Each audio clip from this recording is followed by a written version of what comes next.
the final boss of DevOps architect and platform engineer architect interviews. You can architect a multi-region Kubernetes cluster. You can write flawless Terraform. But can you convince a CFO to fund your platform? Can you align 200 developers who hate your internal tools?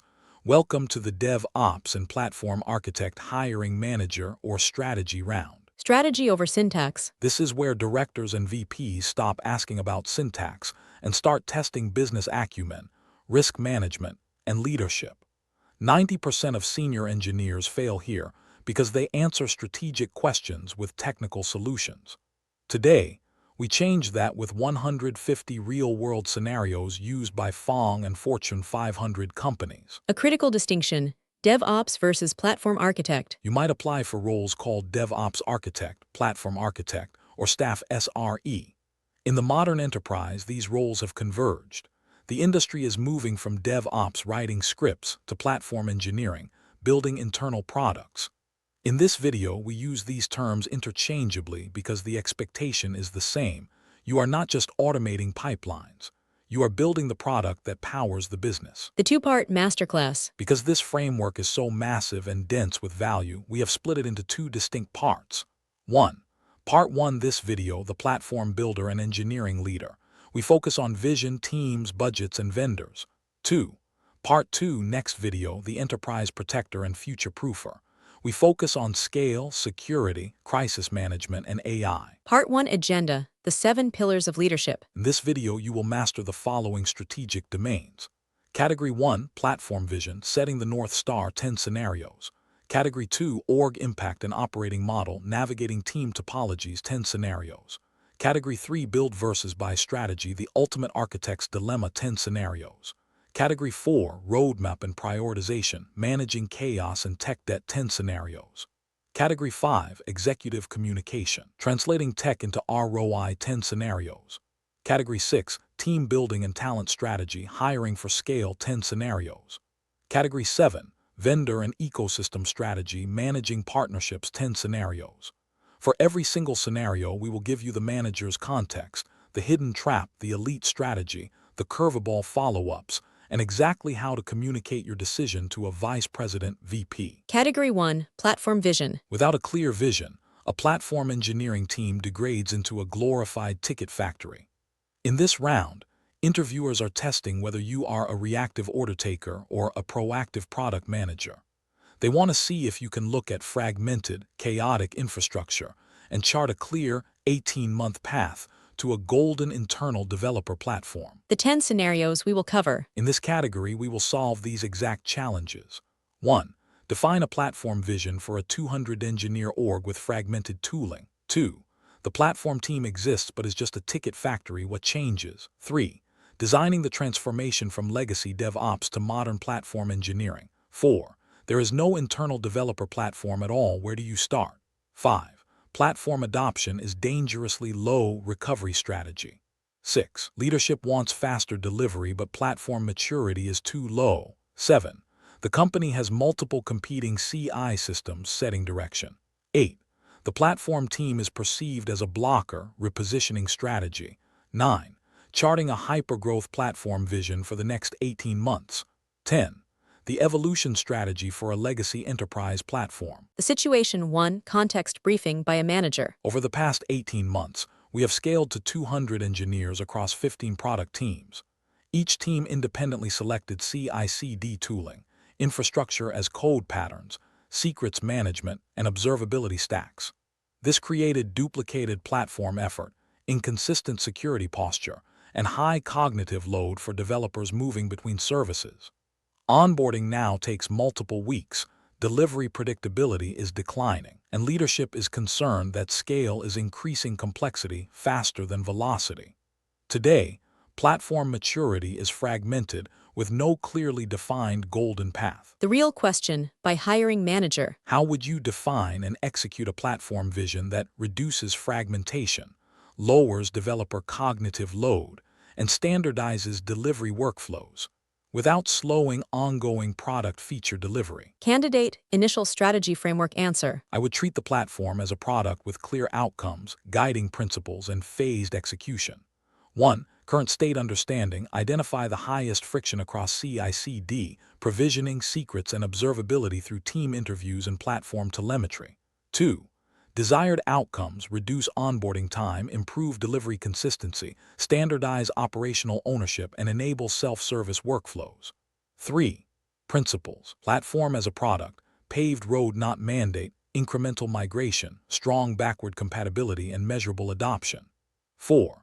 Strategy pillars, define golden paths for common service types, deliver reusable CI/CD and IAC templates, introduce an internal developer portal abstraction layer, and establish platform governance. 5. Execution approach, start with new services and high-paying teams first, release opinionated templates early, instrument adoption metrics, and evolve the platform based on real usage. The goal is not tool replacement. It is workflow standardization and cognitive load reduction. Follow-up 1. Org reality. 2 high-performing legacy teams refuse to adopt the golden path because their custom pipelines work well. How do you handle this? Answer: I avoid forced migration. Adoption strategy is segmented. New services and struggling teams move first, while legacy teams remain supported. I make platform value visible by reducing operational burden, improving reliability defaults, and publishing comparative metrics such as deployment lead time and incident frequency. A soft deprecation timeline is communicated so migration becomes predictable rather than disruptive. Follow-up 2. Trade-off. Building an internal developer portal takes time, but leadership wants CI/CD unification this quarter. What trade-off do you make? Answer: I prioritize backend standardization over experience abstraction. We deliver standardized CI/CD and IAC templates immediately to achieve workflow convergence. The trade-off is postponing self-service experience polish. This buys delivery consistency quickly while keeping the portal as a phase 2 accelerator. Follow-up 3. Curveball. Midway through rollout, the company acquires a 50-person startup using a modern but completely different stack.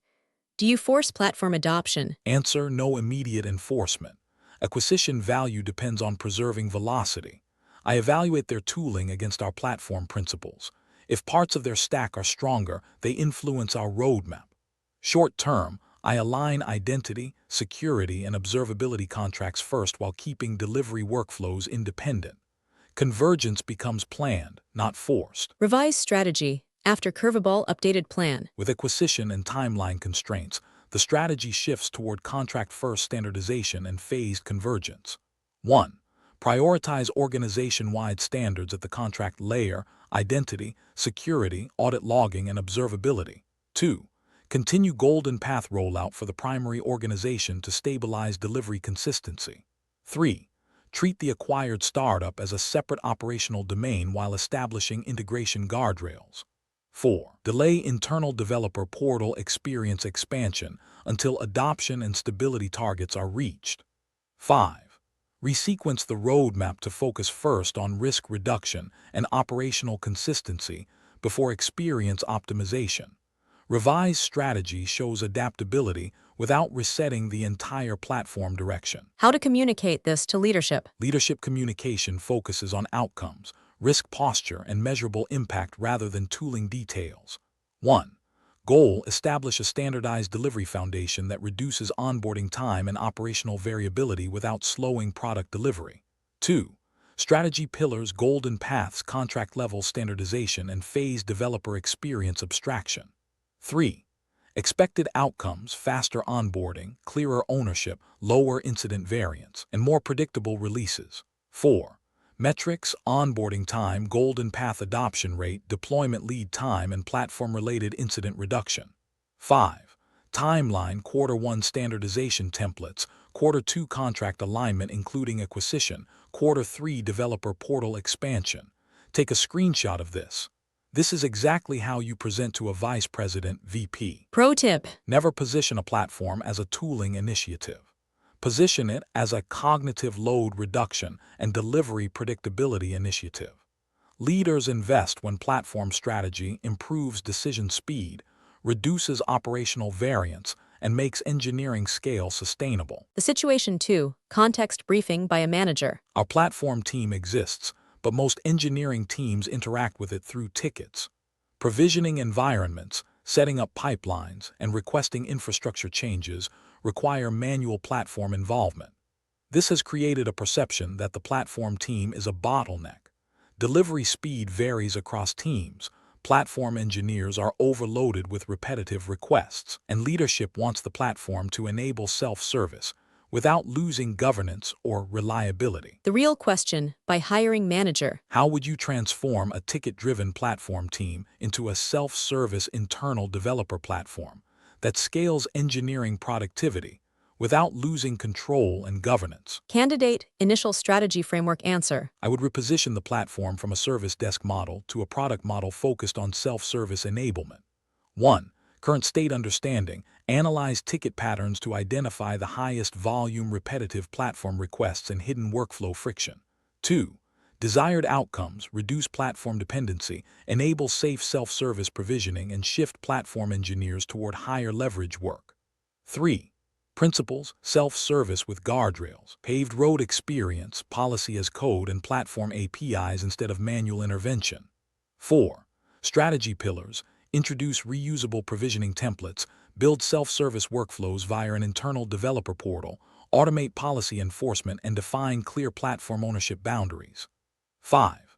Execution approach, start by automating the top repetitive requests, expose them as templates, measure ticket reduction, and gradually replace manual workflows. The success metric is fewer tickets, not more platform features. Follow-up 1. Org reality. Some teams prefer tickets because they feel safer when platform engineers handle infrastructure changes. How do you address that? Answer: I introduce progressive self-service. High-risk actions remain gated initially while low-risk workflows become automated first. We provide clear guardrails, preview environments, and rollback mechanisms so teams trust the automation. Education and visibility are critical. Teams adopt self-service when they see reduced wait time without increased risk. Follow-up 2. Trade-off. Automating self-service requires platform engineering investment, but leadership wants faster delivery immediately. What is the trade-off? Answer: we focus on automation that removes the largest bottlenecks first rather than building a full platform experience. This trades completeness for impact.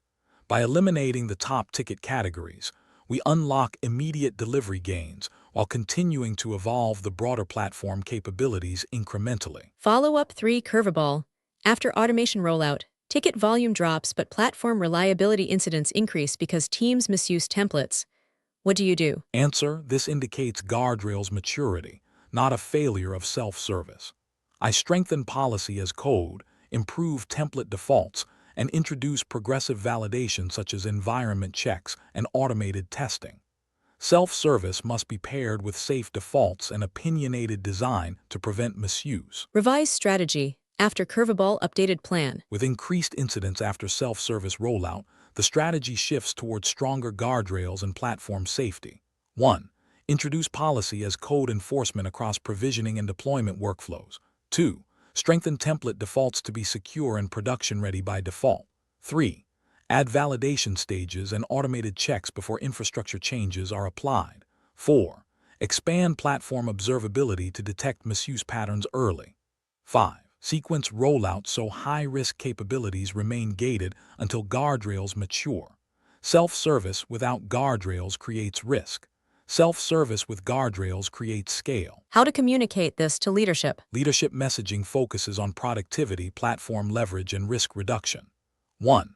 Goal: shift platform from ticket executor to productivity multiplier for engineering teams. 2. Strategy pillars: self-service workflows, policy-driven governance, and reusable platform templates. 3. Expected outcomes: reduced wait time, lower platform ticket volume, improved engineering velocity, and clearer ownership boundaries. 4. Metrics: ticket volume reduction, self-service adoption rate, provisioning lead time, and platform-related incident trends. 5. Timeline: Quarter 1, automate top ticket workflows. Quarter 2, expand self-service coverage. Quarter 3, strengthen guardrails and validation. Take a screenshot of this.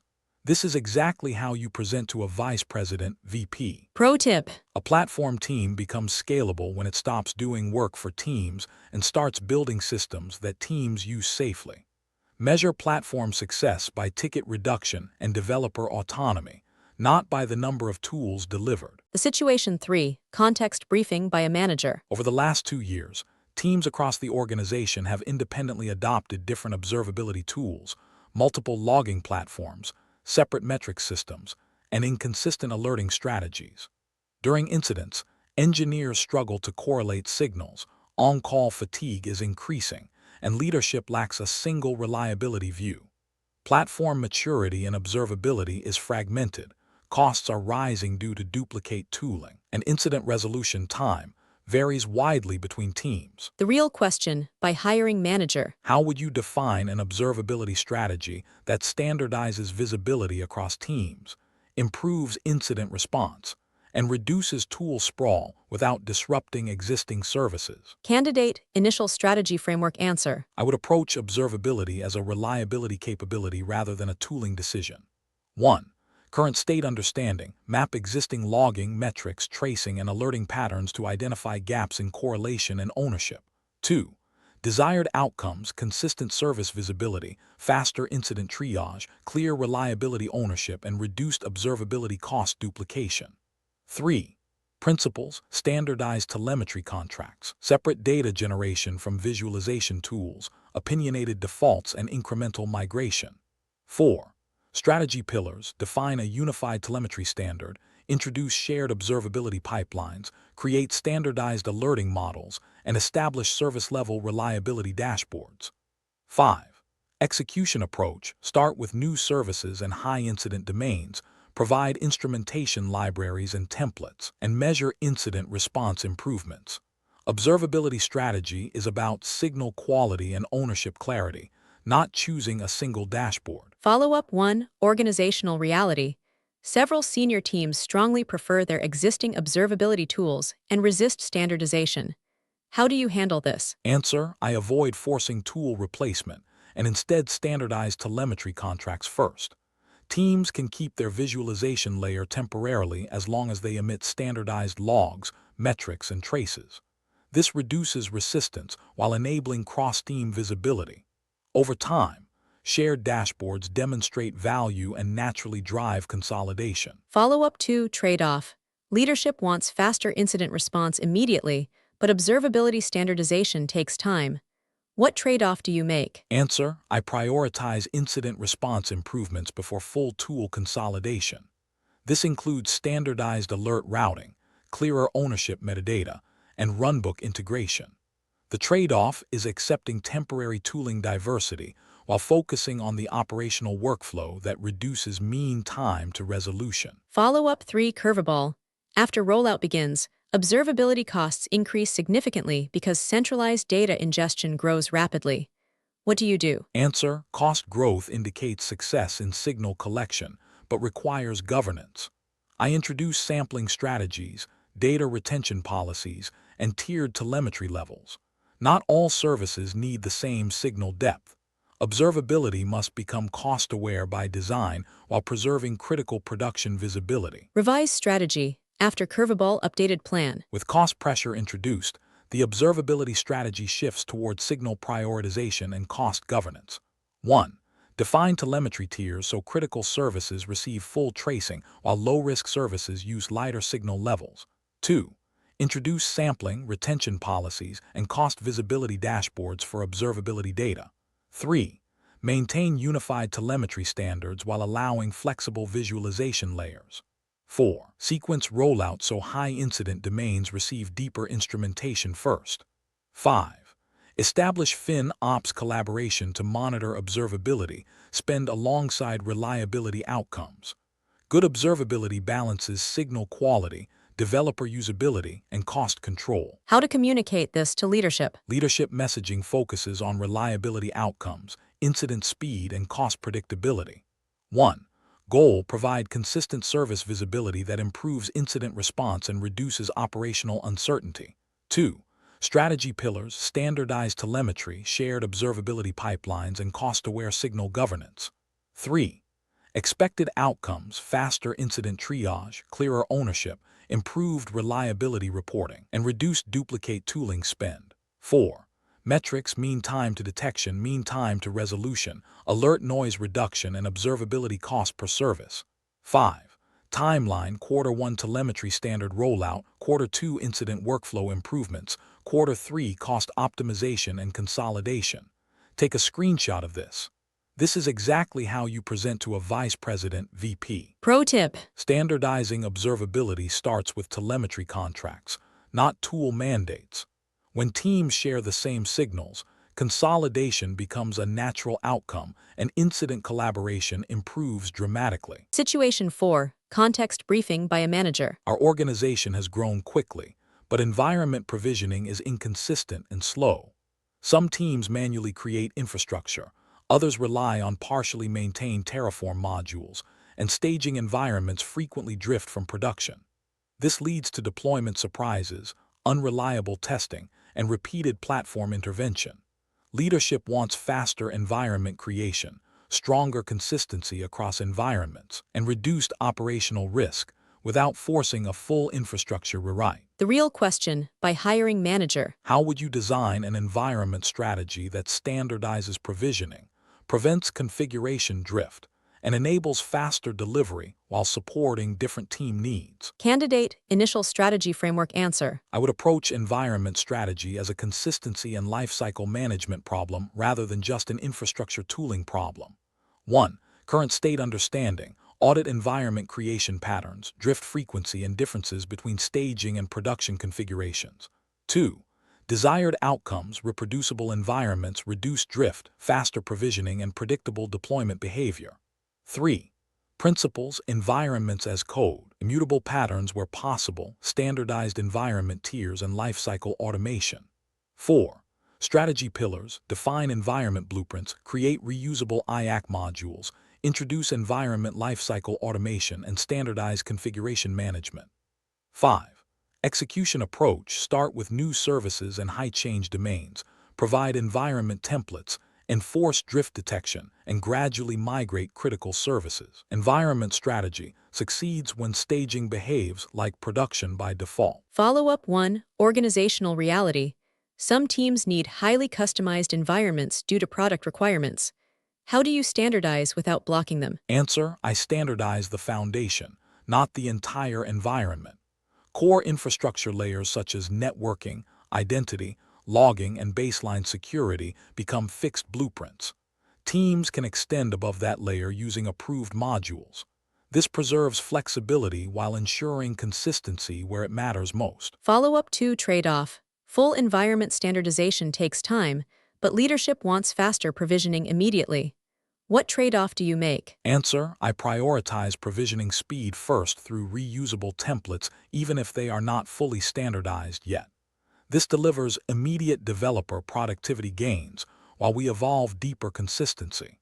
The trade-off is temporary variation in implementation details while we converge towards standardized blueprints. Follow-up 3. Curveball.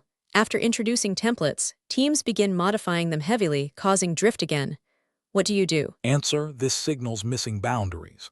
I move toward versioned environment blueprints, limit direct modification, and introduce extension layers instead of edits. Drift detection becomes automated and deviations require explicit approval. Standardization requires guardrails, not just templates. Revise strategy. After curveball, updated plan. With drift reintroduced through customization, the strategy evolves towards stronger blueprint governance. 1. Introduce versioned environment blueprints that teams consume rather than copy. 2. Separate core infrastructure from team-specific extension layers. 3. Automate drift detection and reporting across environments. 4. Define upgrade paths so teams can move between blueprint versions safely. 5. Sequence rollout by prioritizing production-critical services first.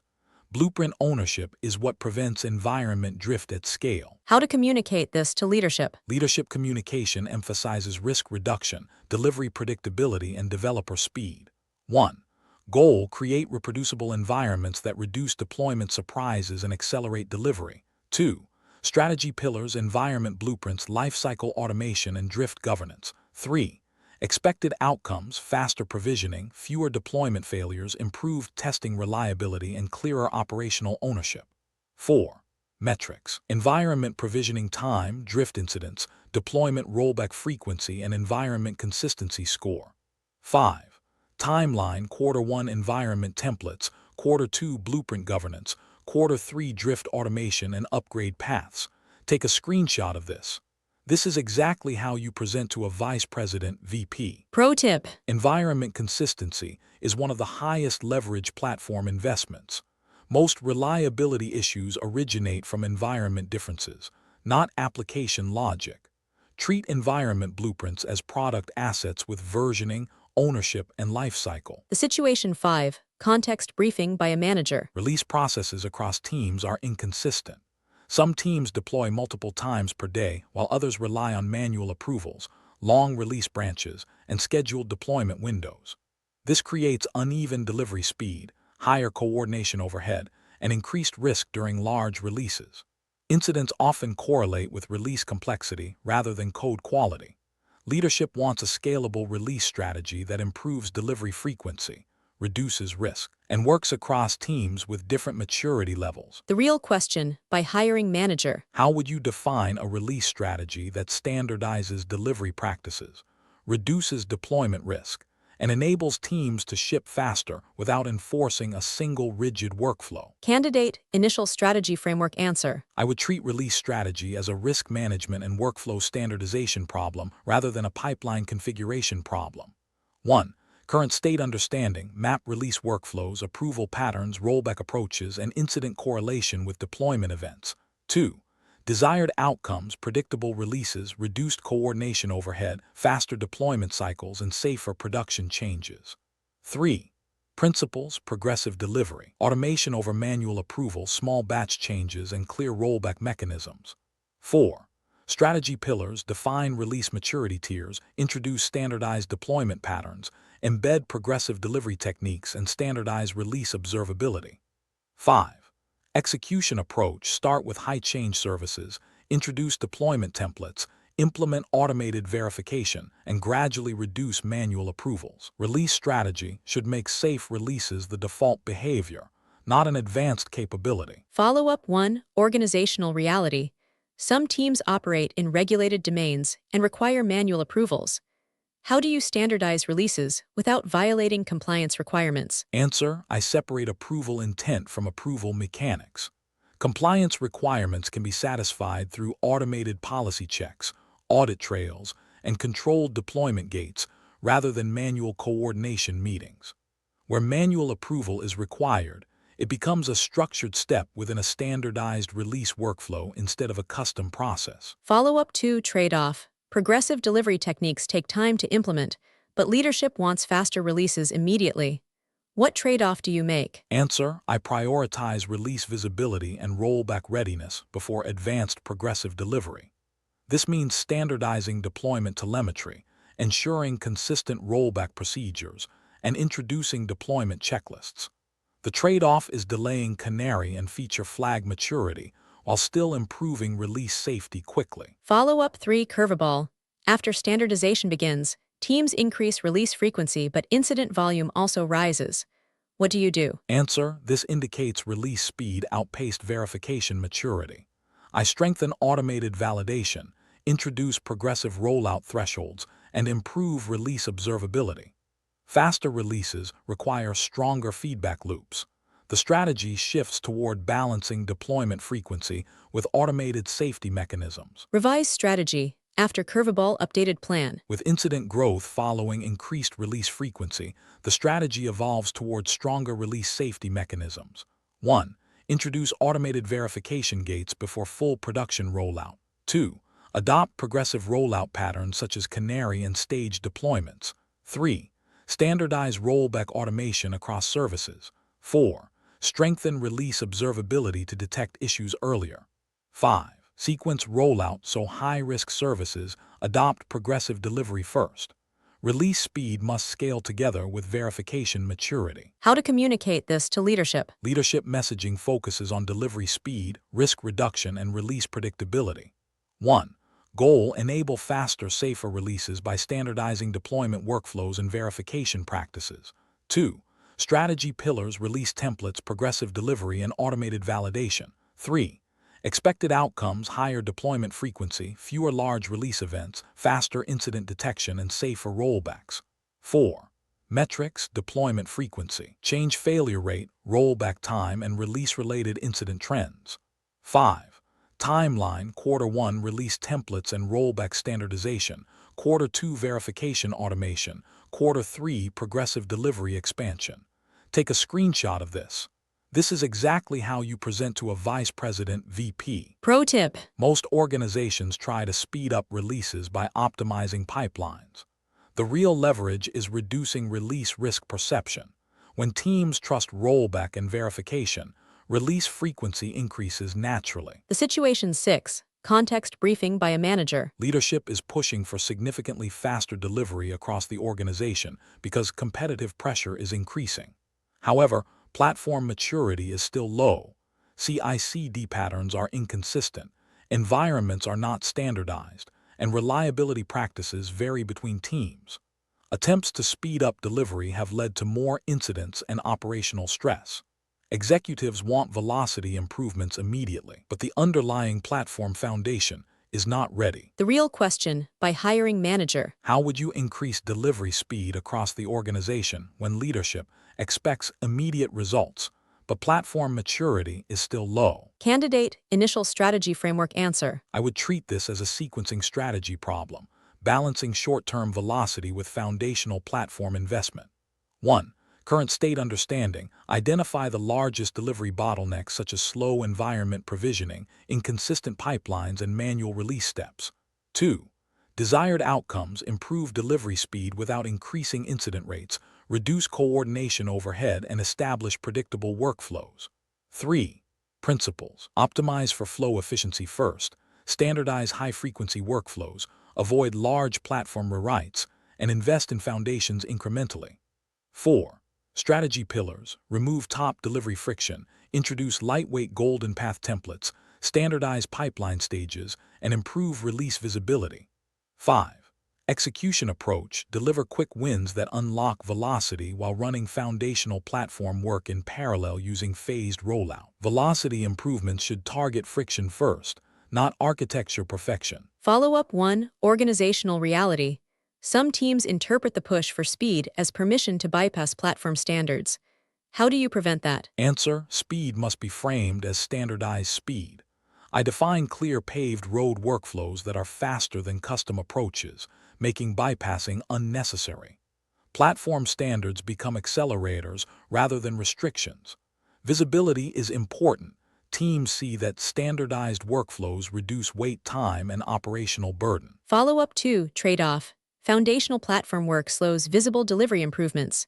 What trade-off do you make? Answer: I split work into visible velocity improvements and invisible foundation investments. Quick wins target bottlenecks like pipeline setup and environment creation, while foundational work continues behind the scenes. The trade-off is accepting partial standardization temporarily to achieve immediate impact. Follow-up 3. Curveball. After velocity improvements, incident volume rises and leadership questions the strategy. What do you do? Answer: this indicates speed increased faster than safety maturity. I introduce verification automation, strengthen release observability, and communicate that velocity must be paired with reliability guardrails. The strategy evolves from speed first to safe speed optimization. Revise strategy. After curveball updated plan. With increased incidents following velocity improvements, the strategy shifts toward balancing speed with safety. 1. Introduce automated verification steps into standardized pipelines. 2. Define reliability guardrails that scale with delivery frequency. 3. Strengthen release visibility and incident correlation. 4. Prioritize high-change services for safety improvements first. 5. Sequence roadmap so platform maturity grows alongside velocity. Sustainable velocity is safe velocity. How to communicate this to leadership? Leadership communication emphasizes measurable velocity gains with controlled risk. 1. Goal: increase delivery speed while maintaining reliability and operational stability. 2. Strategy pillars: bottleneck removal, lightweight golden paths, and reliability guardrails. 3. Expected outcomes: faster cycle time, reduced coordination overhead, and predictable releases. 4. Metrics: lead time for changes, deployment frequency, change failure rate, and incident correlation with releases. 5. Timeline: Quarter 1 friction removal, Quarter 2 pipeline standardization, Quarter 3 reliability guardrail expansion. Take a screenshot of this.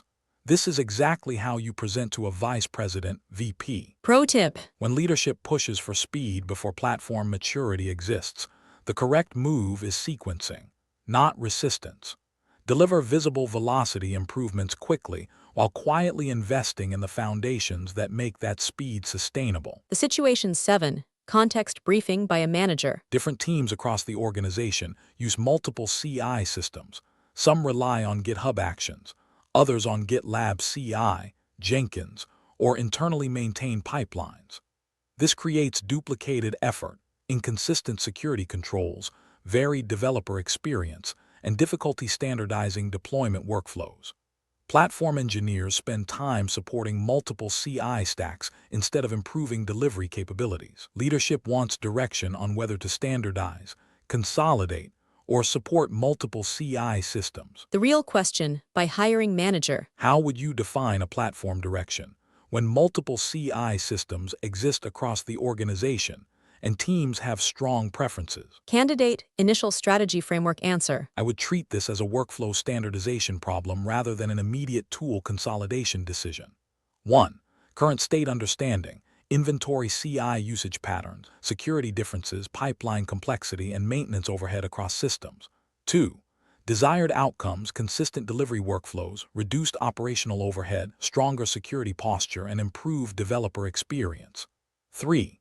Principles: standardize pipeline stages first. Separate workflow from tooling, paved road approach, and gradual consolidation based on evidence. 4. Strategy pillars: define a common pipeline contract, create reusable pipeline templates, introduce shared security and compliance checks, and instrument CI usage metrics. 5. Execution approach: standardize high-frequency workflows across tools first, guide new services toward a preferred default, and allow legacy systems to converge over time. Standardize the workflow before forcing the tool. Follow-up 1. Organizational reality. Some teams have deep investment in their CI system and fear migration risk. How do you handle resistance? Answer: I avoid immediate migration pressure and instead standardize the pipeline contract. Teams keep their CI system but must follow shared stages, security checks, and artifact standards. This reduces friction while enabling platform consistency. Migration becomes optional initially and data-driven later. Follow-up 2. Trade-off. Supporting multiple CI systems increases platform complexity. What trade-off do you make? Answer: I accept short-term platform complexity to avoid large migration disruption. The trade-off is supporting multiple execution engines while standardizing the developer workflow. Over time, platform metrics inform consolidation decisions rather than enforcing premature standardization. Follow-up 3. Curveball. A security audit reveals inconsistent controls across CI systems, and leadership demands consolidation quickly. What do you do? Answer: I accelerate security standardization first rather than immediate full consolidation. Shared security checks, artifact signing, and identity enforcement become mandatory across all CI systems. Consolidation priority is then based on risk exposure and operational cost rather than preference. Revise strategy. After curveball updated plan. With audit pressure, the strategy shifts toward risk-driven consolidation.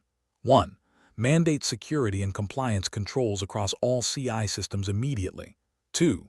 Define a preferred CI platform for new services. 3. Prioritize migration of high-risk or high-cost pipelines first. 4. Introduce migration tooling and templates to reduce switching friction. 5. Establish a long-term consolidation roadmap informed by usage and risk data. Consolidation decisions should be driven by risk and leverage, not preference. How to communicate this to leadership? Leadership messaging focuses on risk reduction, operational efficiency, and developer experience consistency. 1. Goal: reduce CI fragmentation while maintaining delivery continuity. 2. Strategy pillars: workflow standardization, security enforcement, and gradual consolidation. 3. Expected outcomes: lower platform overhead, consistent security posture, and improved developer experience. 4. Metrics: CI system usage distribution, pipeline setup time, security compliance coverage, and CI maintenance effort. 5. Timeline, Q1 pipeline contract standardization, Q2 security enforcement, Q3 migration and consolidation. Take a screenshot of this. This is exactly how you present to a vice president (VP). Pro tip. Most CI consolidation efforts fail because organizations try to migrate pipelines before standardizing workflow semantics. Define the pipeline contract first. Tool consolidation becomes far easier afterward. The situation 8. Context briefing by a manager. Despite platform investments, many engineering teams perceive the platform as a blocker rather than an enabler. Developers complain about slow onboarding, unclear documentation, rigid workflows, and long wait times for platform support. Adoption of platform capabilities is inconsistent, and some teams intentionally bypass the platform entirely. Leadership is concerned that platform investment is not translating into developer productivity improvements. The real question by hiring manager. How would you reposition the platform so it is seen as a developer productivity accelerator rather than a delivery bottleneck? Candidate initial strategy framework answer. I would treat this as a perception and experience problem, not only a technical platform problem. 1. Current state understanding. Identify the highest friction points in onboarding, documentation, platform workflows, and support interactions. 2. Desired outcomes. Faster onboarding, higher platform adoption, reduced support dependency, and improved developer trust. 3. Principles. Platform as a product, developer experience first, paved road faster than custom path, and measurable adoption. 4. Strategy pillars. Improve onboarding experience, simplify platform workflows, introduce self-service capabilities, and establish platform feedback loops. 5. Execution approach. Prioritize high-visibility developer pain points, deliver quick experience improvements, and continuously iterate based on developer feedback. Platform perception improves when the platform removes decisions, not when it adds rules. Follow-up 1. Organizational reality. Some senior teams believe platform abstraction hides important infrastructure details. How do you address this concern? Answer: I design platform abstractions to be transparent, not opaque. Teams can access underlying configuration and override within defined boundaries. Documentation explains what the platform abstracts and why. The goal is reducing cognitive load without removing engineering control. Follow-up 2. Trade-off. Improving developer experience may delay deeper platform engineering work.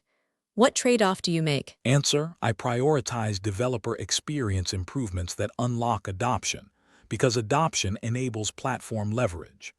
The trade-off is delaying some internal platform optimizations in favor of visible workflow improvements that reduce friction and support requests. Follow-up 3. Curveball. Even after improvements, some teams continue bypassing the platform. What do you do? Answer: bypassing indicates either missing capability or trust gap. I analyze bypass patterns, identify unmet needs, and adjust the platform roadmap accordingly. In parallel, governance ensures critical capabilities such as security and identity remain platform-aligned even if workflows differ. Revise strategy. After curveball, updated plan. With continued platform bypass, the strategy evolves toward adoption-driven platform development. 1. Introduce platform adoption metrics as a core success signal. 2. Prioritize roadmap items based on developer friction data. 3. Strengthen feedback loops through developer councils and platform office hours. 4. Define minimum required platform standards while allowing workflow flexibility. 5. Improve platform documentation and onboarding as first-class platform features. Platform success is measured by adoption, not feature count. How to communicate this to leadership. Leadership messaging focuses on productivity impact and platform adoption outcomes. 1. Goal: reposition the platform as a productivity multiplier for engineering teams. 2.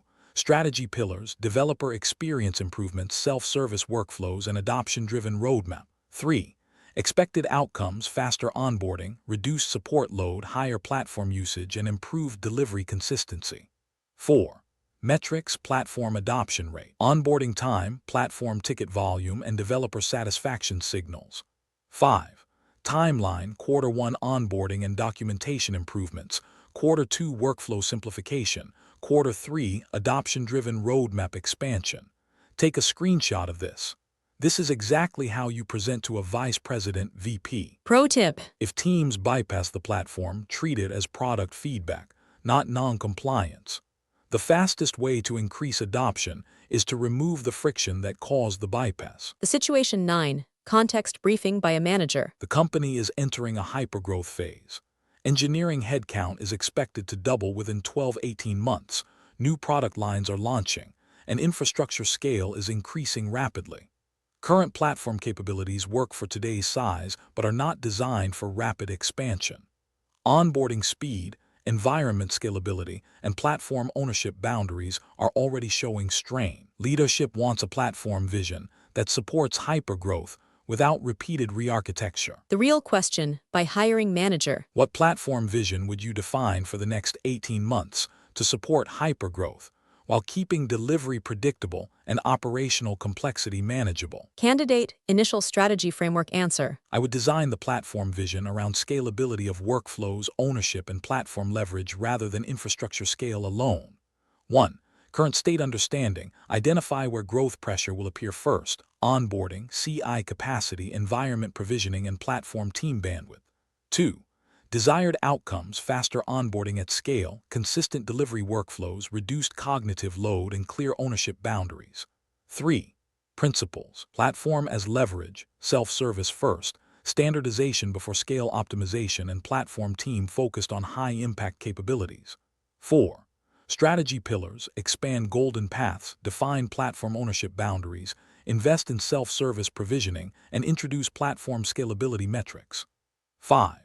Execution approach, prioritize capabilities that remove coordination overhead, design platform APIs for scale, and sequence roadmap based on growth pressure points.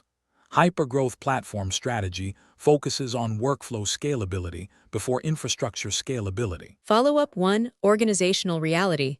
The platform team is small and cannot support rapid growth requests from every team. How do you handle this? Answer: I shift the platform team from request fulfillment to capability delivery. Instead of solving team-specific problems, we build reusable workflows and templates that scale across teams. Clear ownership boundaries prevent the platform team from becoming a bottleneck during growth. Follow-up 2. Trade-off. Investing in scalable platform capabilities may delay short-term delivery needs. What trade-off do you make? Answer: I prioritize platform capabilities that remove repeated coordination overhead. The trade-off is delaying someone-off feature support in favor of scalable solutions that reduce future requests. This ensures growth does not amplify platform workload linearly. Follow-up 3. Curveball. Growth accelerates faster than expected, and teams begin creating their own platform solutions independently. What do you do? Answer: this signals platform demand exceeding supply. I introduce lightweight platform extension models, define integration standards, and incorporate successful team solutions into the platform roadmap. Platform strategy must absorb innovation rather than compete with it. Revise strategy. After curveball updated plan. With decentralized platform innovation emerging, the strategy evolves toward a federated platform model. 1. Define extension standards so teams can build on the platform safely. 2. Incorporate successful team-built solutions into shared golden paths. 3. Strengthen platform governance focused on contracts rather than implementations. 4. Invest in platform APIs and documentation to enable scalable contribution. 5. Prioritize platform capabilities that reduce duplicated internal platform work. Hypergrowth platforms succeed when they enable contribution, not centralize all development. How to communicate this to leadership? Leadership messaging focuses on scalability, leverage, and predictable growth. 1. Goal: enable engineering growth without proportional increases in coordination and operational complexity. 2. Strategy pillars: expanded golden paths, self-service provisioning, and federated platform contribution. 3. Expected outcomes: faster onboarding, reduced duplicated platform effort, improved delivery consistency, and scalable platform ownership. 4. Metrics: onboarding time, platform adoption rate, platform request volume per engineer, and duplicated tooling reduction. 5. Timeline: Q1 golden path expansion, Q2 self-service scale, Q3 federated platform enablement. Take a screenshot of this. This is exactly how you present to a vice president VP. Pro tip. In hypergrowth, the biggest platform risk is becoming a coordination bottleneck. Design platform capabilities that scale decision-making, not just infrastructure capacity. The situation 10. Context briefing by a manager. We are a legacy enterprise with years of accumulated tooling, manual processes, and tightly coupled infrastructure patterns. Many critical systems cannot be easily rewritten, delivery cycles are slow, and platform changes carry significant risk. Leadership wants modernization, but there is low tolerance for disruption. The platform vision must evolve the organization toward modern practices while protecting stability and existing business operations. The real question by hiring manager. How would you define a realistic platform evolution strategy for a legacy enterprise that modernizes delivery without forcing large-scale rewrites? Candidate initial strategy framework answer. I would approach legacy platform evolution as a progressive modernization strategy focused on workflow improvements rather than immediate architecture replacement. 1. Current state understanding.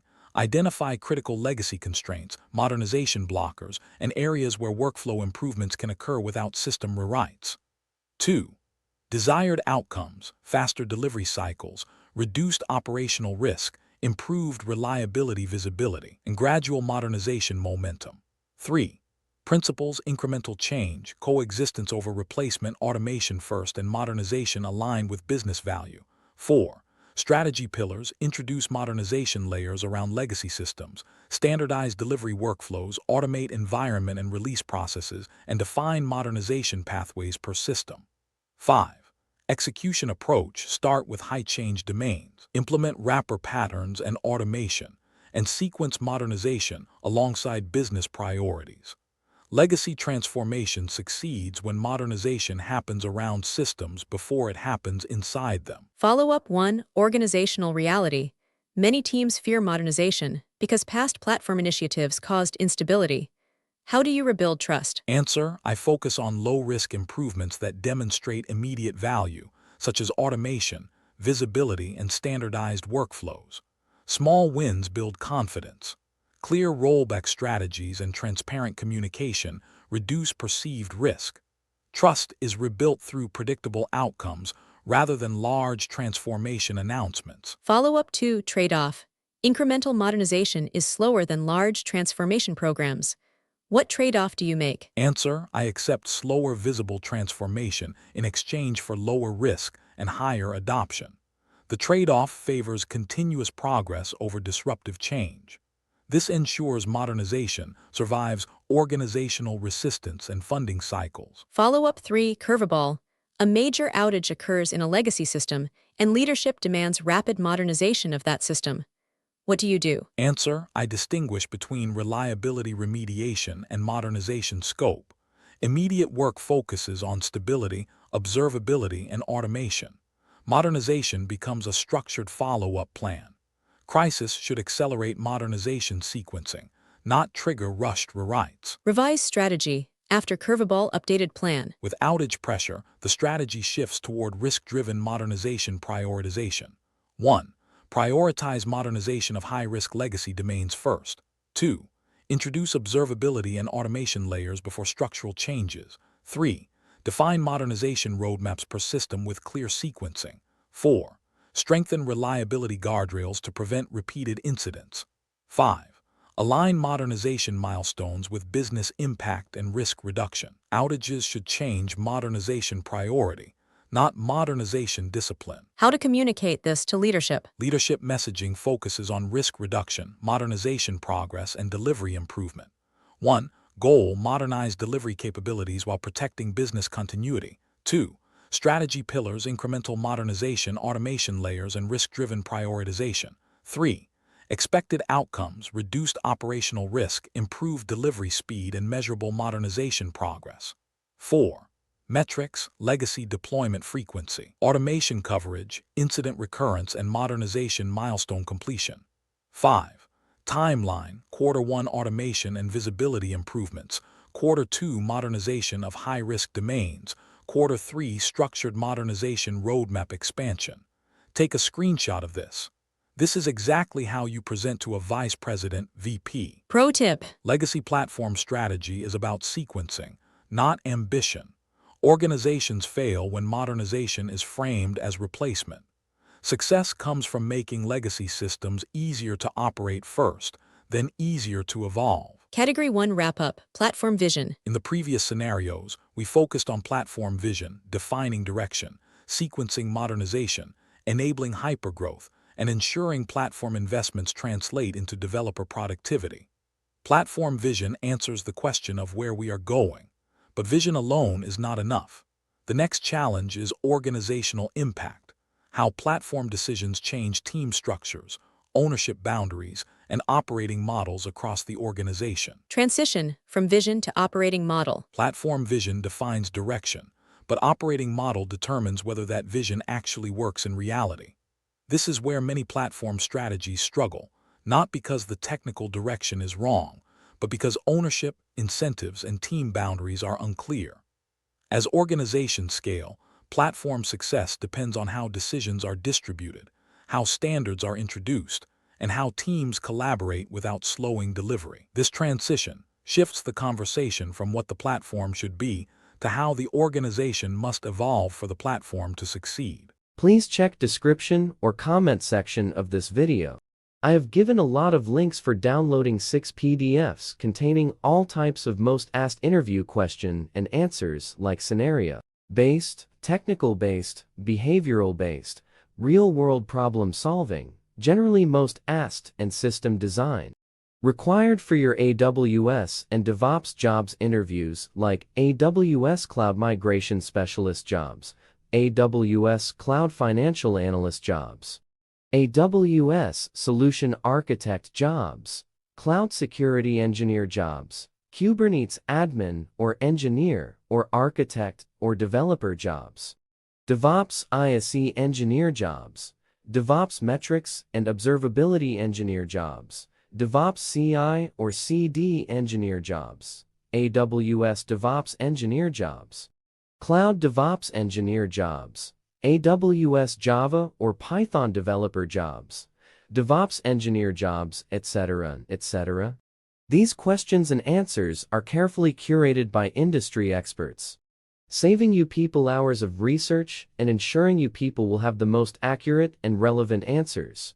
This PDFs includes scenario-based questions and answers, real-world problem solving, interview questions and answers where almost 80% of the people are failing to answer, system design questions and answers where almost 90% of the people are failing to answer, with detailed solutions, which are often missing from free online resources. A lot of people are claiming that these questions are coming in real interviews. So, grab them as soon as possible with both hands. Since these questions and answers covers basic to advanced interview questions and answers, that's why given 50 question and answers for each section, these questions and answers will be helpful for freshers, 2 to 3 years experienced people, and 5 or above years experienced people. Also for your interviews, you people can download all 6 PDFs in a single zip file from below given links. Category 2, organizational impact and operating model. This category focuses on how platform strategy reshapes the organization itself. Hiring managers want to understand how you introduce standards without slowing teams, define ownership clearly, handle resistance, and design an operating model that scales. These scenarios test your ability to influence teams, balance autonomy with consistency, and prevent the platform team from becoming a bottleneck. Category 2, organizational impact and operating model scenario list. These scenarios explore the real organizational tensions that platform architects must navigate. 1. Centralized versus federated platform model. 2. Teams resist standards guardrail strategy. 3. Senior engineers bypass platform. 4. Platform backlog overload. 5. Platform team too small for scale. 6. Platform ownership boundaries definition. 7. Golden paths versus flexibility conflict. 8. Org restructuring changes platform scope. 9. Platform versus security ownership conflict. 10.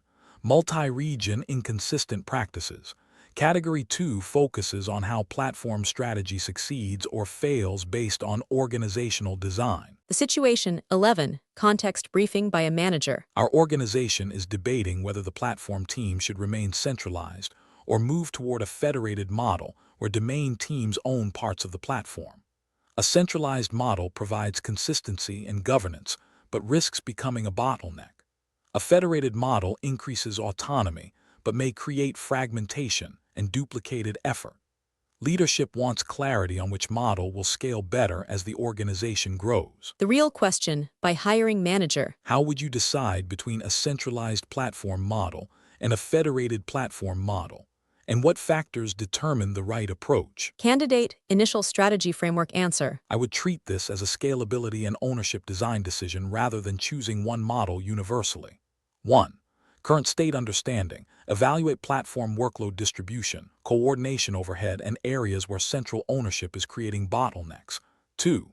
Desired outcomes. Maintain consistency and governance while enabling domain autonomy and faster decision-making. 3.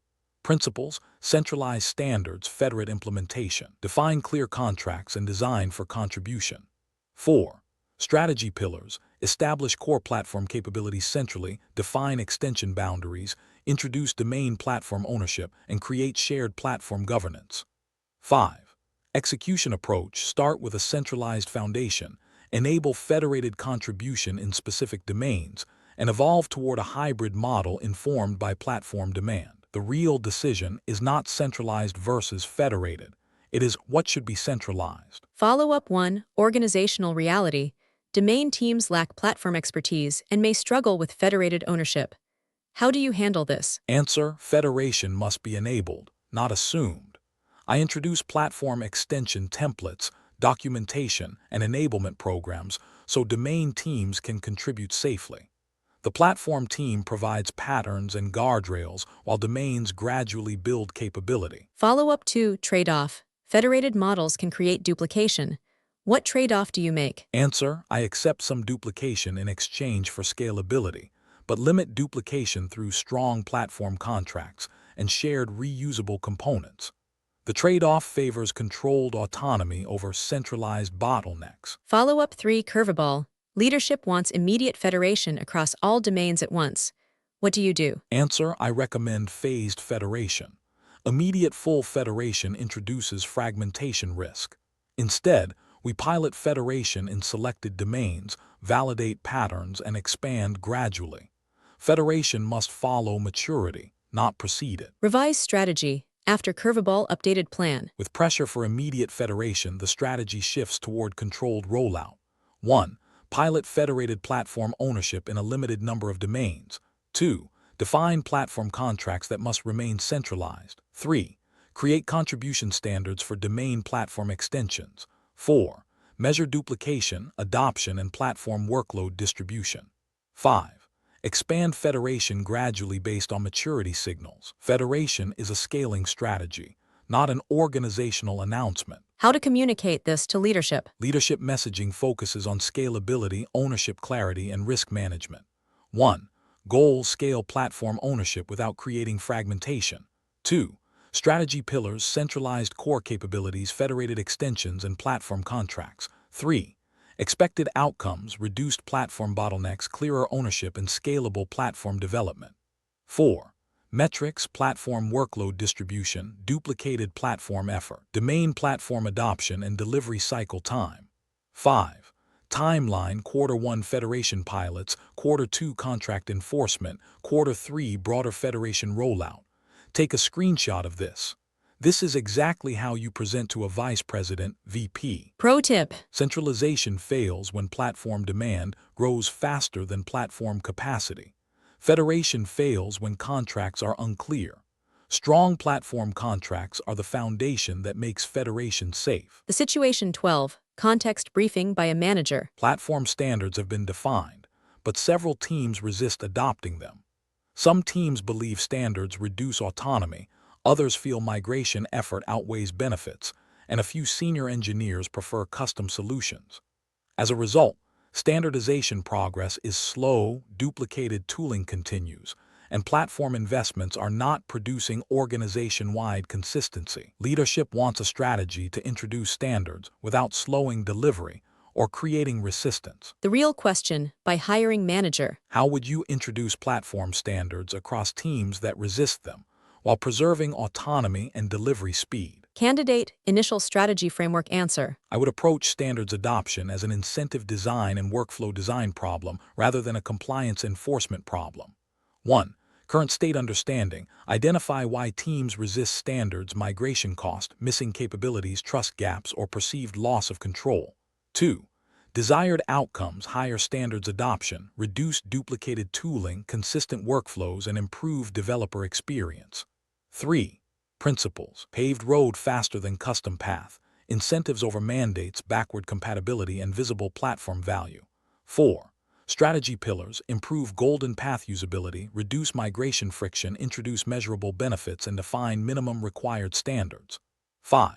Execution approach: start with new services, support high-paying teams first, demonstrate measurable improvements, and expand adoption gradually.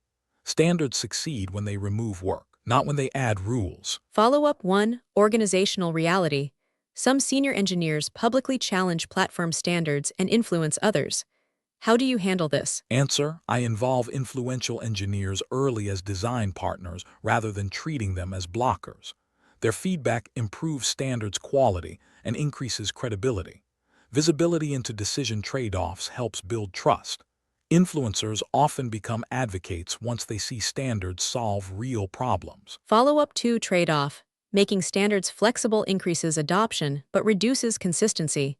What trade-off do you make? Answer: I define minimum required standards while allowing flexible implementation above that layer. The trade-off: accepts controlled variation to avoid full fragmentation. Consistency focuses on contracts and workflows rather than exact tool usage. Follow-up 3. Curveball. Leadership asks for mandatory adoption deadlines across all teams. What do you do? Answer: I recommend phased deadlines tied to readiness and risk level rather than a single enforcement date. Mandatory adoption without migration support creates failure and resentment. Enforcement should follow maturity, tooling readiness, and clear value demonstration. Revise strategy. After curveball, updated plan. With pressure for mandatory adoption, the strategy evolves toward structured rollout and incentive alignment. 1.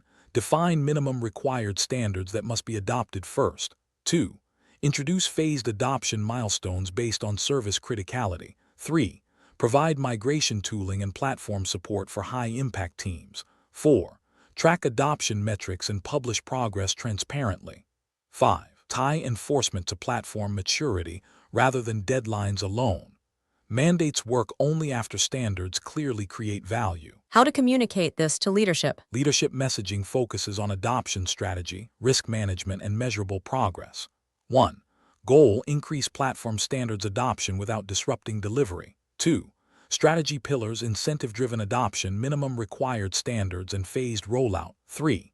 Expected outcomes: reduced tool sprawl, improved workflow consistency, and higher platform leverage. 4. Metrics: standards adoption rate, duplicated tooling reduction, migration completion progress, and delivery cycle time. 5. Timeline: Q1 minimum standards definition, Q2 migration enablement, Q3 phased enforcement. Take a screenshot of this. This is exactly how you present to a vice president, VP. Pro tip. Standards resistance is rarely about standards. It is about migration cost and trust. Reduce migration effort first and adoption will follow naturally. The situation 13. Context briefing by a manager. Some of the most senior engineers consistently bypass the platform. They create custom pipelines, deploy using alternative workflows, and build internal tooling outside platform standards. While their teams move fast, this behavior creates inconsistency, increases operational risk, and weakens platform adoption across the organization. Leadership is concerned that platform standards lose credibility when senior engineers do not follow them. The real question by hiring manager. How do you handle situations where senior engineers bypass the platform? while preserving their autonomy and maintaining platform credibility. Candidate Initial Strategy Framework answer. I treat platform bypass by senior engineers as high-signal feedback rather than immediate non-compliance. 1. Current state understanding. Identify why senior engineers bypass the platform: missing capability, performance constraints, trust issues, or workflow friction. 2. Desired outcomes. Preserve innovation speed while maintaining platform consistency and shared operational standards. 3. Principles. Platform as leverage. Transparency over enforcement, strong platform contracts, and innovation pathways. 4. Strategy pillars. Define non-negotiable platform contracts, create supported extension paths, incorporate high-value custom solutions into the platform roadmap, and establish feedback loops with senior engineers. 5.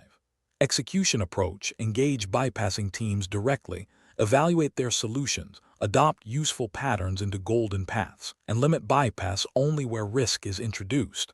Senior bypass is usually a roadmap signal, not a discipline failure. Follow-up 1. Organizational reality. Platform engineers feel undermined when senior engineers bypass standards.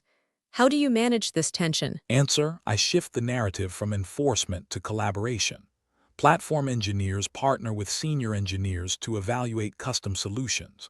When platform improvements incorporate those ideas, credibility increases on both sides.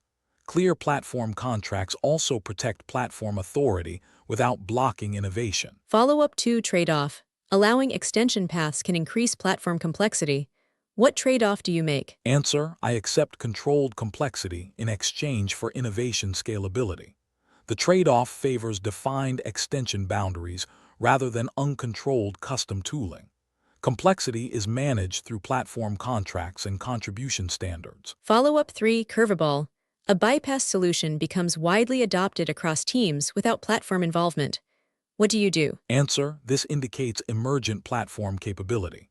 I evaluate the solution, assess operational risk, and either formalize it into the platform or define integration standards.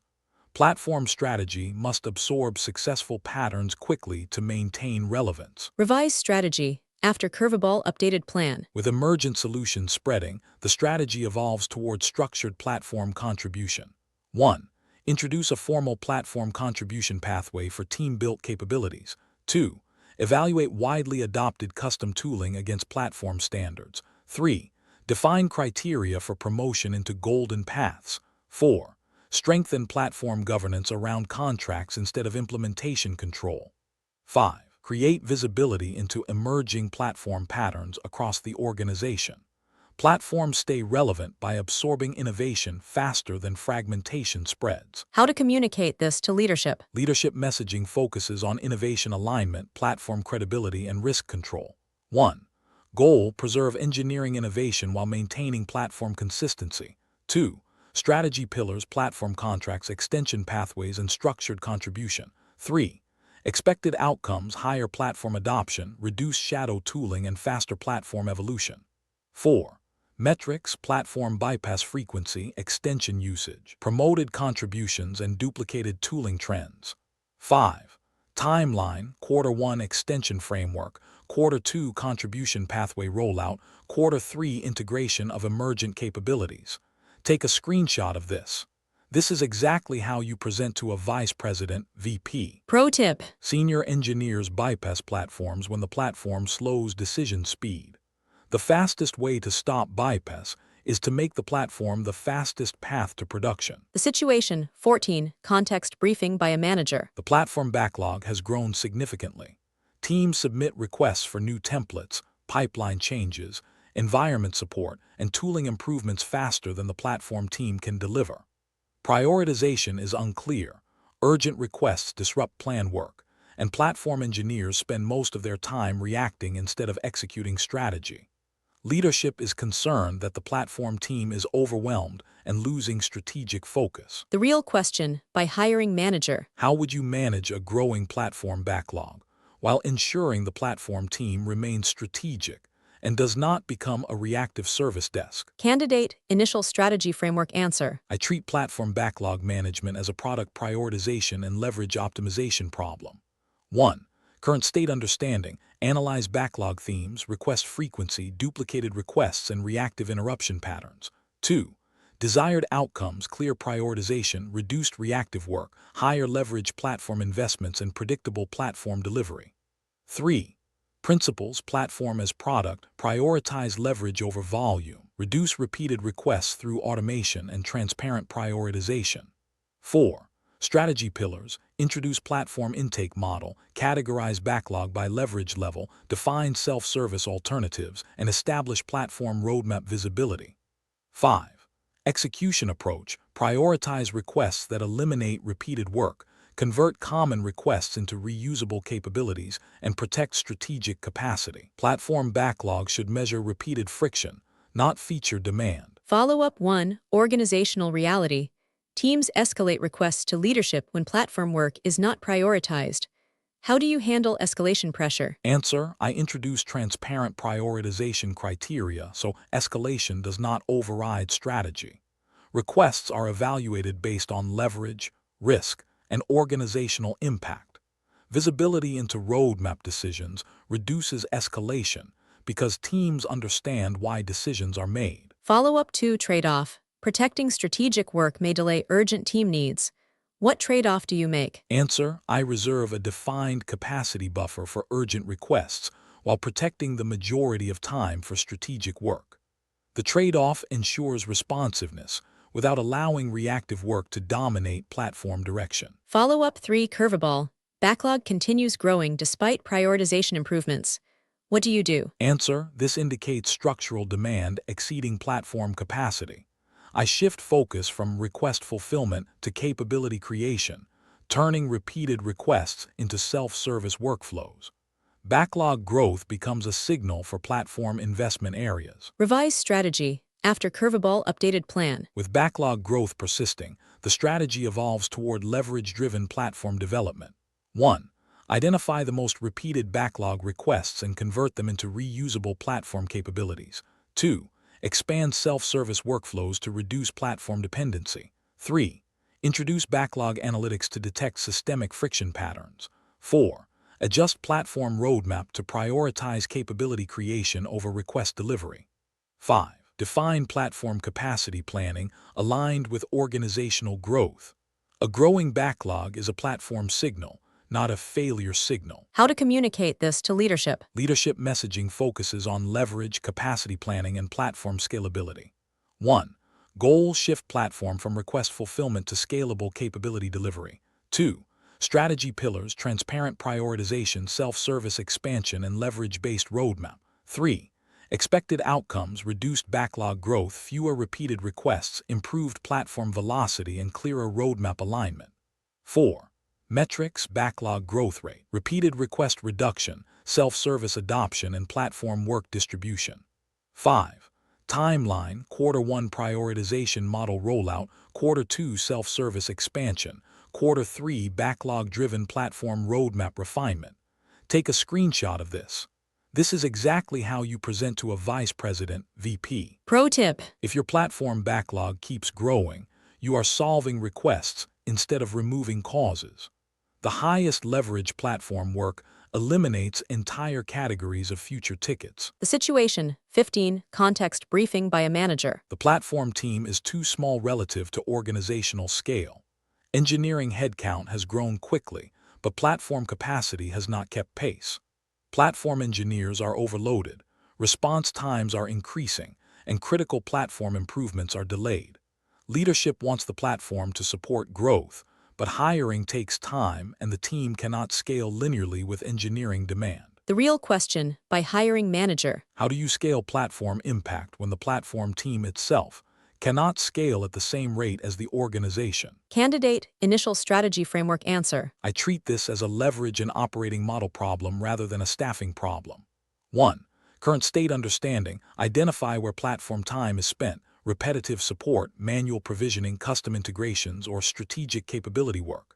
2. Desired outcomes, increase platform leverage, reduce dependency on platform engineers, and maintain platform quality as scale increases. 3. Principles, platform as multiplier, self-service first, automation over support, and contribution over centralization. 4.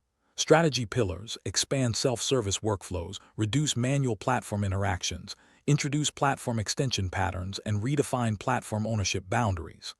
5. Execution approach: prioritize capabilities that remove platform dependency, convert repeated support into automation, and enable domain contribution. Platform teams scale through leverage, not headcount. Follow-up 1. Organizational reality. Teams continue requesting direct platform help even when self-service exists.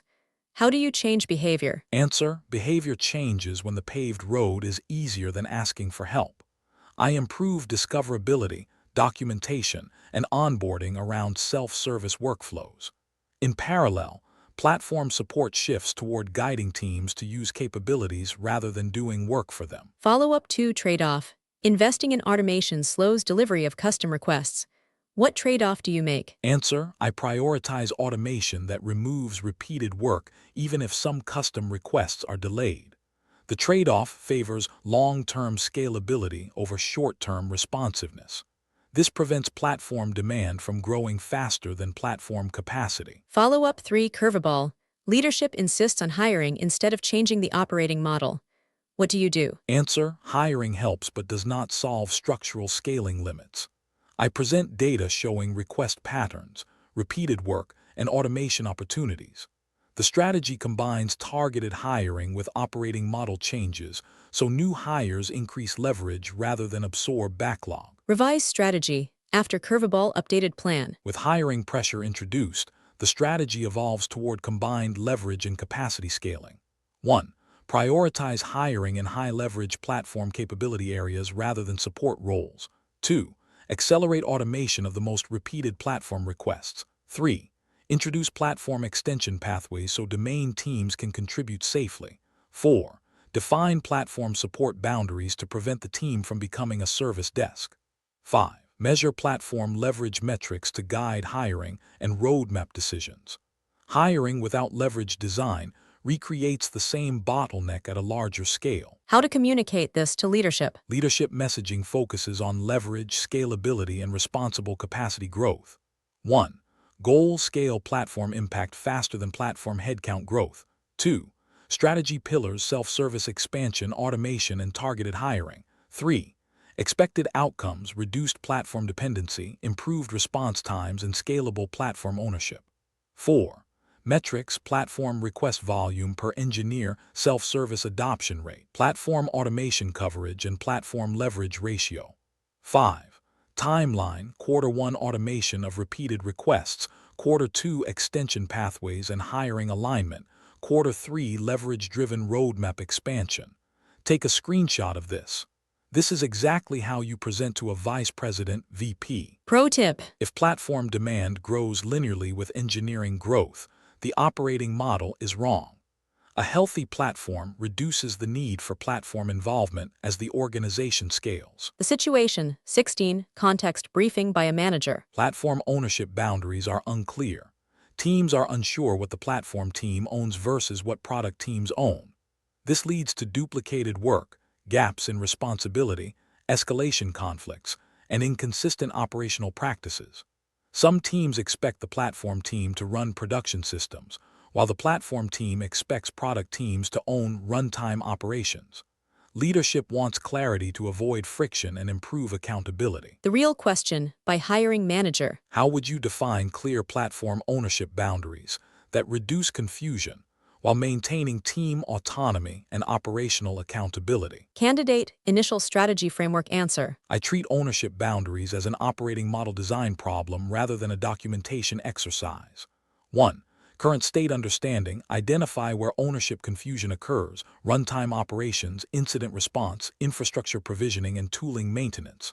2.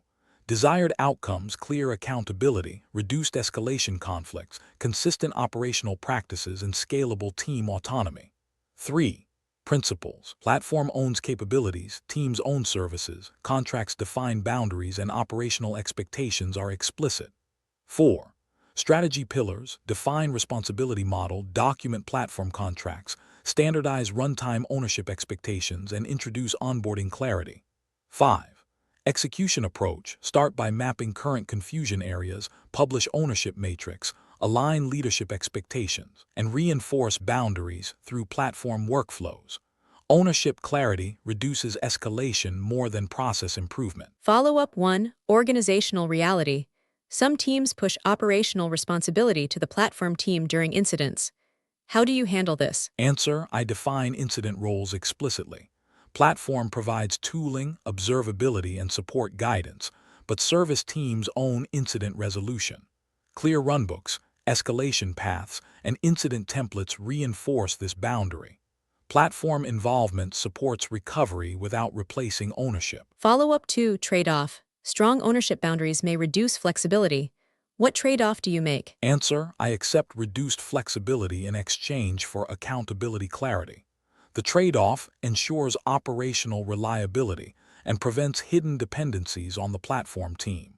Flexibility remains in implementation, not in responsibility. Follow-up 3. Curveball. Leadership asks the platform team to temporarily run several critical services due to team gaps. What do you do? Answer: I treat this as an exception with a defined exit plan. Platform can temporarily support operations, but ownership transition timeline and responsibilities must be documented. Temporary ownership without transition creates long-term platform overload. Revise strategy. After curveball updated plan. With temporary ownership introduced, the strategy evolves toward structured transition governance. 1. Define temporary ownership framework with explicit timelines. 2. Document transition requirements for returning ownership to product teams. 3. Strengthen onboarding and enablement to prevent repeated ownership gaps. 4. Introduce ownership health metrics across services. 5. Reinforce platform contracts to prevent permanent ownership drift. Temporary ownership must always include a transition plan. How to communicate this to leadership. Leadership messaging focuses on accountability clarity, operational reliability, and scalable ownership. 1. Goal: define clear ownership boundaries that reduce escalation and improve operational accountability. 2. Strategy pillars: responsibility model, platform contracts, and ownership transition governance. 3. Expected outcomes: fewer escalation conflicts, clearer incident roles, and scalable operational practices. 4. Metrics: ownership clarity survey results, escalation frequency, incident role confusion rate, and service ownership coverage. 5. Timeline: Quarter 1 ownership model definition, Quarter 2 onboarding integration, Quarter 3 ownership health tracking. Take a screenshot of this. This is exactly how you present to a vice president (VP). Pro tip. If ownership is unclear, the platform becomes the default escalation path. Clear contracts protect platform capacity and improve service reliability. The situation. 17. Context briefing by a manager. Golden paths were introduced to standardize workflows, but teams now feel they are too restrictive. Some teams require flexibility due to product needs, performance constraints, or legacy dependencies. Platform engineers worry that allowing flexibility will reintroduce fragmentation. Leadership wants a strategy that balances golden path consistency with team autonomy. The real question by hiring manager. How do you balance golden path standardization with the need for flexibility across different teams and product contexts? Candidate initial strategy framework answer. I treat golden paths as defaults, not mandates, and design them to support extension rather than strict enforcement. 1. Current state understanding: identify where golden paths create friction, performance constraints, legacy integrations, or missing capabilities. 2. Desired outcomes: high adoption of golden paths while preserving necessary flexibility and innovation. 3. Principles: opinionated defaults, flexible extension layers, strong contracts, and visible value. 4. Strategy pillars: define non-negotiable platform contracts, introduce extension layers above golden paths, create variant templates for common exceptions, and measure adoption patterns. 5.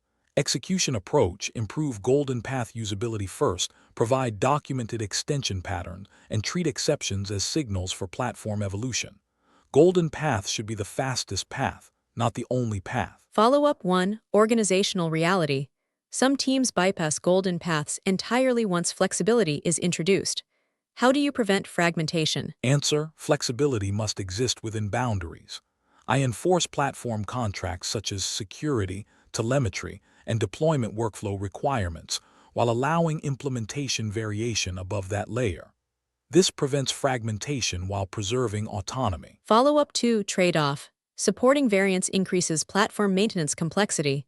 What trade-off do you make? Answer: I accept controlled variant complexity to maintain adoption. The trade-off favors a small number of supported variants instead of unlimited customization.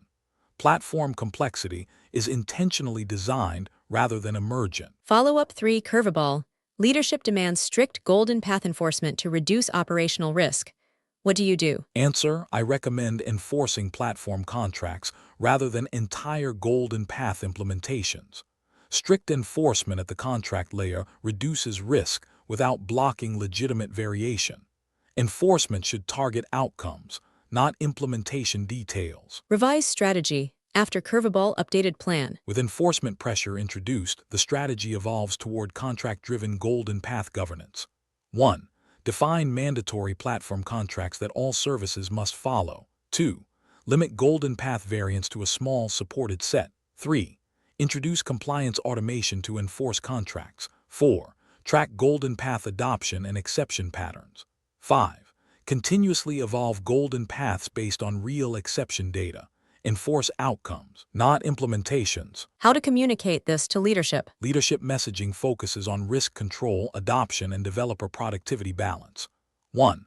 Goal: maintain workflow consistency while enabling necessary flexibility. 2. Strategy pillars: contract enforcement, supported variants, and adoption-driven evolution. 3. Expected outcomes: higher golden path adoption, reduced fragmentation risk, and improved developer experience. 4. Metrics: golden path adoption rate, exception frequency, platform contract compliance, and duplicated tooling reduction. 5. Timeline: Q1 contract definition, Q2 variant support rollout, Q3 compliance automation and adoption tracking. Take a screenshot of this. This is exactly how you present to a vice president, VP. Pro tip. If golden paths feel restrictive, teams will bypass them.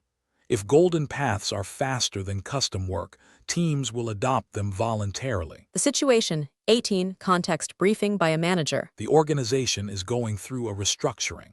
Teams are being reorganized around product domains, leadership layers are changing, and platform scope is unclear.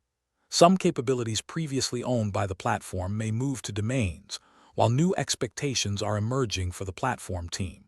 Platform roadmap commitments are at risk because ownership boundaries and priorities are shifting. The real question by hiring manager. How do you adapt platform strategy when organizational restructuring changes ownership, priorities, and platform scope? Candidate initial strategy framework answer. I treat restructuring as a platform scope revalidation exercise rather than a disruption event.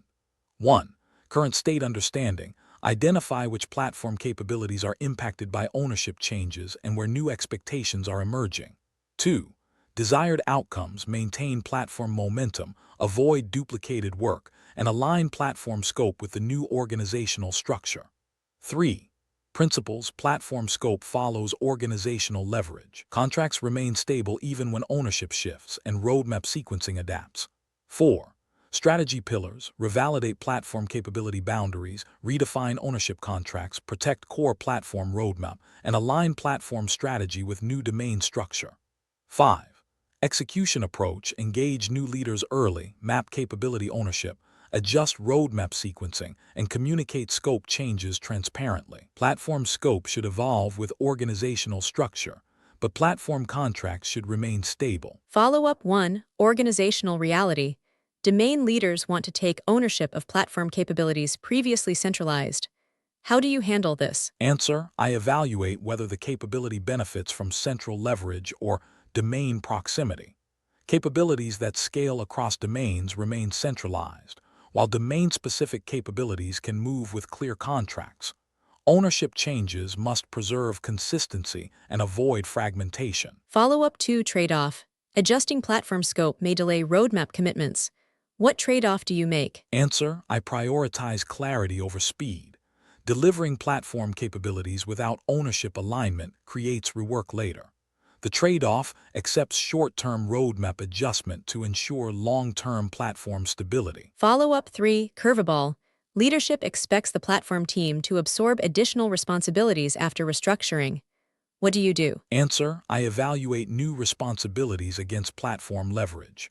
Platforms should absorb capabilities that scale across teams, not domain-specific work. Where responsibilities are added, roadmap and capacity must be rebalanced to prevent overload. Revise strategy after curveball updated plan. With expanded expectations introduced, the strategy evolves towards scope governance. 1. Define criteria for what belongs in platform scope after restructuring. 2. Resequence roadmap to reflect new ownership realities. 3. Introduce platform scope review as a recurring governance practice. 4. Align platform capacity planning with updated responsibilities. 5. Protect core platform leverage capabilities from scope creep. Restructuring increases platform scope pressure. Governance prevents scope creep. How to communicate this to leadership. Leadership messaging focuses on scope clarity, roadmap alignment, and scalable platform impact. 1. Goal: align platform scope with the new organizational structure without losing leverage. 2. Strategy pillars: capability boundary revalidation, ownership contracts, and scope governance. 3. Expected outcomes: reduced duplicated work, clearer ownership, and stable platform roadmap execution. 4. Metrics: platform scope changes, duplicated capability reduction, roadmap disruption rate, and platform workload distribution. 5. Timeline: Quarter 1 scope revalidation, Quarter 2 ownership alignment, Quarter 3 governance integration. Take a screenshot of this. This is exactly how you present to a vice president, VP. Pro tip. Org restructuring rarely breaks platform strategy. Unclear scope does. The fastest stabilizer after restructuring is redefining platform boundaries. The situation 19. Context briefing by a manager. There is ongoing conflict between the platform team and the security team regarding ownership of controls such as CI security checks, secrets management, policy enforcement, and compliance automation. Both teams aim to reduce risk, but unclear boundaries create duplicated tooling, conflicting processes, and delivery slowdowns. Leadership wants a clear model that aligns platform and security without creating friction. The real question by hiring manager. How would you define ownership boundaries between platform and security so that security scales without slowing delivery? Candidate initial strategy framework answer. I treat platform versus security ownership as a capability layering problem rather than a team control problem. 1. Current state understanding. Identify overlapping responsibilities across policy definition, enforcement tooling, and operational workflows. 2. Desired outcomes: clear ownership, reduced duplication, embedded security in workflows, and scalable compliance practices. 3. Principles: security defines policies, platform implements enforcement, contracts define integration, and security is shift left by default. 4. Strategy pillars: define policy versus enforcement boundaries, standardize security integration points, embed security checks into golden paths, and establish joint governance. 5. Execution approach: align leadership expectations, create shared responsibility model, integrate security controls into platform workflows, and measure compliance coverage. Security scales when it becomes a platform capability, not a parallel process. Follow-up 1. Organizational reality. Security teams worry that platform implementation may dilute security rigor. How do you address this? Answer: I preserve security authority over policy definition and validation. Platform implements enforcement, but does not redefine requirements. Shared dashboards and automated verification ensure security, maintains visibility and confidence. Follow-up 2. Trade-off. Embedding security into workflows may slow delivery initially. What trade-off do you make? Answer: I accept short-term delivery friction in exchange for long-term consistency and reduced late-stage security work. The trade-off favors early automation over repeated manual reviews. Follow-up 3. Curveball. A major audit finds gaps and leadership pushes security to take full control of enforcement. What do you do? Answer: I recommend strengthening enforcement collaboration rather than transferring ownership. Centralizing enforcement in security risks delivery bottlenecks. Instead, we enhance validation, monitoring, and reporting while keeping enforcement embedded in platform workflows. Revise strategy after curveball updated plan. With audit pressure, the strategy evolves towards stronger security platform integration. 1. Increase automated validation of security controls across platform workflows. 2. Strengthen reporting and audit visibility for the security team. 3. Define escalation model for security gaps without removing platform enforcement. 4. Expand policy as code coverage across critical workflows. 5. Introduce regular platform security capability reviews. Ownership clarity plus visibility prevents control conflicts. How to communicate this to leadership. Leadership messaging focuses on risk reduction, delivery continuity, and scalable security. 1. Goal: align platform and security ownership to scale compliance without slowing delivery. 2. Strategy pillars: policy definition, separation, platform enforcement, and joint governance. 3. Expected outcomes: reduced duplication, consistent security posture, and faster compliant delivery. 4. Metrics: security control coverage, audit findings, security review cycle time, and policy automation rate. 5. Timeline: Quarter 1 ownership model definition, Quarter 2 enforcement integration, Quarter 3 audit visibility expansion. Take a screenshot of this. This is exactly how you present to a vice president, VP. Pro tip. Platform versus security conflict is usually a boundary problem. When policy and enforcement responsibilities are separated clearly, both teams scale faster. The situation 20. Context briefing by a manager. The organization operates across multiple regions, but platform practices differ significantly between them.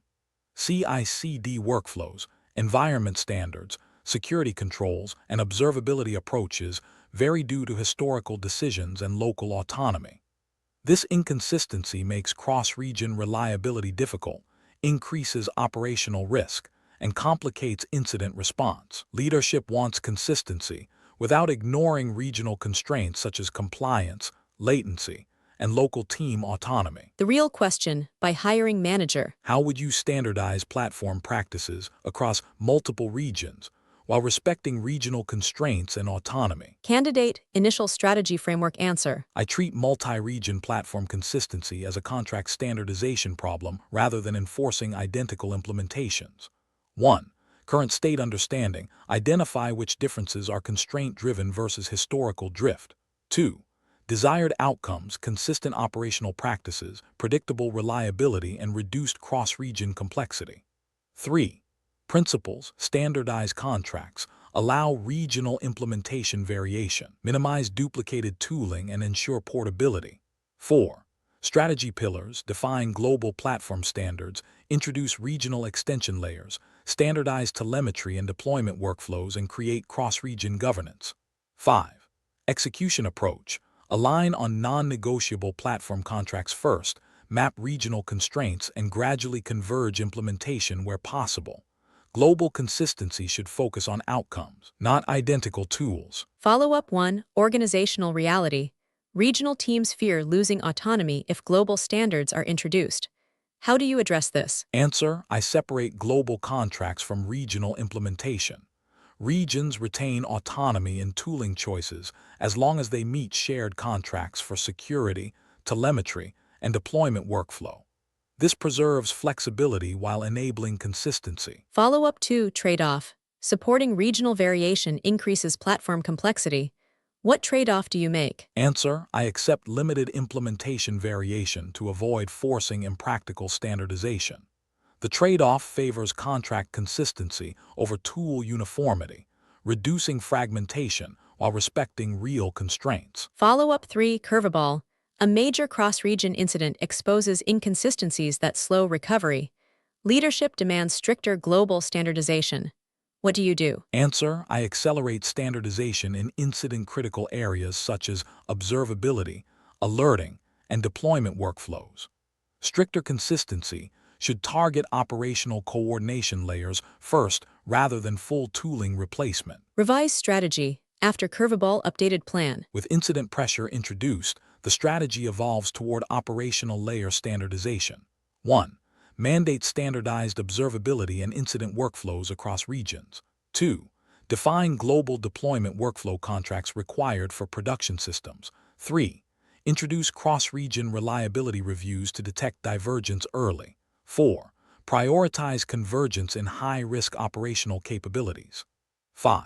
Maintain regional flexibility in lower-risk tooling decisions.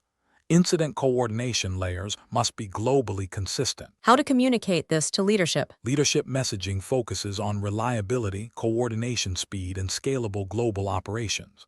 1. Goal: enable consistent global operations while respecting regional constraints. 2. Strategy pillars: contract standardization, regional extensions, and operational consistency. 3. Expected outcomes: faster cross-region incident response, reduced duplicated tooling, and predictable operational practices. 4. Metrics: cross-region incident resolution time, contract compliance rate, tooling duplication reduction, and regional divergence signals. 5. Timeline: Quarter 1 contract definition, Quarter 2 operational standard rollout, Quarter 3 convergence in high-risk capabilities. Take a screenshot of this. This is exactly how you present to a vice president, VP. Pro tip. Multi-region platform strategy fails when teams try to standardize everything. Standardize what affects coordination first: observability, deployment workflow, and incident response. Category 2 wrap-up. Org impact and operating model. In the previous scenarios, we explored how platform strategy reshapes the organization, defining ownership boundaries, managing resistance, scaling platform teams, and aligning platform with security and regional realities. Org design determines whether platform strategy scales or stalls. Once operating model clarity exists, the next major decision area emerges: choosing the right tools and deciding what the organization should build versus buy. Transition from operating model to build versus buy decisions. After defining ownership and operating model, platform leaders face continuous build versus buy decisions.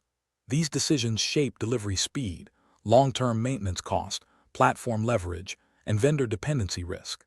Many platform strategies struggle not because of architecture, but because tool decisions accumulate technical and organizational debt. This transition shifts the focus from how teams operate to how platform capabilities are sourced and evolved. Please check description or comment section of this video. I have given a lot of links for downloading 6 PDFs containing all types of most asked interview question and answers like scenario-based, technical-based, behavioral-based, real-world problem-solving, generally most asked, and system design. Required for your AWS and DevOps jobs interviews like AWS Cloud Migration Specialist jobs, AWS Cloud Financial Analyst jobs, AWS Solution Architect jobs, Cloud Security Engineer jobs, Kubernetes Admin or Engineer or Architect or Developer jobs, DevOps ISE Engineer jobs, DevOps Metrics and Observability Engineer jobs, DevOps CI or CD Engineer jobs, AWS DevOps Engineer jobs, Cloud DevOps Engineer jobs, AWS Java or Python Developer jobs, DevOps Engineer jobs, etc., etc. These questions and answers are carefully curated by industry experts, saving you people hours of research and ensuring you people will have the most accurate and relevant answers. This PDFs includes scenario-based questions and answers, real-world problem solving, interview questions and answers where almost 80% of the people are failing to answer, system design questions and answers where almost 90% of the people are failing to answer, with detailed solutions, which are often missing from free online resources. A lot of people are claiming that these questions are coming in real interviews. So, grab them as soon as possible with both hands. Since these questions and answers covers basic to advanced interview questions and answers, that's why given 50 question and answers for each section. These questions and answers will be helpful for freshers, 2 to 3 years experienced people, and 5 or above years experienced people. Also for your interviews, you people can download all 6 PDFs in a single zip file from below given links. Category 3, build versus buy strategy. This category focuses on one of the most critical responsibilities of a DevOps or platform architect: deciding when to build internal capabilities and when to adopt external solutions.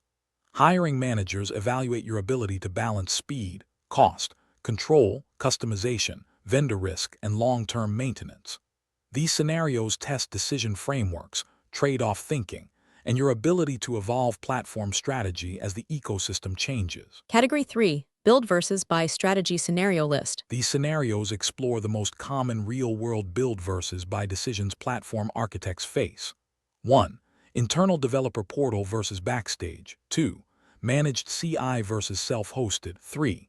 Buy observability versus build stack. 4. Replace legacy internal tooling. 5. Vendor lock-in concerns. 6. Tool sprawl rationalization. 7. Buy but heavily customized strategy. 8. SaaS cost rising consolidation. 9. Post-M and a duplicate tooling consolidation. 10. When to sunset internal platform build versus buy decisions define long-term platform leverage more than any single architecture choice. The situation 21. Context briefing by a manager. The organization wants to introduce an internal developer portal to improve discoverability, standardize workflows, and reduce onboarding time. Some engineers propose building a custom portal tailored to internal needs, while others recommend adopting Backstage to accelerate delivery. Leadership is unsure whether customization needs justify building internally or whether adopting an ecosystem tool provides better long-term leverage. The real question by hiring manager. How would you decide between building a custom internal developer portal and adopting Backstage? Candidate initial strategy framework answer. I treat this as a leverage versus differentiation decision rather than a technology preference. 1. Current state understanding. Identify primary portal use cases, service catalog, scaffolding, workflow orchestration, documentation, and platform discoverability. 2.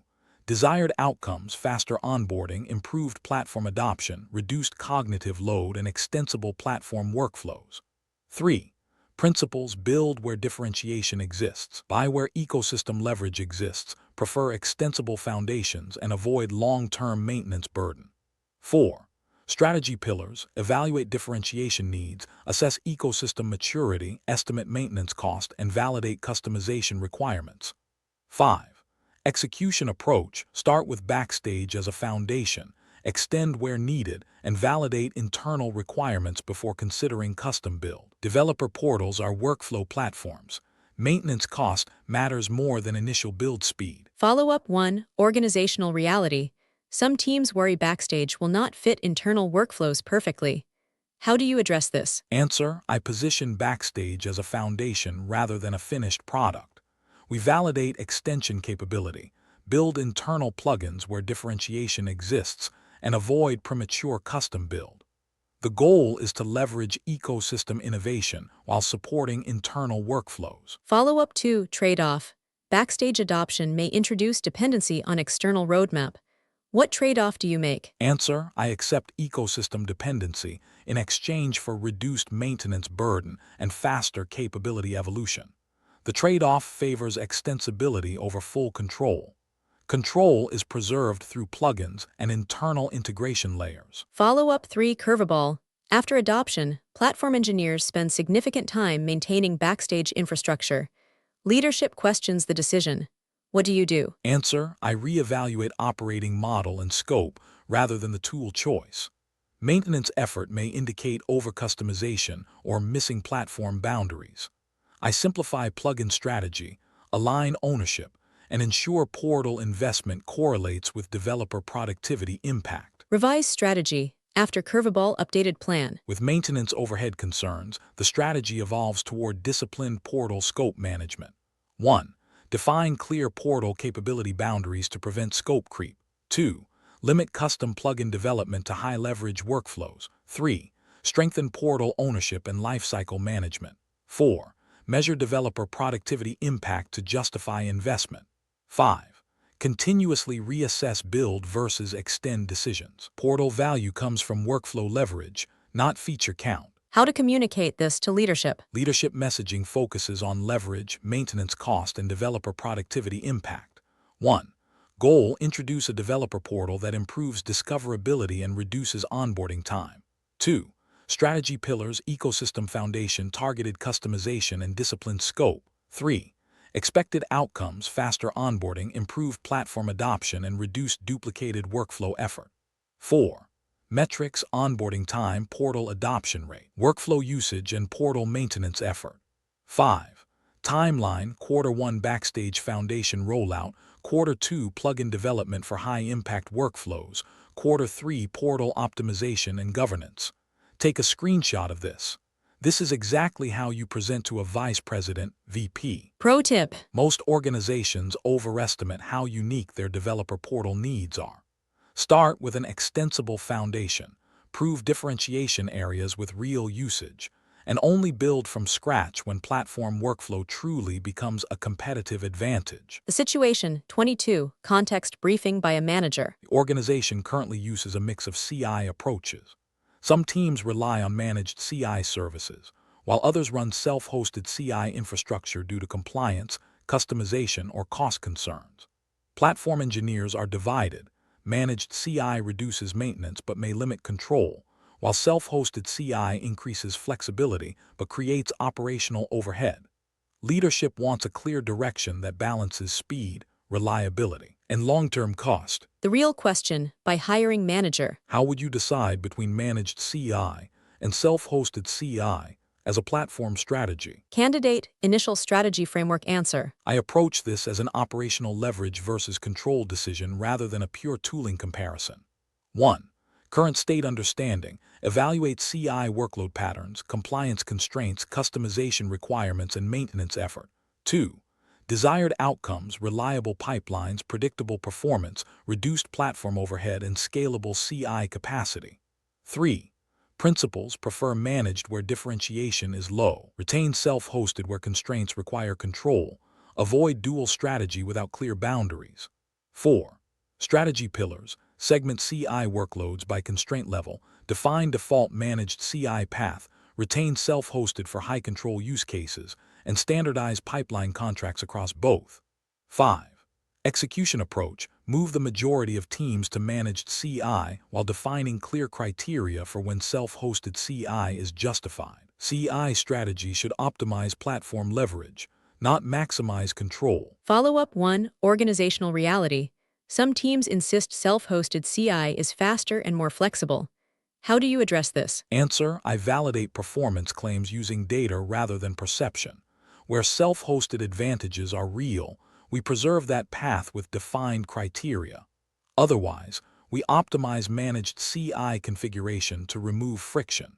Evidence reduces emotional tool preference debates. Follow-up 2, trade-off. Managed CI reduces control over infrastructure tuning. What trade-off do you make? Answer, I accept reduced infrastructure control in exchange for reduced maintenance burden and improved reliability. Control is preserved only where it materially impacts delivery or compliance. This prevents over-engineering CI infrastructure. Follow-up 3, curveball. CI costs increase significantly after moving to managed services. Leadership questions the strategy. What do you do? Answer, I introduce workload optimization before reversing strategy. This includes pipeline efficiency improvements, caching strategies, and workload segmentation. Cost growth should trigger optimization, not immediate migration back to self-hosted. Revise strategy. After curveball, updated plan. With cost pressure introduced, the strategy evolves toward workload-aware CI optimization. 1. Segment CI workloads by performance and cost sensitivity. 2. Introduce pipeline efficiency standards across teams. 3. Optimize caching, concurrency, and runner utilization. 4. Retain self-hosted CI only for high-constraint workloads. 5. Implement CI cost visibility dashboards. Cost visibility is essential for sustainable managed CI adoption. How to communicate this to leadership? Leadership messaging focuses on reliability, cost control, and platform leverage. 1. Goal, establish a scalable CI strategy that balances speed, cost, and operational overhead. 2. Strategy pillars, managed CI default, constrained self-hosted path, and CI cost optimization. 3. Expected outcomes, reduced maintenance effort, predictable CI performance, and controlled CI spend. 4. Metrics, CI pipeline duration, CI maintenance effort, CI cost per build, and self-hosted usage ratio. 5. Timeline, Q1 CI segmentation, Q2 managed CI migration, Q3 optimization and cost governance. Take a screenshot of this. This is exactly how you present to a vice president, VP. Pro tip. Organizations often choose self-hosted CI for perceived control, but underestimate long-term maintenance cost. Treat self-hosted CI as an exception that requires clear justification. The situation 23. Context briefing by a manager. The organization's observability stack has grown organically. Teams use different logging, metrics, and tracing tools, and platform engineers are debating whether to standardize on a commercial observability platform or build an internal stack using open-source components. Buying accelerates adoption and support, while building provides control and cost flexibility. Leadership wants a clear strategy that balances speed, cost, and long-term maintainability. The real question by hiring manager. How would you decide whether to buy an observability platform or build an internal observability stack? Candidate initial strategy framework answer. I treat observability as an operational capability decision rather than a tooling preference. 1. Current state understanding, evaluate signal coverage, incident response gaps, tooling fragmentation, and operational ownership. 2. Desired outcomes, consistent visibility, faster incident resolution, scalable telemetry pipelines, and predictable observability cost. 3. Principles, prefer buying workflow capabilities. Build commodity plumbing only when leverage exists. Standardize telemetry contracts first. 4. Strategy pillars, define telemetry standards. Evaluate platform capabilities versus internal effort. Assess long-term maintenance cost, and validate cost scaling patterns. 5. Execution approach, start with buying a platform for core workflows. Retain optional open-source components where differentiation or cost leverage exists. Observability value comes from workflows and insight speed, not raw data collection. Follow-up 1. Organizational reality. Some engineers strongly prefer open-source observability for flexibility. How do you address this? Answer: I separate telemetry collection from analysis experience. Open-source components can remain in the ingestion layer while buying workflow and visualization capabilities. This preserves flexibility without sacrificing operational speed. Follow-up 2. Trade-off. Buying observability reduces customization flexibility. What trade-off do you make? Answer: I accept reduced customization in exchange for faster incident workflows and lower maintenance burden. Customization is preserved at the telemetry and integration layer rather than the core platform. Follow-up 3. Curveball. Observability costs grow quickly after centralization. Leadership questions the buy decision. What do you do? Answer: cost growth indicates telemetry expansion. I introduce sampling strategies, retention policies, and cost visibility before reconsidering the platform decision. Optimization should precede replacement. Revise strategy. After curveball updated plan. With cost pressure introduced, the strategy evolves toward cost-aware observability design. 1. Segment telemetry by criticality and apply tiered retention policies. 2. Introduce sampling and aggregation for high-volume signals. 3. Improve observability cost visibility at team and service level. 4. Retain hybrid model where cost leverage exists. 5. Continuously reassess buy versus build as scale changes. Observability maturity includes cost governance, not only signal coverage. How to communicate this to leadership. Leadership messaging focuses on incident speed, cost predictability, and platform leverage. 1. Goal: provide consistent service visibility while controlling observability cost growth. 2. Strategy pillars: telemetry standardization, hybrid observability architecture, and cost governance. 3. Expected outcomes: faster incident response, reduced tooling fragmentation, and predictable observability spend. 4. Metrics: mean time to resolution, telemetry coverage, observability cost per service, and tooling consolidation progress. 5. Timeline: Quarter 1 telemetry standardization, Quarter 2 platform adoption, Quarter 3 cost optimization and hybrid refinement. Take a screenshot of this. This is exactly how you present to a vice president, VP. Pro tip. Organizations rarely regret buying observability workflows. They regret underestimating telemetry cost growth. Always design observability with cost controls from the start. The situation 24. Context briefing by a manager. The organization relies on several legacy internal tools built years ago to solve platform gaps, custom deployment dashboards, environment provisioning scripts, and internal workflow tools. These tools are poorly maintained, documentation is limited, and new engineers struggle to use them. Leadership is asking whether to modernize these tools, replace them with vendor solutions, or retire them entirely. The real question by hiring manager. How would you approach replacing legacy internal tooling while minimizing disruption and avoiding unnecessary rebuilds? Candidate initial strategy framework answer. I treat legacy tooling replacement as a capability mapping exercise rather than a tool migration exercise. 1. Current state understanding. Identify what capabilities each internal tool provides, usage patterns, maintenance cost, and risk exposure. 2. Desired outcomes, reduced maintenance burden, improved developer experience, consistent workflows, and lower operational risk. 3. Principles, replace capabilities, not tools. Avoid rebuild unless differentiation exists and prefer incremental migration. 4. Strategy pillars, map capabilities to modern platform equivalents, define replacement criteria, sequence migrations based on risk, and preserve workflows during transition. 5. Execution approach, start with low-risk tooling replacement, introduce parallel workflows, and gradually sunset legacy tools once adoption stabilizes. Legacy tools persist because workflows depend on them. Migration must preserve workflows first. Follow-up 1. Organizational reality. Some teams depend heavily on specific legacy tools and fear migration disruption. How do you handle this? Answer: I introduce parallel capability first rather than immediate replacement. Teams can validate new workflows while legacy tools remain available. Migration becomes opt-in initially, supported by clear guidance and rollback paths. Follow-up 2. Trade-off. Supporting both legacy and new tools increases platform complexity. What trade-off do you make? Answer: I accept temporary dual operation to reduce migration risk. The trade-off favors safe transition over forced replacement. Dual operation is time-boxed with clear sunset criteria. Follow-up 3. Curveball. Leadership pushes for immediate shutdown of legacy tools due to security concerns.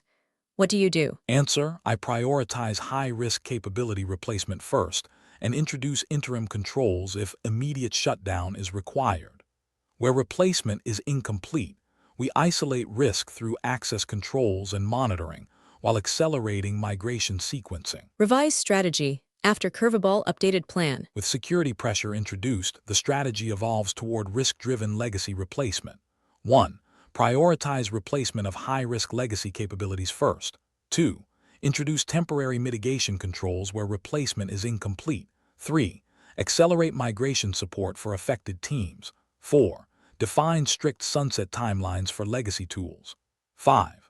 Track replacement progress through capability-level milestones. Security pressure should change migration sequencing, not migration discipline. How to communicate this to leadership? Leadership messaging focuses on risk reduction, migration progress, and maintenance cost. 1. Goal: reduce reliance on legacy tooling while maintaining delivery continuity. 2. Strategy pillars: capability mapping, phased replacement, and risk-driven prioritization. 3. Expected outcomes: lower maintenance burden, improve developer experience, and reduce security risk. 4. Metrics: legacy tool usage, migration completion rate, maintenance effort reduction, and security risk exposure. 5.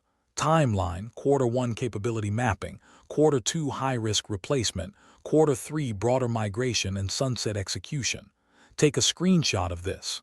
This is exactly how you present to a vice president, VP. Pro tip. Legacy replacement fails when teams migrate tools instead of workflows.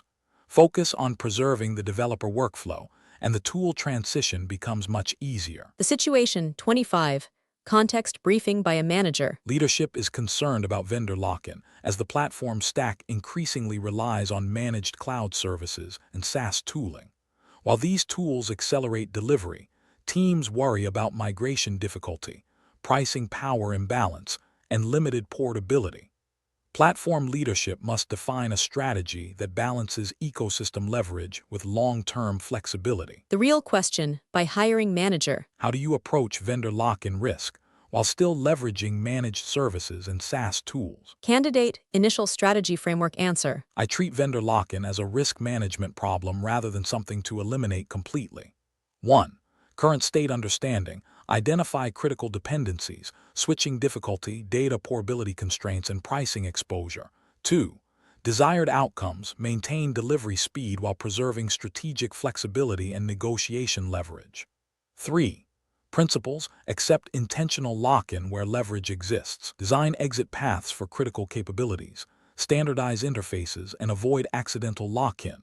4. Strategy pillars, classify tooling by lock-in risk. Introduce abstraction layers where justified, standardize data portability, and document exit strategies. 5. Execution approach, use managed services by default but ensure portability for high-risk capabilities through contracts, APIs, and data export strategies. The goal is controlled lock-in, not zero lock-in. Follow-up 1. Organizational reality. Some engineers resist managed services entirely due to lock-in concerns.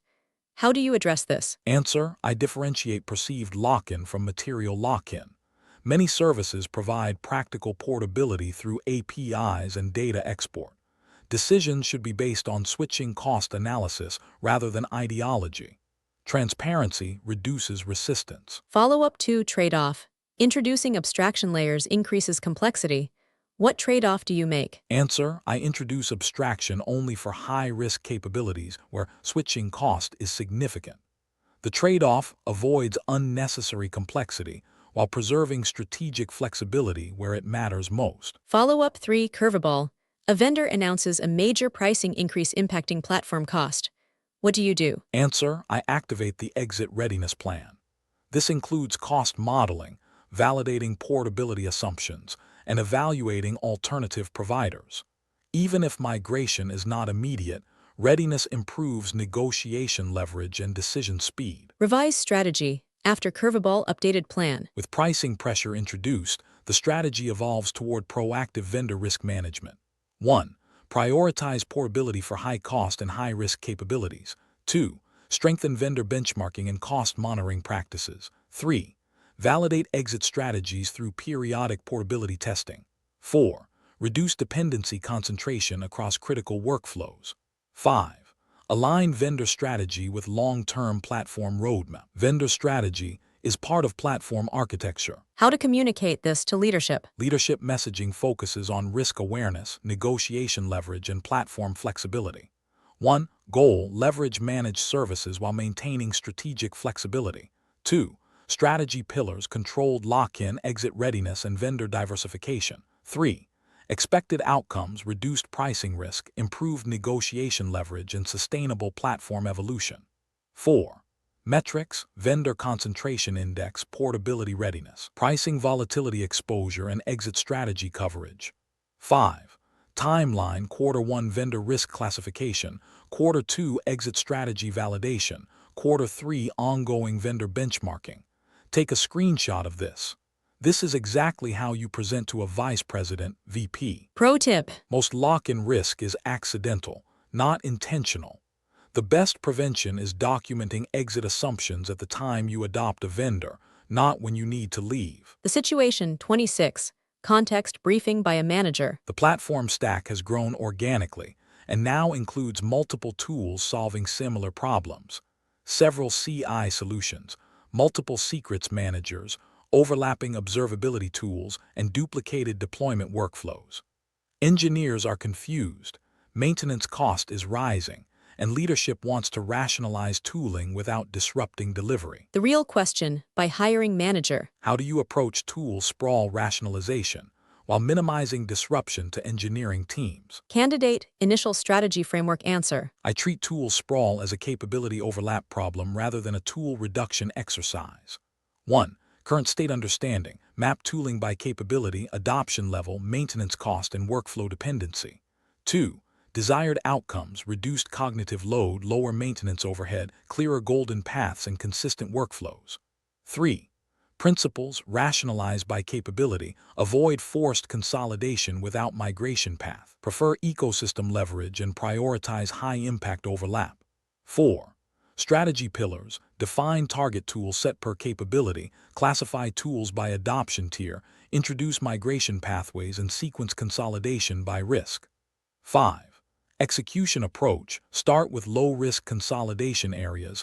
communicate target standards, and provide supported migration templates. Tool sprawl reflects decision history. Rationalization must respect workflow reality. Follow-up 1. Organizational reality. Teams are emotionally attached to certain tools.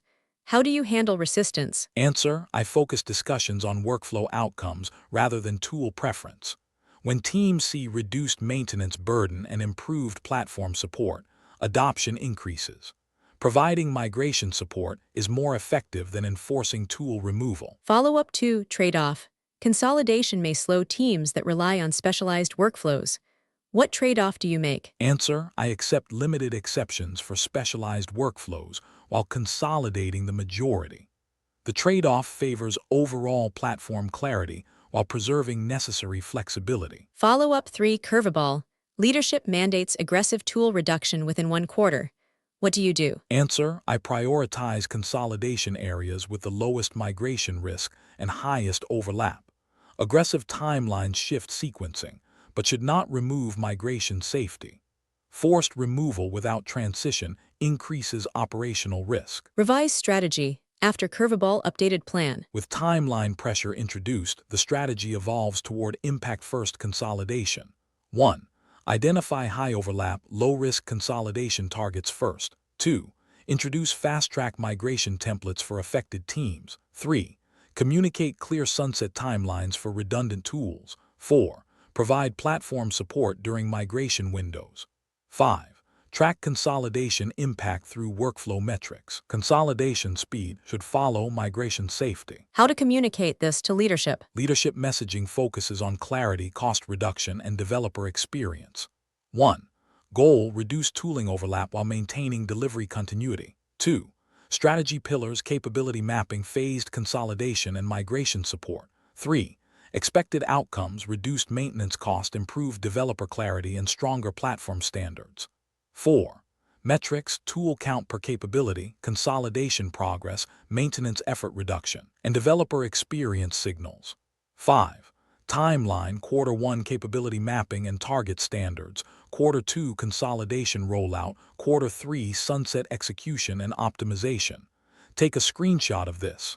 This is exactly how you present to a vice president, VP. Pro tip. Tool sprawl rarely comes from bad decisions. It comes from local optimization over time. Rationalization succeeds when teams see platform support improve, not when tools disappear. The situation 27. Context briefing by a manager. A vendor solution meets most platform needs, but not all. Engineers propose buying the tool and heavily customizing it to match internal workflows. Platform leaders are concerned that deep customization may recreate the maintenance burden of building internally, while avoiding customization may reduce adoption. Leadership wants a strategy that balances vendor leverage with internal fit. The real question by hiring manager. How do you approach buying a platform tool that requires significant customization? Candidate initial strategy framework answer. I treat heavy customization as a build decision disguised as a buy decision. 1. Current state understanding. Identify which requirements require customization and whether they represent differentiation or preference. 2. Desired outcomes: high adoption, sustainable maintenance, and vendor leverage without recreating internal platform ownership. 3. Principles: customize only for differentiation, avoid modifying core vendor behavior, prefer extension mechanisms, and maintain upgrade compatibility. 4. Strategy pillars: classify customization types, define customization boundaries, evaluate vendor extensibility model, and estimate lifecycle cost. 5. Execution approach: adopt the tool with minimal customization first, validate real workflow gaps, and introduce targeted extensions where necessary. Deep customization is long-term ownership. Treat it like building. Follow-up 1. Organizational reality. Teams argue the tool will fail adoption without customization. How do you handle this? Answer: I validate adoption blockers with real usage rather than assumptions. Often perceived gaps are onboarding or configuration issues. Where gaps are real, we prioritize extension-based customization instead of modifying core behavior. Follow-up 2. Trade-off. Limiting customization may reduce workflow fit. What trade-off do you make? Answer: I accept imperfect fit initially to preserve long-term maintainability. The trade-off favors upgradability and vendor leverage over short-term workflow perfection. Follow-up 3 curveball. After adoption, customization demand grows rapidly across teams. What do you do? Answer: growing customization demand indicates missing platform capability strategy. I introduce a customization governance model, prioritize common needs, and prevent uncontrolled modifications that fragment the platform. Revise strategy. After curveball updated plan. With customization demand increasing, the strategy evolves toward controlled extension governance. 1. Define allowed extension patterns and customization boundaries. 2. Prioritize shared customization over team-specific modifications. 3. Establish lifecycle ownership for custom extensions. 4. Continuously evaluate whether customization justifies internal capability investment. 5. Measure customization maintenance cost as part of platform roadmap. Customization governance prevents accidental platform rebuild. How to communicate this to leadership? Leadership messaging focuses on maintainability, adoption, and vendor leverage. 1. Goal: adopt vendor tooling while maintaining sustainable platform ownership. 2. Strategy pillars: extension-first customization, governance model, and lifecycle cost awareness. 3.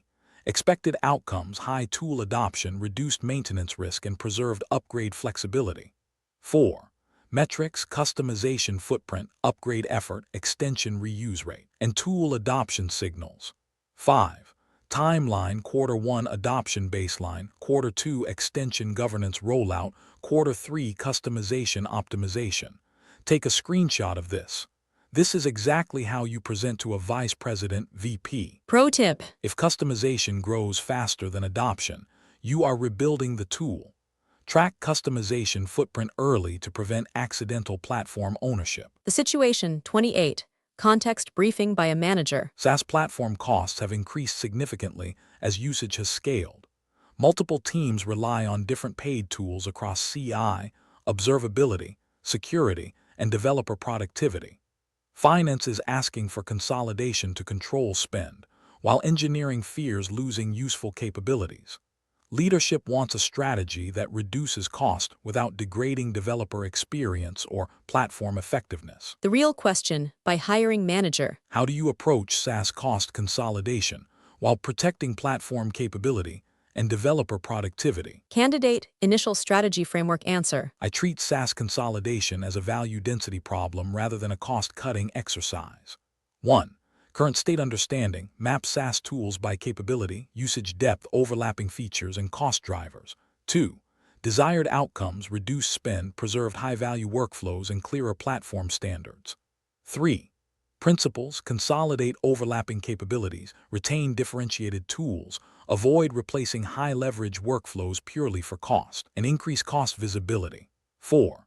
Strategy pillars: define value density per tool, identify consolidation candidates, standardize target tool set, and introduce cost governance. 5. Execution approach: start with overlapping low-usage tools, migrate workflows to target platforms, and renegotiate vendor contracts based on consolidated usage. Cost consolidation succeeds when workflow value is preserved. Follow-up 1. Organizational reality. Teams worry consolidation will remove capabilities they rely on. How do you address this? Answer: I involve teams in capability validation before consolidation. Decisions are based on workflow impact, not tool count. Where critical capability gaps exist, we address them before migration rather than after. Follow-up 2. Trade-off. Consolidation may reduce best-in-class tooling quality. What trade-off do you make? Answer: I accept minor feature differences in exchange for reduced cognitive load and lower platform cost. The trade-off favors overall platform clarity over isolated tool optimization. Follow-up 3. Curveball. Finance demands immediate cost reduction targets this quarter. What do you do? Answer: I prioritize quick wins such as license optimization, unused seat reduction, and contract renegotiation while sequencing deeper consolidation safely. Immediate savings should not force risky migrations. Revise strategy. After curveball updated plan. With immediate cost pressure introduced, the strategy evolves towards staged SaaS optimization. 1. Reduce unused licenses and optimize seat allocation first. 2. Renegotiate vendor contracts using usage data. 3. Prioritize consolidation of overlapping low-risk tools. 4. Introduce SaaS usage visibility dashboards. 5. Align consolidation roadmap with financial targets. Short-term savings should accelerate, not replace, consolidation strategy. How to communicate this to leadership. Leadership messaging focuses on cost control, workflow preservation, and platform clarity. 1. Goal: reduce SaaS spend while preserving platform capability and developer productivity. 2. Strategy pillars: value-based consolidation, contract optimization, and cost governance. 3. Expected outcomes: lower SaaS spend, clearer platform standards, and improved cost visibility. 4. Metrics: SaaS spend per engineer, tool overlap index, license utilization, and consolidation progress. 5. Timeline: Quarter 1 usage optimization, Quarter 2 consolidation rollout, Quarter 3 contract renegotiation and governance. Take a screenshot of this. This is exactly how you present to a vice president, VP. Pro tip. The fastest SaaS savings usually come from license optimization, not tool replacement. Always start with usage visibility before consolidation decisions. The situation 29. Context briefing by a manager. Following a company acquisition, both organizations bring overlapping platform tools, multiple CI systems, registries, observability stacks, and deployment workflows. Each side believes their tooling is superior, and immediate consolidation risks disrupting delivery during integration. Leadership wants a clear strategy for rationalizing duplicate tooling without slowing the post-stem and a roadmap. The real question by hiring manager. How do you consolidate duplicate platform tooling after an acquisition while protecting delivery speed? Candidate initial strategy framework answer. I treat post-stem and a tooling consolidation as an evaluation and convergence process rather than immediate standardization. 1. Current state understanding: compare tooling capabilities, adoption depth, operational maturity, and migration complexity across both organizations. 2. Desired outcomes: unified platform direction, minimal disruption, preserved delivery speed, and reduced long-term maintenance cost. 3. Principles: stabilize first, evaluate objectively, converge incrementally, and prioritize workflow continuity. 4. Strategy pillars: define evaluation criteria, select target tooling per capability, introduce coexistence phase, and sequence convergence by risk. 5. Execution approach: allow temporary coexistence while evaluating real usage patterns, choose target tools, and migrate gradually with clear sunset timelines. Post-stem and a consolidation is a convergent strategy, not a replacement event. Follow-up 1. Organizational reality. Teams defend their existing tools strongly. How do you avoid political decisions? Answer: I introduce transparent evaluation criteria focused on workflow effectiveness, operational reliability, and migration effort. Decisions based on data and shared criteria reduce bias and help teams trust outcomes. Follow-up 2. Trade-off. Running parallel tooling increases cost temporarily. What trade-off do you make? Answer: I accept short-term cost increase to avoid delivery disruption. The trade-off favors safe convergence over forced consolidation that risks integration delays. Follow-up 3. Curveball. Leadership demands faster consolidation to capture synergy savings. What do you do? Answer: I prioritize high overlap, low-risk capabilities for accelerated convergence while maintaining safe timelines for complex workflows.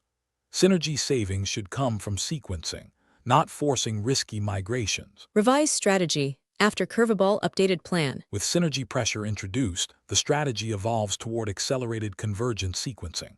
1. Identify quick consolidation wins across duplicate low-risk tools. 2. Accelerate migration templates for overlapping workflows. 3. Communicate clear target platform direction early. 4. Maintain coexistence only where migration risk is high. 5. Track synergy savings alongside migration progress. Convergence speed should follow workflow risk, not financial pressure. How to communicate this to leadership? Leadership messaging focuses on synergy realization, delivery protection, and platform direction. 1. Goal: consolidate duplicate tooling while maintaining integration velocity. 2. Strategy pillars: objective evaluation, phased convergence, and synergy-aligned sequencing. 3. Expected outcomes: reduced tooling duplication, clearer platform standards, and protected post-stem and a delivery. 4. Metrics, duplicate tool count, migration progress, synergy savings realized, and integration velocity indicators. 5. Timeline, Q1 evaluation and target selection, Q2 quick win convergence, Q3 complex workflow migration. Take a screenshot of this. This is exactly how you present to a vice president, VP. Pro tip. In M&A, the fastest consolidation mistakes come from assuming one side is better. Evaluate real workflow maturity first, not brand, familiarity, or internal preference. The situation 30. Context briefing by a manager. Several internal platform capabilities were built years ago and once provided strong leverage, but today they require significant maintenance and limit adoption of modern ecosystem solutions. Some teams still depend on them, while others have moved away. Leadership is asking when it is appropriate to sunset an internal platform capability without creating disruption or losing critical functionality. The real question by hiring manager. How do you decide when to sunset an internal platform capability? And what is the strategy to do it safely? Candidate initial strategy framework answer. I treat sunsetting as a lifecycle management decision rather than a tooling decision. 1. Current state understanding, evaluate usage trends, maintenance cost, operational risk, and availability of replacement capabilities. 2. Desired outcomes, reduced maintenance burden, improved platform leverage, and safe transition for dependent teams. 3. Principles, sunset capabilities, not teams, replace before removing, communicate early, and track adoption signals. 4. Strategy pillars, define sunset criteria, identify replacement pathways, communicate timelines, and provide migration support. 5. Execution approach, announce intent early, introduce replacement workflows, monitor adoption, and execute phased shutdown once dependency drops. Sunsetting is a platform maturity signal, not a failure signal. Follow-up 1. Organizational reality. A few critical services still depend on the internal capability. How do you proceed? Answer: I identify dependency blockers and prioritize migration support for those services. Sunset timelines are adjusted based on dependency risk rather than arbitrary deadlines. Critical paths receive direct platform support. Follow-up 2. Trade-off. Maintaining a legacy capability during migration increases cost. What trade-off do you make? Answer: I accept temporary maintenance cost to ensure safe transition. The trade-off favors reliability and adoption over aggressive shutdown timelines. Sunset success depends on migration readiness. Follow-up 3. Curveball. Leadership wants faster shutdown due to cost pressure. What do you do? Answer: I accelerate migration sequencing and focus on removing highest cost dependencies first, while introducing temporary mitigation where needed. Faster shutdown must still preserve service stability. Revise strategy. After curveball updated plan. With cost pressure introduced, the strategy evolves toward accelerated but dependency-aware sunsetting. 1. Prioritize migration of highest cost dependencies first. 2. Provide targeted platform support for remaining critical services. 3. Introduce interim controls to reduce legacy maintenance overhead. 4. Communicate updated sunset milestones clearly. 5. Track dependency reduction as primary success metric. Sunset speed should follow dependency reduction. How to communicate this to leadership? Leadership messaging focuses on lifecycle management, cost reduction, and platform evolution. 1. Goal: reduce maintenance burden by safely retiring outdated platform capabilities. 2. Strategy pillars, lifecycle criteria, migration support, and phased shutdown. 3. Expected outcomes: lower maintenance cost, improved platform leverage, and clearer platform standards. 4. Metrics: dependency count, migration progress, maintenance effort reduction, and sunset milestone completion. 5. Timeline: Q1 sunset criteria and communication, Q2 migration acceleration, Q3 phased shutdown execution. Take a screenshot of this. This is exactly how you present to a vice president, VP. Pro tip. The hardest part of sunsetting is not technical, it is visibility. If you cannot see dependencies clearly, you cannot retire capabilities safely. Category 3 wrap-up. Build versus buy strategy. In the previous scenarios, we explored how platform leaders make sourcing decisions, when to build internally, when to adopt vendor solutions, how to manage customization, and how to handle lifecycle decisions like consolidation and sunsetting. Build versus buy decisions shape long-term maintenance cost, platform leverage, and architectural flexibility. Once tooling direction is clear, the next challenge emerges, deciding what to build first. Transition from build versus buy to roadmap and prioritization. After defining platform direction and tooling strategy, platform leaders must decide how to sequence work. Prioritization determines whether platform strategy delivers impact or remains theoretical. The hardest platform decisions are rarely technical. They are sequencing decisions under constraints such as limited capacity, competing stakeholder demands, and unclear leadership expectations. Please check description or comment section of this video. I have given a lot of links for downloading 6 PDFs containing all types of most asked interview question and answers like scenario-based, technical-based, behavioral-based, real-world problem-solving, generally most asked, and system design. Required for your AWS and DevOps jobs interviews like AWS Cloud Migration Specialist jobs, AWS Cloud Financial Analyst jobs, AWS Solution Architect jobs, Cloud Security Engineer jobs, Kubernetes Admin or Engineer or Architect or Developer jobs, DevOps ISE Engineer jobs, DevOps Metrics and Observability Engineer jobs, DevOps CI or CD Engineer jobs, AWS DevOps Engineer jobs, Cloud DevOps Engineer jobs, AWS Java or Python Developer jobs, DevOps Engineer jobs, etc., etc. These questions and answers are carefully curated by industry experts, saving you people hours of research and ensuring you people will have the most accurate and relevant answers.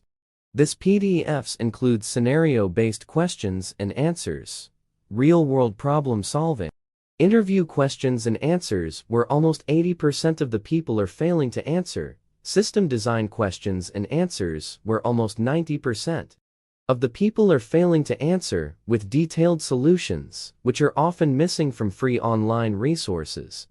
A lot of people are claiming that these questions are coming in real interviews. So, grab them as soon as possible with both hands. Since these questions and answers covers basic to advanced interview questions and answers, that's why given 50 question and answers for each section. These questions and answers will be helpful for freshers, 2 to 3 years experienced people, and 5 or above years experienced people. Also for your interviews, you people can download all 6 PDFs in a single zip file from below given links. Category 4. Roadmap and prioritization. This category focuses on how platform architects decide what to build, when to build it, and how to justify those decisions. Hiring managers evaluate your ability to balance short-term delivery pressure with long-term platform foundations, manage competing requests, and maintain strategic direction under uncertainty. These scenarios test prioritization frameworks, roadmap communication, and real executive decision thinking. Category 4. Roadmap and prioritization scenario list. These scenarios represent the most common roadmap and prioritization decisions platform leaders face. 1. First 90-day roadmap. 2. Too many requests prioritization model. 3. Tech debt versus new capabilities. 4. Quick wins versus foundations. 5. Reliability versus DX priority conflict. 6. Platform rebuild versus incremental. 7. Roadmap without leadership clarity. 8. Adoption versus new features. 9. Missing platform metrics for prioritization. 10. Executive interrupts roadmap. Roadmap quality determines whether platform strategy translates into measurable impact. The situation 31. Context briefing by a manager. You have joined as a DevOps architect, and leadership asks for a clear 90-day platform roadmap. The organization has fragmented tooling, inconsistent CI/CD practices, rising cloud costs, and developer onboarding friction. Stakeholders expect quick improvements, but long-term platform foundations are also missing. Leadership wants to see early impact without creating future rework. The real question by hiring manager. How would you design a practical first 90-day platform roadmap that balances quick wins with long-term platform foundations. Candidate Initial Strategy Framework Answer. I structure the first 90 days around learning, leverage, and visible impact. 1. Current state understanding, map platform capabilities, developer friction, duplicated tooling, and operational risks. 2. Desired outcomes, early developer experience improvements, clear platform direction, and foundation work started. 3. Principles, deliver visible wins early, avoid premature standardization, prioritize leverage, and create roadmap transparency. 4. Strategy pillars, discovery and assessment, quick workflow improvements, platform foundation definition, and roadmap alignment with leadership. 5. Execution approach, first 30 days discovery and trust building, next 30 days quick wins and standard definition, final 30 days foundation execution and roadmap communication. The first 90 days establish platform credibility more than platform completeness. Follow-up 1. Organizational reality. Stakeholders want immediate fixes instead of discovery. How do you handle this? Answer: I pair discovery with targeted quick wins so stakeholders see progress while assessment continues. Visible improvements build trust and protect time needed for deeper platform decisions. Follow-up 2. Trade-off. Delivering quick wins may delay foundational work. What trade-off do you make? Answer: I prioritize quick wins that align with long-term direction rather than isolated improvements. The trade-off avoids rework by selecting wins that move the platform toward target architecture. Follow-up 3. Curveball. Leadership changes priorities halfway through the first 90 days. What do you do? Answer: I revalidate roadmap assumptions and adjust sequencing while protecting foundational work already started. The roadmap must be adaptable without restarting platform direction. Revise strategy. After curveball, updated plan. With priority changes introduced, the strategy evolves toward adaptable roadmap sequencing. 1. Reconfirm leadership outcomes and success metrics. 2. Resequence quick wins to align with new priorities. 3. Protect foundation work that enables multiple future initiatives. 4. Communicate roadmap changes transparently to teams. 5. Introduce regular roadmap review cadence. Roadmaps should adapt in sequencing, not direction. How to communicate this to leadership? Leadership messaging focuses on impact, direction, and confidence in execution. 1. Goal: establish platform direction while delivering visible improvements in the first 90 days. 2. Strategy pillars: discovery, quick wins, and foundation work. 3. Expected outcomes: reduce developer friction, clearer platform roadmap, and early standardization progress. 4. Metrics: onboarding time, platform adoption signals, duplicated workflow reduction, and stakeholder satisfaction. 5. Timeline: month 1 discovery, month 2 quick wins, month 3 foundation execution and roadmap alignment. Take a screenshot of this. This is exactly how you present to a vice president, VP. Pro tip. The first roadmap mistake is overcommitting.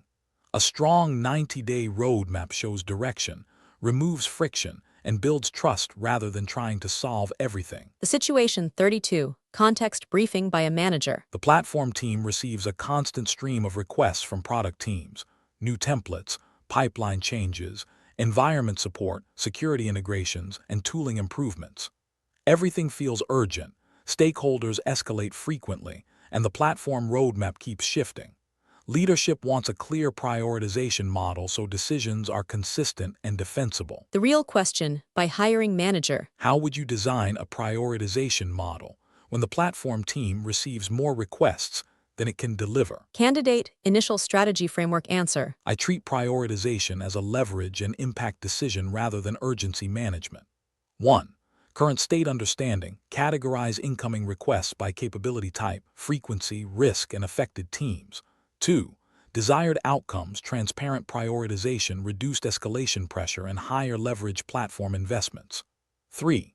Principles: prioritize leverage over volume, reduce repeated requests first, protect strategic work, and make decisions visible.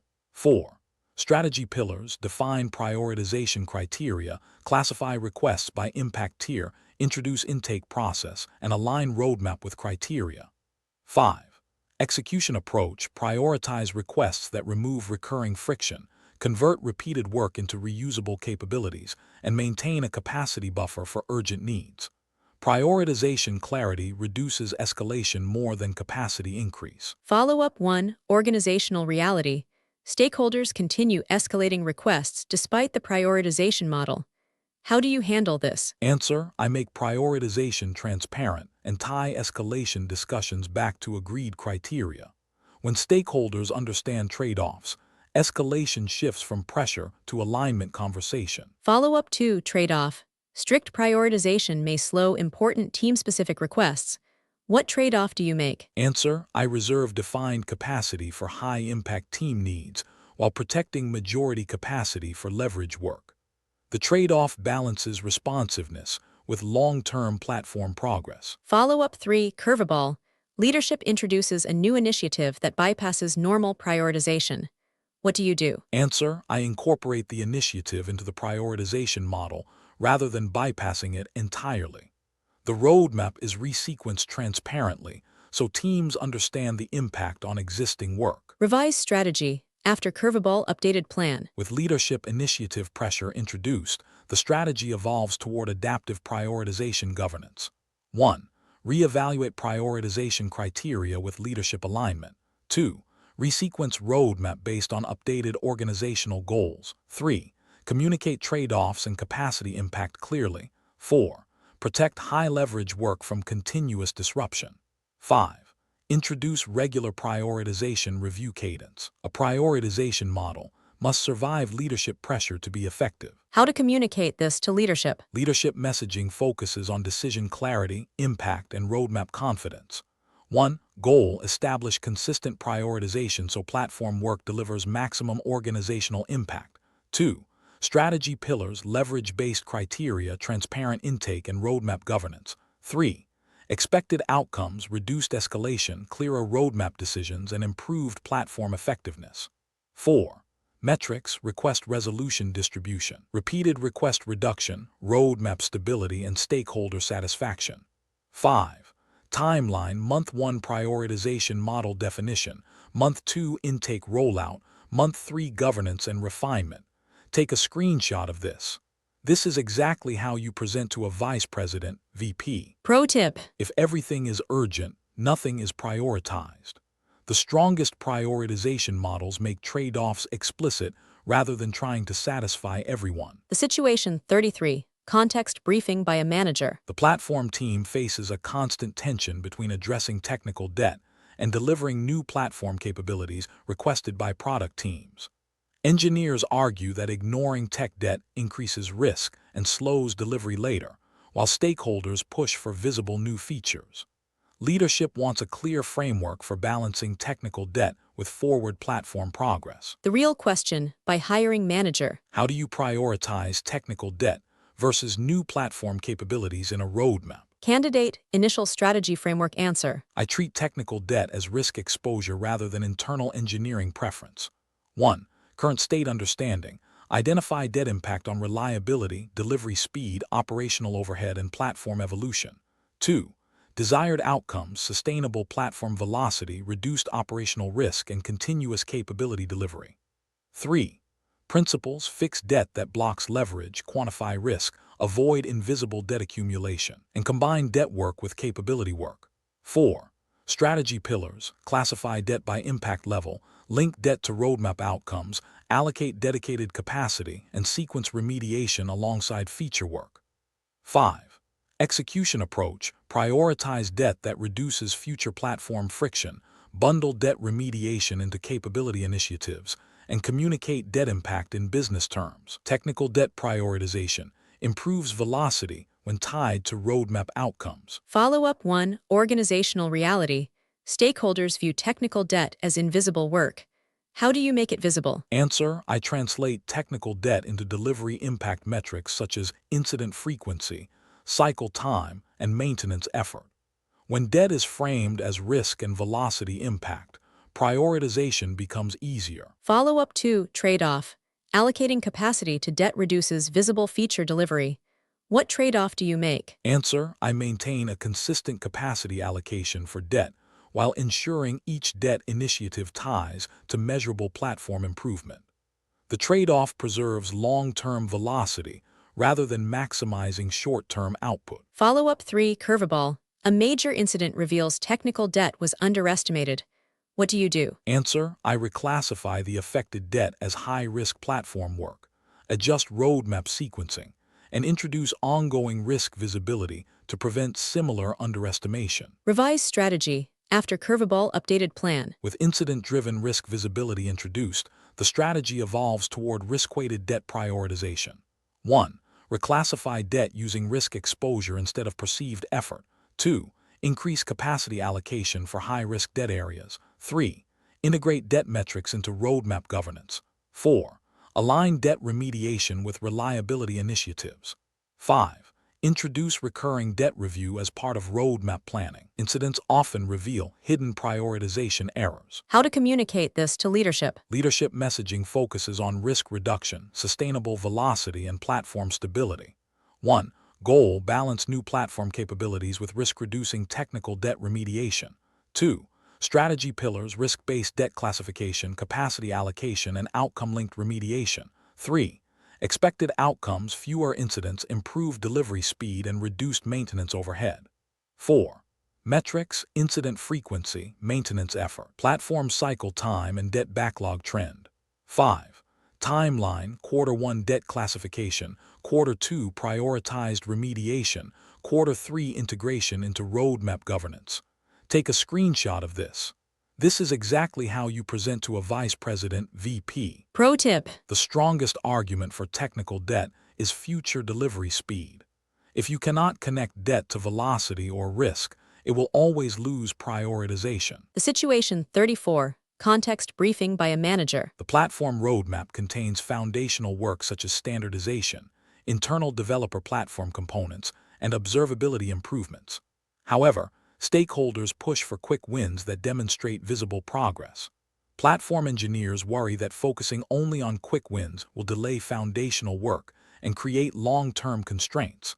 Leadership wants a strategy that balances quick wins with foundational investments. The real question by hiring manager. How do you balance quick wins versus foundational platform investments in a roadmap? Candidate, initial strategy framework answer. I treat quick wins as credibility builders and foundations as leverage multipliers. 1. Current state understanding. Identify which quick wins align with long-term platform direction and which create rework. 2.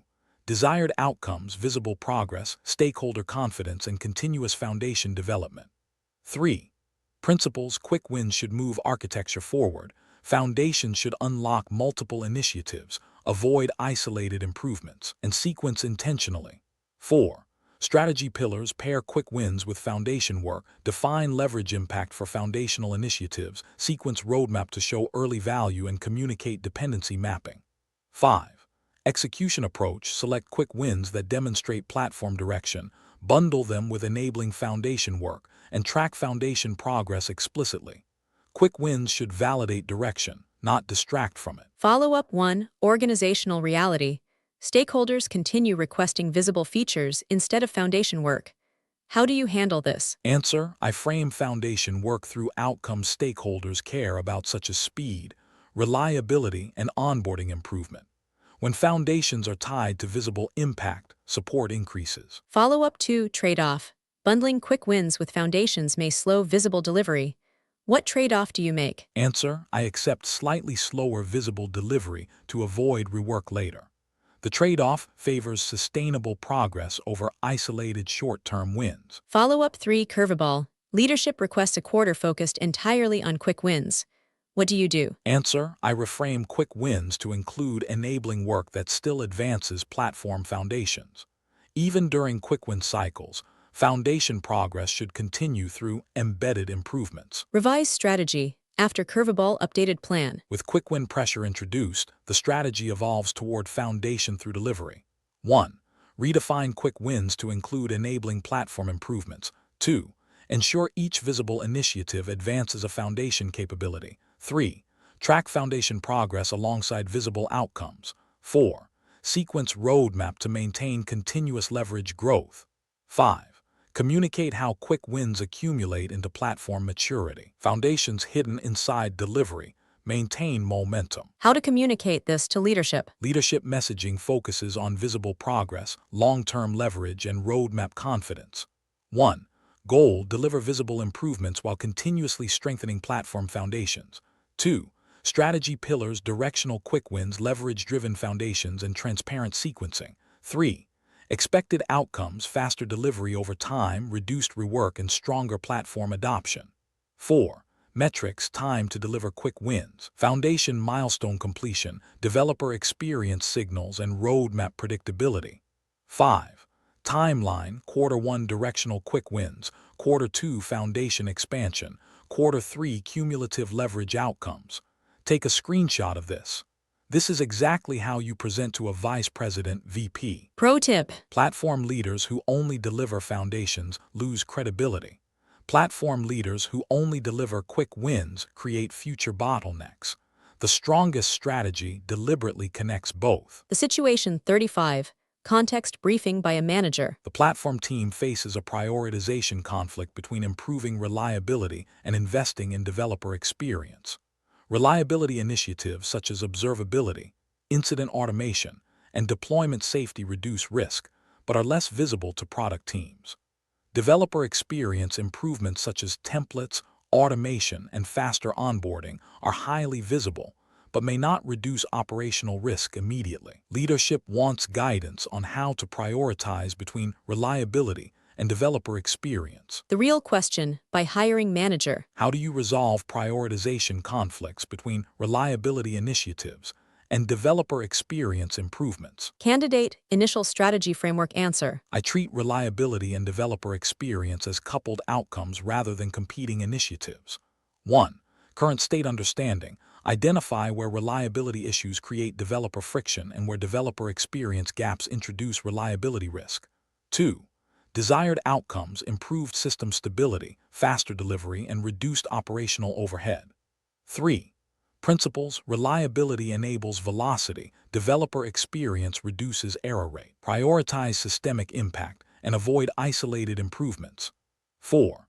Strategy pillars: map reliability to developer workflows, identify initiatives that improve both, classify work by risk level, and sequence high-risk reliability first.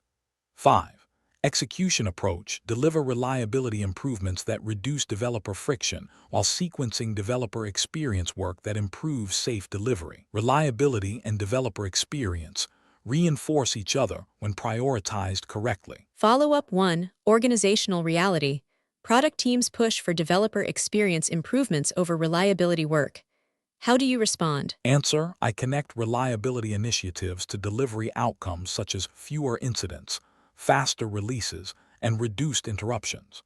When reliability is framed as delivery speed, prioritization becomes easier. Follow-up 2. Trade-off. Prioritizing reliability may delay visible developer experience improvements. What trade-off do you make? Answer: I sequence reliability work that unlocks developer experience improvements rather than delaying both. The trade-off favors enabling safe velocity instead of maximizing short-term visibility. Follow-up 3. Curveball. Leadership requests a quarter focused purely on developer experience.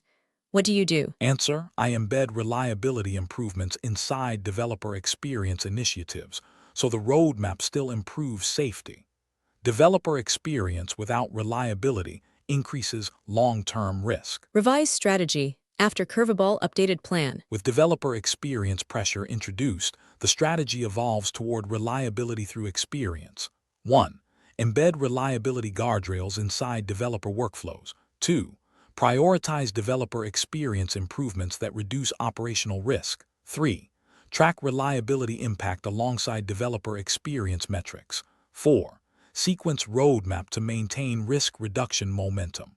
5. Communicate reliability benefits of developer experience initiatives.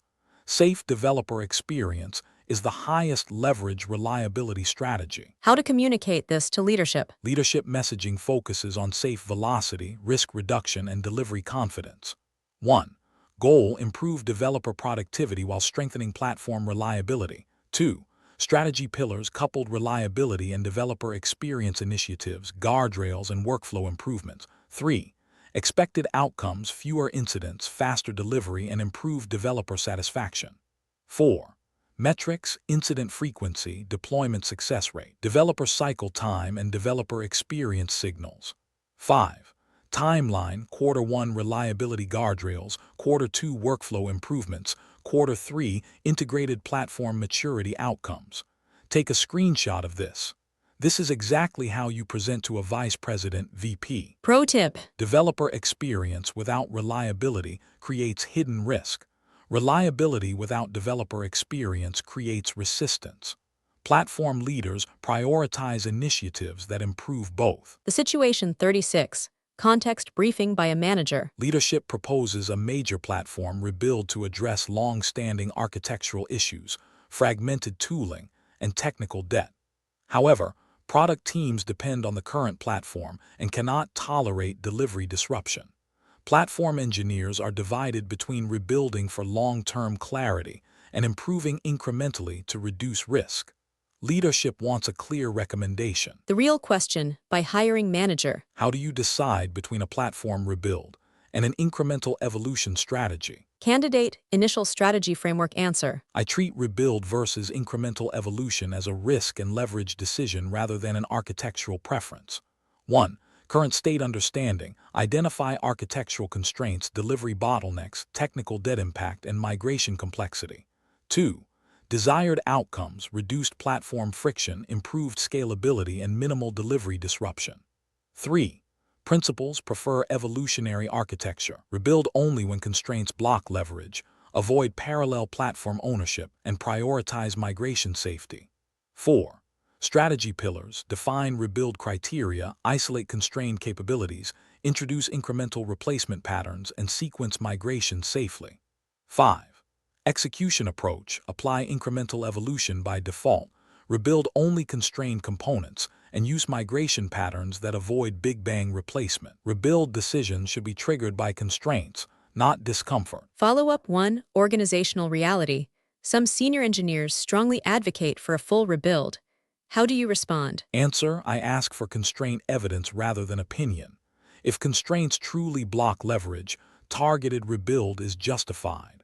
Otherwise, incremental evolution reduces risk while still improving architecture. Follow-up 2. Trade-off. Incremental evolution may prolong technical debt. What trade-off do you make? Answer. I accept slower architectural clarity in exchange for delivery continuity. The trade-off favors safe evolution while prioritizing removal of high-impact constraints first. Follow-up 3. Curveball. Leadership allocates budget specifically for a rebuild initiative. What do you do? Answer. I redefine the rebuild initiative as constraint-driven modernization. Budget is used for targeted replacement rather than a full platform restart, ensuring investment produces measurable leverage. Revise strategy. After curveball updated plan. With rebuild funding introduced, the strategy evolves toward targeted modernization. 1. Define components that meet rebuild criteria clearly. 2. Sequence modernization by constraint impact. 3. Introduce migration patterns that allow coexistence. 4. Track leverage improvement from modernization work. 5. Avoid parallel platform ownership during transition. Modernization funding should remove constraints, not restart architecture. How to communicate this to leadership? Leadership messaging focuses on risk management, investment efficiency, and measurable platform leverage. 1. Goal: modernize the platform while protecting delivery continuity. 2. Strategy pillars: constraint-driven modernization, incremental replacement, and safe migration. 3. Expected outcomes: reduced architectural friction, improved scalability, and predictable platform evolution. 4. Metrics: constraint removal rate, migration progress, platform performance signals, and delivery stability. 5. Timeline: Q1 constraint identification, Q2 targeted modernization, Q3 migration expansion. Take a screenshot of this. This is exactly how you present to a vice president (VP). Pro tip. Full platform rebuilds often solve clarity problems, but create delivery risk. The strongest platform leaders rebuild only where leverage is blocked. The situation 37. Context briefing by a manager. You are asked to produce a platform roadmap, but leadership cannot clearly articulate priorities. Different executives emphasize different goals such as cost reduction, developer productivity, reliability, and standardization. Without clear direction, the platform team risks building work that later becomes misaligned. Leadership still expects progress despite this ambiguity. The real question, by hiring manager. How do you create a platform roadmap when leadership priorities are unclear or conflicting? Candidate initial strategy framework answer. I treat unclear priorities as a discovery and alignment opportunity rather than a blocker. 1. Current state understanding. Identify stated leadership goals, implicit expectations, and areas of conflict. 2. Desired outcomes, directional roadmap, leadership alignment, and early platform momentum. 3. Principles, build reversible roadmap decisions, prioritize leverage initiatives, make assumptions explicit, and align through outcomes. 4. Strategy pillars. Define outcome themes, map platform initiatives to each theme, identify no-regret work, and introduce roadmap checkpoints. 5. Execution approach. Propose a directional roadmap based on outcome themes, validate assumptions with leadership, and iterate quickly. Ambiguity favors reversible decisions. Follow-up 1. Organizational reality. Different leaders disagree on platform priorities. How do you handle this? Answer: I shift conversations from solutions to outcomes. When leaders evaluate shared outcomes such as speed, cost, and reliability, alignment becomes easier than debating specific initiatives. Follow-up 2. Trade-off. Acting without clarity risks misalignment. What trade-off do you make? Answer: I prioritize reversible work that delivers value across multiple outcome themes. The trade-off favors momentum while reducing risk of wasted effort. Follow-up 3. Curveball. Leadership later changes direction significantly. What do you do? Answer: I revisit roadmap assumptions, adjust sequencing, and highlight which work remains valuable despite direction changes. Reversible planning reduces disruption. Revise strategy. After curveball, updated plan. With direction changes introduced, the strategy evolves toward assumption-driven roadmap governance. 1. Document roadmap assumptions explicitly. 2. Increase roadmap review frequency with leadership. 3. Prioritize initiatives that support multiple outcome themes. 4. Reduce investment in highly direction-specific work. 5. Continuously communicate alignment status. Assumptions are part of roadmap design. How to communicate this to leadership? Leadership messaging focuses on alignment, flexibility, and progress despite ambiguity. 1. Goal: maintain platform momentum while leadership priorities evolve. 2. Strategy pillars: outcome-driven roadmap, reversible investments, and frequent alignment. 3. Expected outcomes: reduced rework, clearer prioritization over time, and sustained platform progress. 4. Metrics: roadmap stability, initiative reuse rate, leadership alignment signals, and delivered leverage improvements.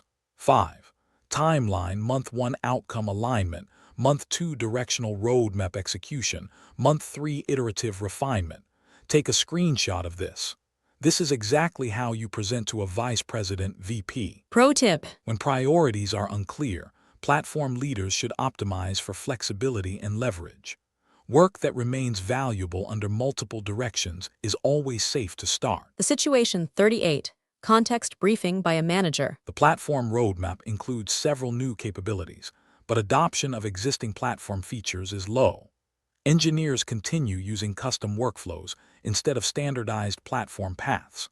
Platform engineers are debating whether to build new capabilities requested by stakeholders or focus on improving adoption of existing ones. Leadership wants to understand how adoption should influence roadmap decisions. The real question, by hiring manager. How do you prioritize adoption improvements versus building new platform capabilities? Candidate initial strategy framework answer. I treat adoption as a platform leverage signal rather than a separate initiative. 1. Current state understanding. Identify why adoption is low, including usability gaps, missing capabilities, trust issues, and workflow friction. 2. Desired outcomes: higher platform leverage, reduced custom workflows, and consistent engineering experience. 3. Principles: adoption reflects value, improve existing leverage before expanding scope, measure workflow impact, and avoid feature expansion without usage. 4. Strategy pillars: diagnose adoption barriers, improve golden paths, prioritize high-impact usability fixes, and align roadmap with adoption signals. 5. Execution approach, focus roadmap capacity on removing adoption blockers first, validate usage improvement, and expand capabilities once leverage increases. Low adoption is a roadmap signal, not a communication problem. Follow-up 1. Organizational reality. Stakeholders continue requesting new features despite low adoption. How do you handle this? Answer: I present adoption data alongside feature requests so stakeholders understand leverage impact.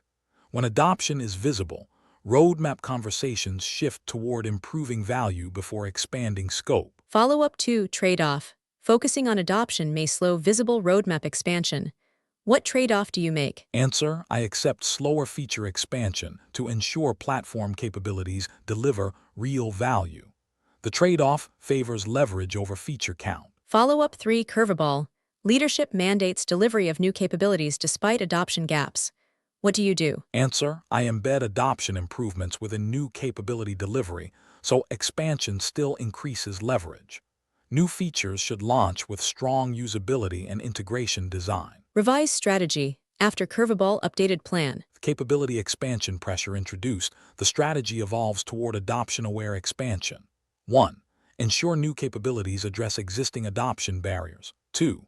Introduce adoption metrics into roadmap governance. 3. Bundle usability improvements with new feature delivery. 4. Prioritize high-leverage workflows for expansion. 5.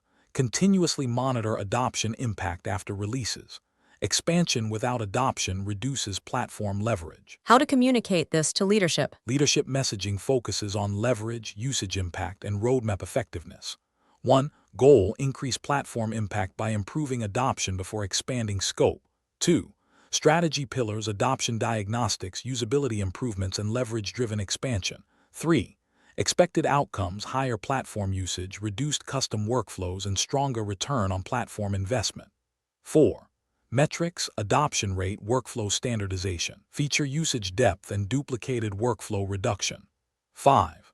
Timeline: Q1 adoption diagnostics, Q2 usability improvements, Q3 capability expansion with adoption tracking.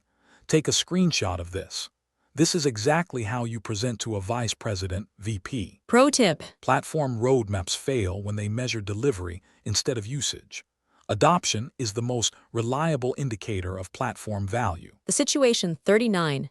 Context briefing by a manager. The platform team struggles to prioritize roadmap items because there are no clear platform metrics. Decisions rely on anecdotal feedback, stakeholder pressure, and incident reactions. Without measurable signals, prioritization debates repeat every quarter.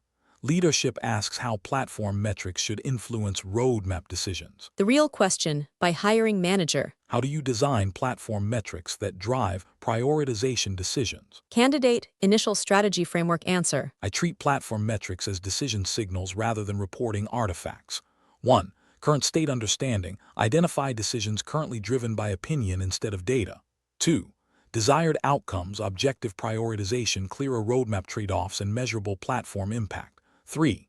Principles: metrics must influence decisions. Measure workflow impact, not tool activity. Avoid vanity metrics and connect metrics to outcomes. 4. Strategy pillars: define core platform outcome metrics. Introduce workflow instrumentation. Map metrics to roadmap themes, and integrate metrics into prioritization. 5. Execution approach: start with a small set of decision-driving metrics. Validate usefulness in roadmap discussions, and expand instrumentation gradually. Metrics are useful only when they change decisions. Follow-up 1. Organizational reality. Teams question the accuracy of platform metrics.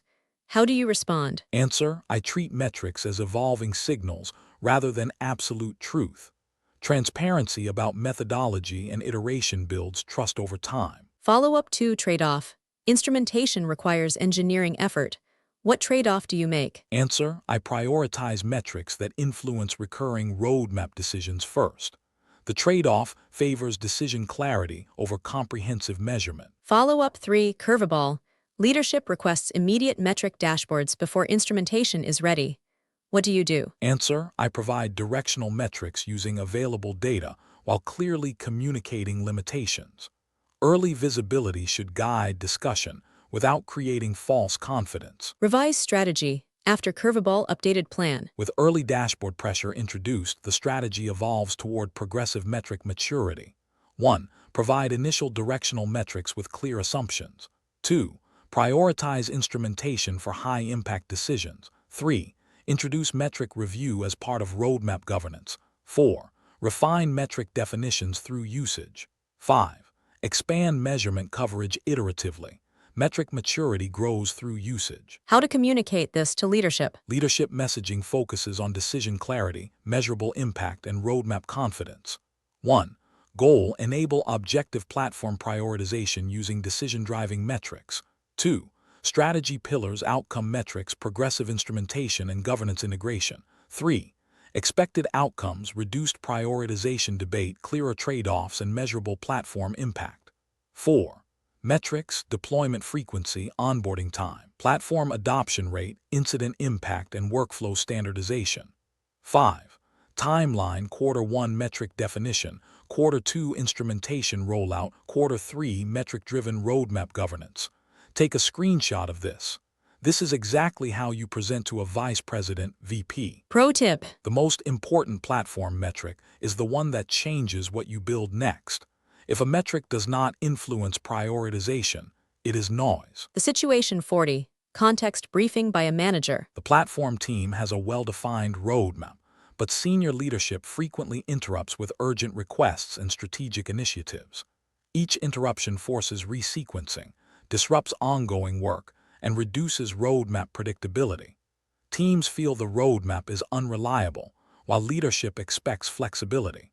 The organization needs a way to handle executive interruptions without losing strategic direction. The real question by hiring manager. How do you manage executive interruptions while maintaining a credible platform roadmap? Candidate initial strategy framework answer. I treat executive interruptions as a roadmap governance problem rather than a prioritization failure. 1. Current state understanding: identify frequency of interruptions, initiative types, and roadmap impact patterns. 2. Desired outcomes: predictable roadmap, controlled flexibility, and transparent trade-offs. 3. Principles: expect interruptions, protect strategic work, make trade-offs explicit, and introduce governance mechanisms. 4. Strategy pillars: define interruption intake process, reserve capacity buffer, categorize interruption types, and align roadmap review cadence. 5. Execution approach: introduce capacity allocation for unplanned work, evaluate interruption impact before acceptance, and communicate roadmap changes transparently. A credible roadmap anticipates interruption. Follow-up 1. Organizational reality. Leadership expects immediate execution without trade-off discussion. How do you handle this? Answer: I acknowledge urgency but immediately show impact on existing commitments. Making trade-offs visible reframes interruptions as decisions rather than directives. Follow-up 2. Trade-off. Reserving buffer reduces planned delivery capacity. What trade-off do you make? Answer: I accept slightly lower planned throughput to preserve roadmap stability. The trade-off favors predictability over reactive delivery. Follow-up 3. Curveball. Executive interruptions become frequent and strategic. What do you do? Answer: I formalize roadmap governance with leadership, introduce prioritization checkpoints, and shift roadmap communication toward outcome alignment rather than fixed plans. Revise strategy after curveball updated plan. With frequent executive interruptions introduced, the strategy evolves toward governance-driven roadmap management. 1. Formalize interruption intake criteria. 2. Increase roadmap review cadence with leadership. 3. Define strategic versus operational interruption categories. 4. Protect high-leverage initiatives explicitly. 5. Track interruption impact as a roadmap metric. Roadmap credibility depends on governance, not rigidity. How to communicate this to leadership? Leadership messaging focuses on flexibility, transparency, and execution confidence. 1. Goal: maintain roadmap credibility while supporting executive priorities. 2. Strategy pillars: interruption governance, capacity buffering, and transparent trade-off communication. 3. Expected outcomes: more predictable delivery, faster response to strategic initiatives, and reduced roadmap churn. 4. Metrics: roadmap stability, interruption frequency, initiative completion predictability, and stakeholder confidence. 5. Timeline: month 1 governance definition, month 2 buffer implementation, Month 3 Roadmap Stability Tracking. Take a screenshot of this. This is exactly how you present to a vice president, VP. Pro tip. Executive interruptions are normal at senior levels. The mistake is treating them as exceptions instead of designing the roadmap to absorb them. Category 4 Wrap-Up. Roadmap and Prioritization. In the previous scenarios, we explored how platform leaders decide what to build, when to build it, and how to sequence work under constraints. Prioritization determines whether platform strategy delivers measurable impact or remains theoretical. Once roadmap decisions are clear, the next critical capability emerges, communicating those decisions effectively to executives. Transition from roadmap decisions to executive communication. A strong platform roadmap alone is not enough. Platform leaders must explain strategy, justify investment, communicate trade-offs, and translate technical decisions into business language.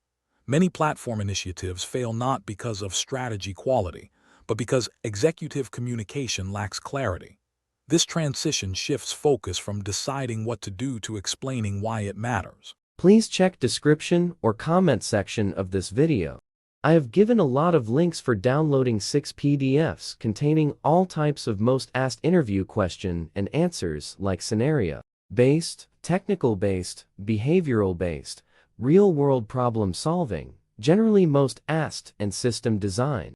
Required for your AWS and DevOps jobs interviews like AWS Cloud Migration Specialist jobs, AWS Cloud Financial Analyst jobs, AWS Solution Architect jobs, Cloud Security Engineer jobs, Kubernetes Admin or Engineer or Architect or Developer jobs, DevOps ISE Engineer jobs, DevOps Metrics and Observability Engineer jobs, DevOps CI or CD Engineer jobs, AWS DevOps Engineer jobs, Cloud DevOps Engineer jobs, AWS Java or Python Developer jobs, DevOps Engineer jobs, etc., etc.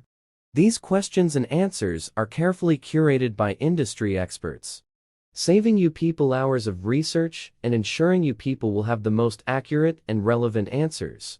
This PDFs includes scenario-based questions and answers, real-world problem solving, interview questions and answers where almost 80% of the people are failing to answer, system design questions and answers where almost 90% of the people are failing to answer, with detailed solutions, which are often missing from free online resources.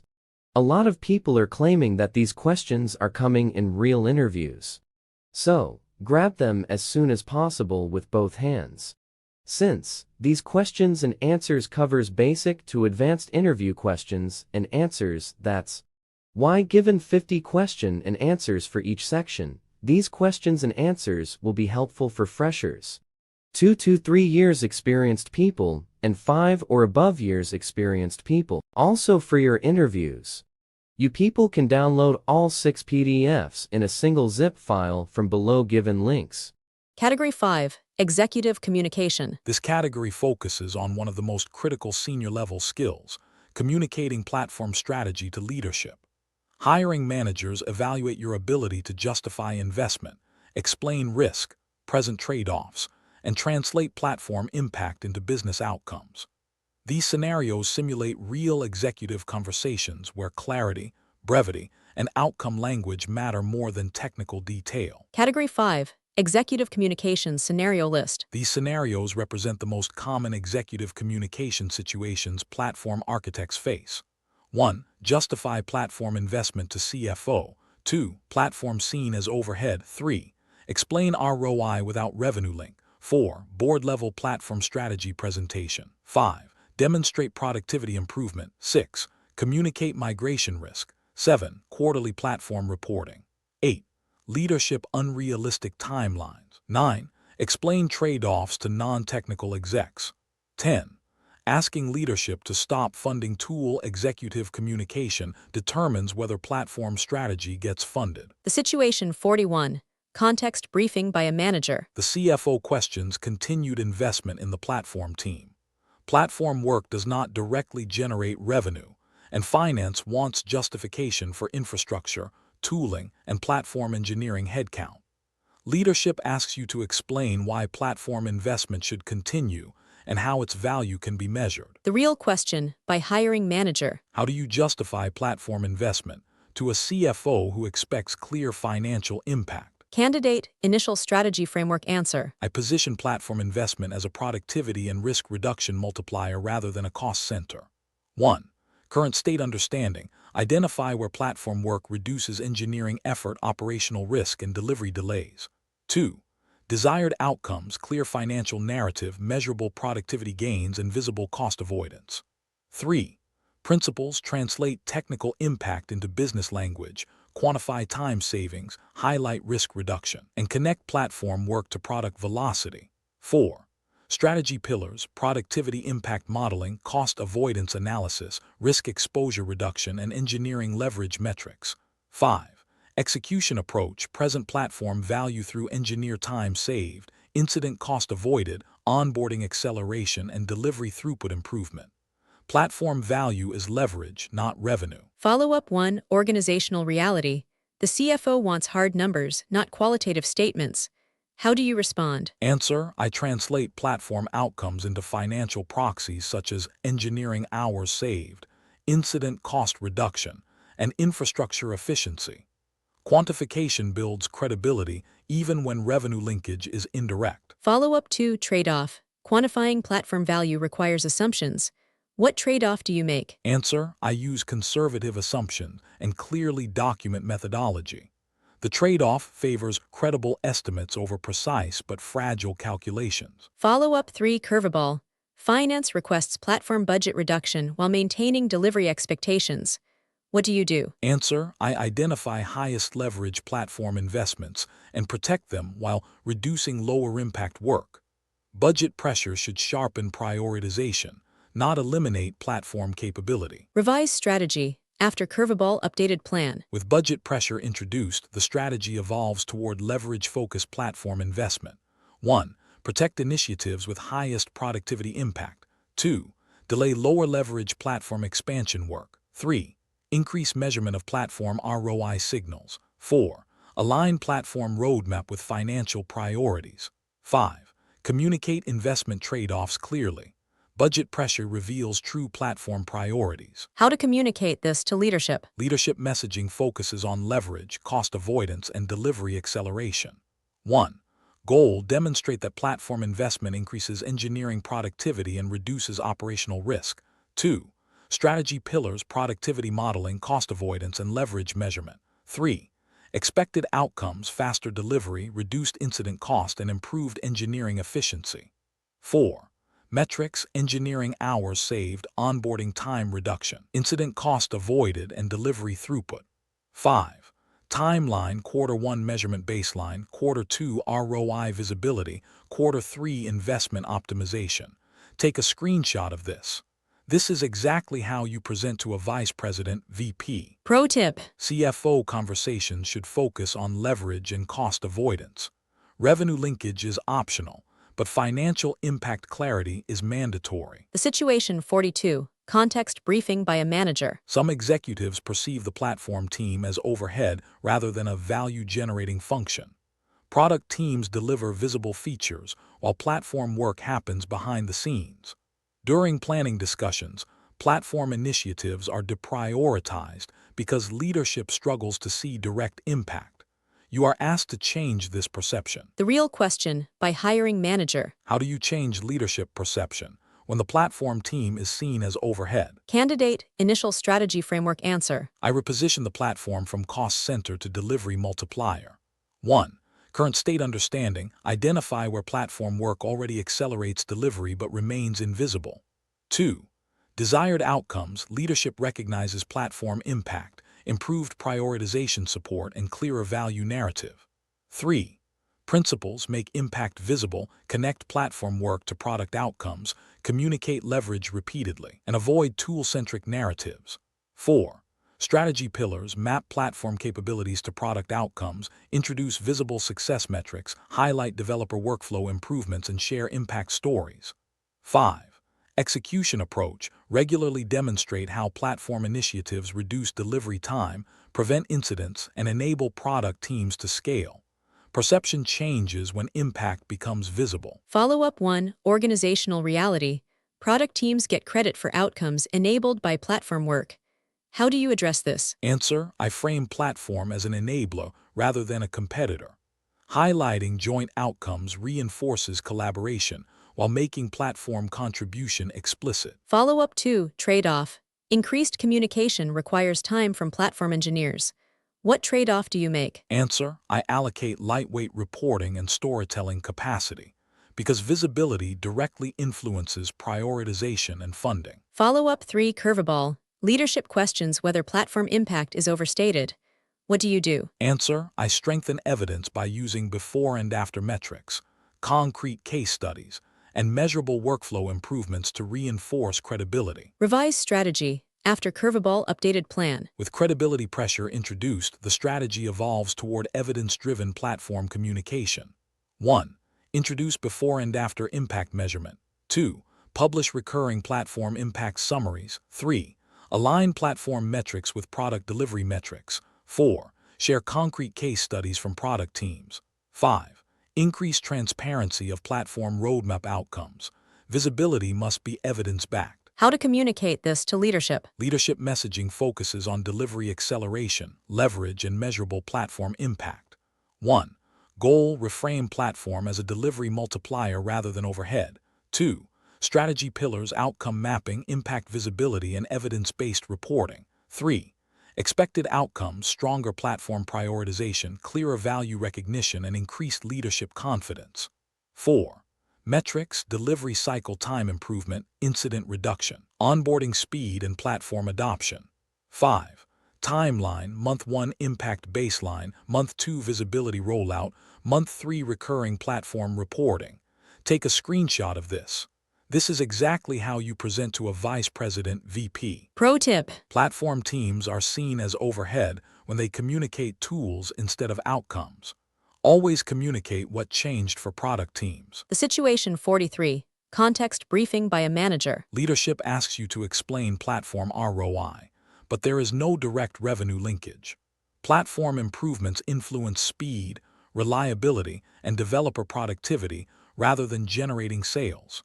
Executives still expect a clear ROI narrative to support continued investment decisions. The real question by hiring manager. How do you explain platform ROI when there is no direct revenue impact? Candidate initial strategy framework answer. I explain platform ROI through leverage, cost avoidance, and delivery acceleration. 1. Current state understanding. Identify where platform work influences engineering efficiency, reliability, and operational cost. 2. Desired outcomes. Clear ROI narrative without forced revenue mapping and credible investment justification. 3. Principles. ROI includes cost avoidance, productivity gains, and risk reduction. Avoid artificial revenue attribution. Communicate leverage clearly. 4. Strategy pillars: productivity modeling, incident cost avoidance, infrastructure efficiency improvements, and time-to-market acceleration. 5. Execution approach: present ROI using proxy metrics such as engineering time saved, reduced incident impact, faster onboarding, and improved delivery throughput. ROI is impact relative to investment, not revenue attribution. Follow-up 1. Organizational reality. Executives insist on financial language. How do you respond? Answer: I convert platform outcomes into financial proxies using conservative assumptions. Engineering time saved, incident reduction, and infrastructure efficiency can be expressed as cost impact. Follow-up 2. Trade-off. Proxy metrics may be questioned. What trade-off do you make? Answer: I prioritize transparency over precision. Documenting assumptions builds trust even when exact ROI is difficult to calculate. Follow-up 3. Curveball. Leadership compares platform ROI with product ROI. What do you do? Answer: I clarify that platform ROI amplifies product ROI. Platform investment should be evaluated based on leverage across multiple product initiatives, rather than isolated revenue contribution. Revise strategy. After curveball updated plan. With comparison pressure introduced, the strategy evolves toward leverage-framed ROI communication. 1. Position platform ROI as multiplier of product delivery. 2. Show cross-product impact rather than single initiative impact. 3. Highlight cost avoidance alongside productivity gains. 4. Use conservative ROI scenarios to maintain credibility. 5. Align ROI narrative with strategic outcomes. Platform ROI is measured across initiatives. How to communicate this to leadership. Leadership messaging focuses on leverage, investment efficiency, and measurable impact. 1. Goal: explain platform ROI using productivity, cost avoidance, and delivery acceleration signals. 2. Strategy pillars: leverage modeling, proxy financial metrics, and transparent assumptions. 3. Expected outcomes: clear investment decisions, stronger funding support, and aligned expectations. 4. Metrics: engineering hours saved, incident cost avoided, onboarding speed, and infrastructure efficiency. 5. Timeline: Q1 ROI baseline, Q2 visibility rollout, Q3 investment optimization. Take a screenshot of this. This is exactly how you present to a vice president, VP. Pro tip. When revenue linkage is weak, shift the conversation to leverage. Executives fund multipliers when they cannot fund direct revenue drivers. The situation 44. Context briefing by a manager. You are asked to present platform strategy at a board-level meeting. The audience is non-technical, time is limited, and expectations focus on business outcomes, risk posture, and investment efficiency. Technical depth must be minimized, while strategic clarity must remain strong. The real question by hiring manager. How do you present platform strategy at board level, where the audience is non-technical and outcome-focused? Candidate initial strategy framework answer. I treat board communication as outcome storytelling rather than technical explanation. 1. Current state understanding. Identify board priorities such as growth, risk management, delivery speed, and cost efficiency. 2. Desired outcomes, clear strategic narrative, confidence in platform direction, and understanding of investment impact. 3. Principles: speak in outcomes, not tools, reduce detail, highlight risk posture, and show investment leverage. 4. Strategy pillars: define platform role in company strategy, highlight measurable impact areas, present risk reduction narrative, and show roadmap direction. 5.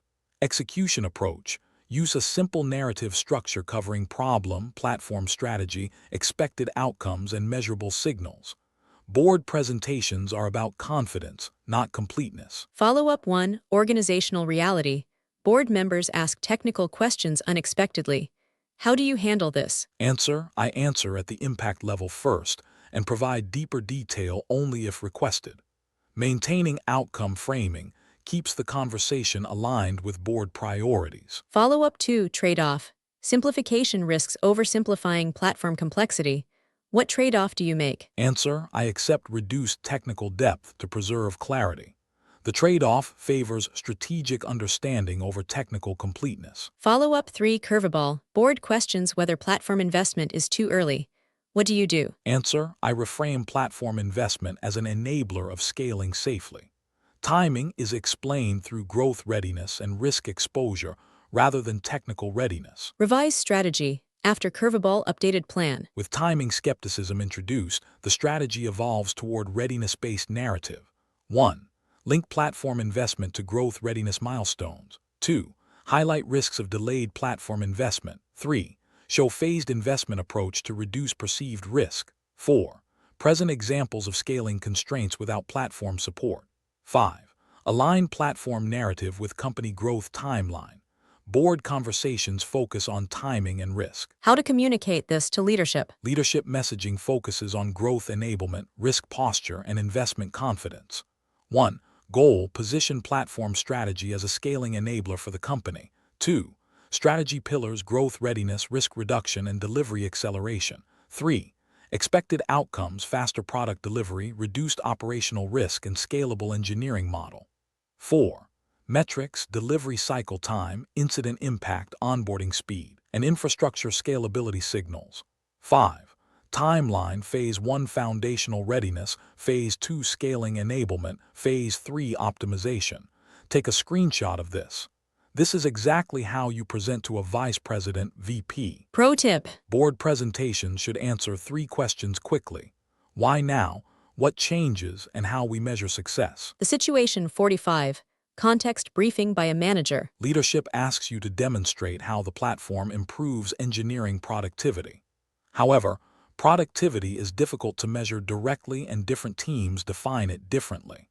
Executives want a clear narrative supported by measurable signals that show platform impact on delivery speed and efficiency. The real question by hiring manager. How do you demonstrate productivity improvement from platform investments? Candidate initial strategy framework answer. I demonstrate productivity through workflow impact rather than individual output metrics.